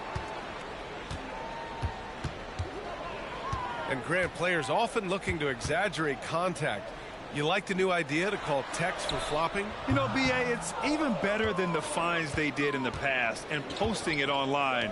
I mean, with the tech, now it's hurting you on the court. So if you ask me, it's long overdue. A growing aspect of George's game. He's working to become a strong facilitator. And keeping us updated from the sideline, Allie LaForce. Well, Lauri Markkanen has become the go-to scorer for the Jazz. Coach Will Hardy said, quote, "It's not easy going from being a role player to being the guy. There's an emotional part of being counted on like this, and he's handled it very well. To have the evolution that he has had is something that he should be very, very proud of." Brian? Yes, indeed. Thank you very much, Allie. Good stuff there. Johnson, he's checked in for Atlanta. Hunter comes in for Matthews. John Collins checked in for Utah. Dunn comes in for Horton Tucker. The Hawks leading. Well, Smitty, during the 2022 offseason, the Hawks made a blockbuster trade for DeJounte Murray. Atlanta sending a clear signal. They want to win now. And I love it, B.A. The front office showing confidence in their players. Now here's Murray. Got it. Good job in the low post. Murray's got 5. I just love this kid's fearlessness. Goes right at him. Draws contact. It doesn't matter to him. Clarkson against Hunter. Tipped away. Ooh, stolen by Murray. Here's the floater. Goes back up. And he lays it in. Murray's got 4 points now in the quarter. One of Murray's weapons showing up there. That crazy long wingspan.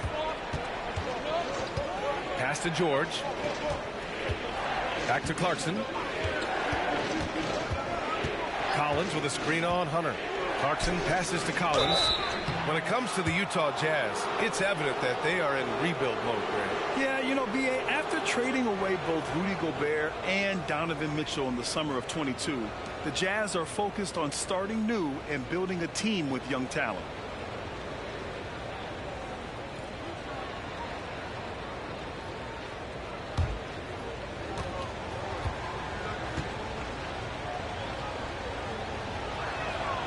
That free throw, no good.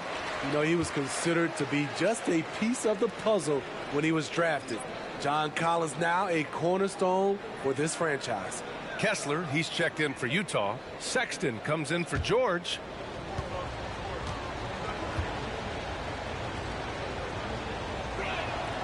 And the second free throw is good. The Hawks have gotten 2 of 5 shots to fall this second quarter. Bogdanovich on the wing. There's 48 seconds left in the first half of basketball. Utah trailing here. Dunn outside. Pass to Collins. Shoots over Johnson. Collins, no good. Ooh, old school right there. No easy buckets. Here's Bufkin. Outside Johnson. And stolen by Sexton. And now the Jazz on the run in transition. And he lobs it up. And then it's Collins with the dunk. Beautiful catch and flush by Collins. A high flyer who attacks the rim with purpose. Here's Bufkin. Atlanta again missing. And the shooter had very little space on that attempt. And you know, we always talk about this. Just changing the shot can be just as effective as blocking it, even though it's less spectacular. And a pretty tightly contested game here as we end the first half. The Hawks on top. They're up by 4. All right, Allie's ready to go. She's courtside. Hey, Allie.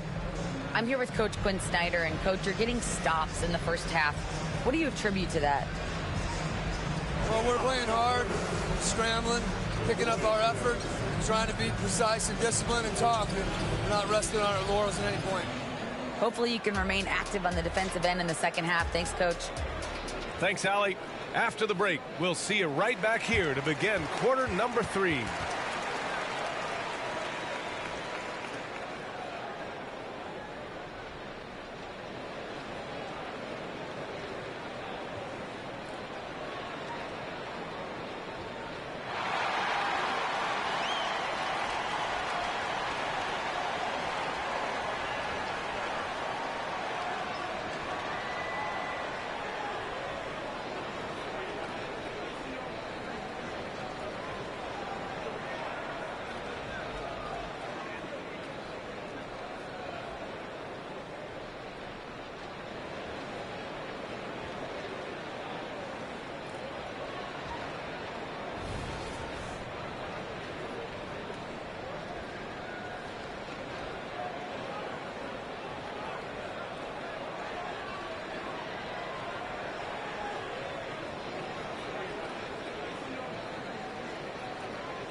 And after a fairly even first couple of quarters, this second half could turn out to be a great one as both teams trying to gain an edge. Wow, what a performance by DeJounte Murray. The numbers say it all. He spent the first half playing efficient ball. And it's not like everything's been at the rim. There's been a number of jump shots along the way. Kicking off the second half, here's Will Hardy's 5. The forwards, it's Markkanen and Collins. Chris Dunn is out there with Colin Sexton. And it's Kessler in at the pivot spot, manning the middle. Clock at 4. Here's Bogdanovich. Money on the 19-footer. Bogdanovich has got his first points of the game. Nice shot. Bogey is pure from any spot on the floor. Pass to Markkanen. There's a screen.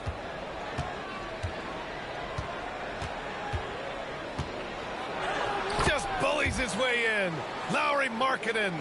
The defense couldn't collapse quickly enough. Murray looking around. Beyond the arc. Johnson on the wing. The 3-ball. Kessler with a rebound. Markkanen outside. Pass to Kessler. Outside Sexton. Markkanen outside.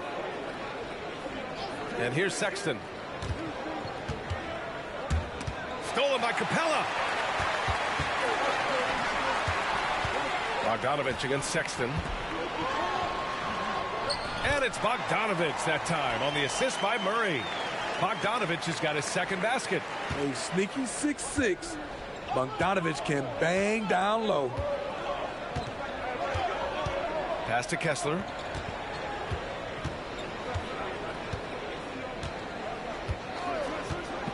Down low. Here's Markkanen. Nice touch inside there from Markkanen. This shows Markkanen's understanding of the game. You play me to shoot from the outside, well, I'm going inside. Hunter passes to Capella. Markkanen against Hunter.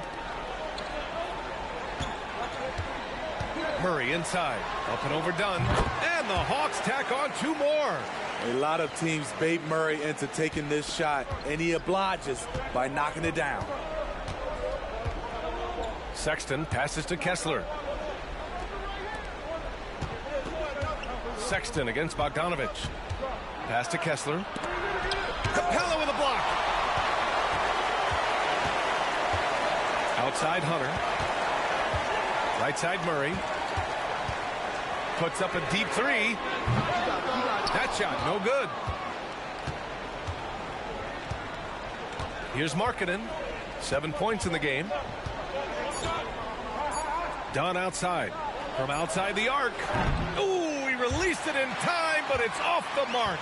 And so it's Atlanta leading by 6 as we wrap up the quarter. The flow of the game has favored them in general. But hey, the tide can shift. We're coming right back. Don't go anywhere.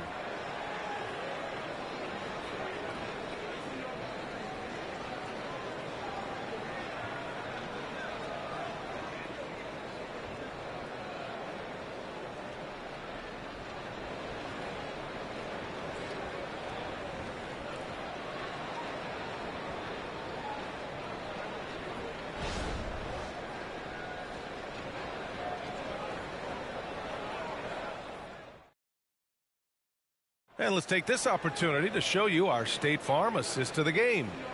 Woo, I'm fired up to see this dish one more time. It's always great to see your 2 guards share the wealth. Very unselfish. If you appreciate teamwork, this is the kind of play that will get you up out of your seat.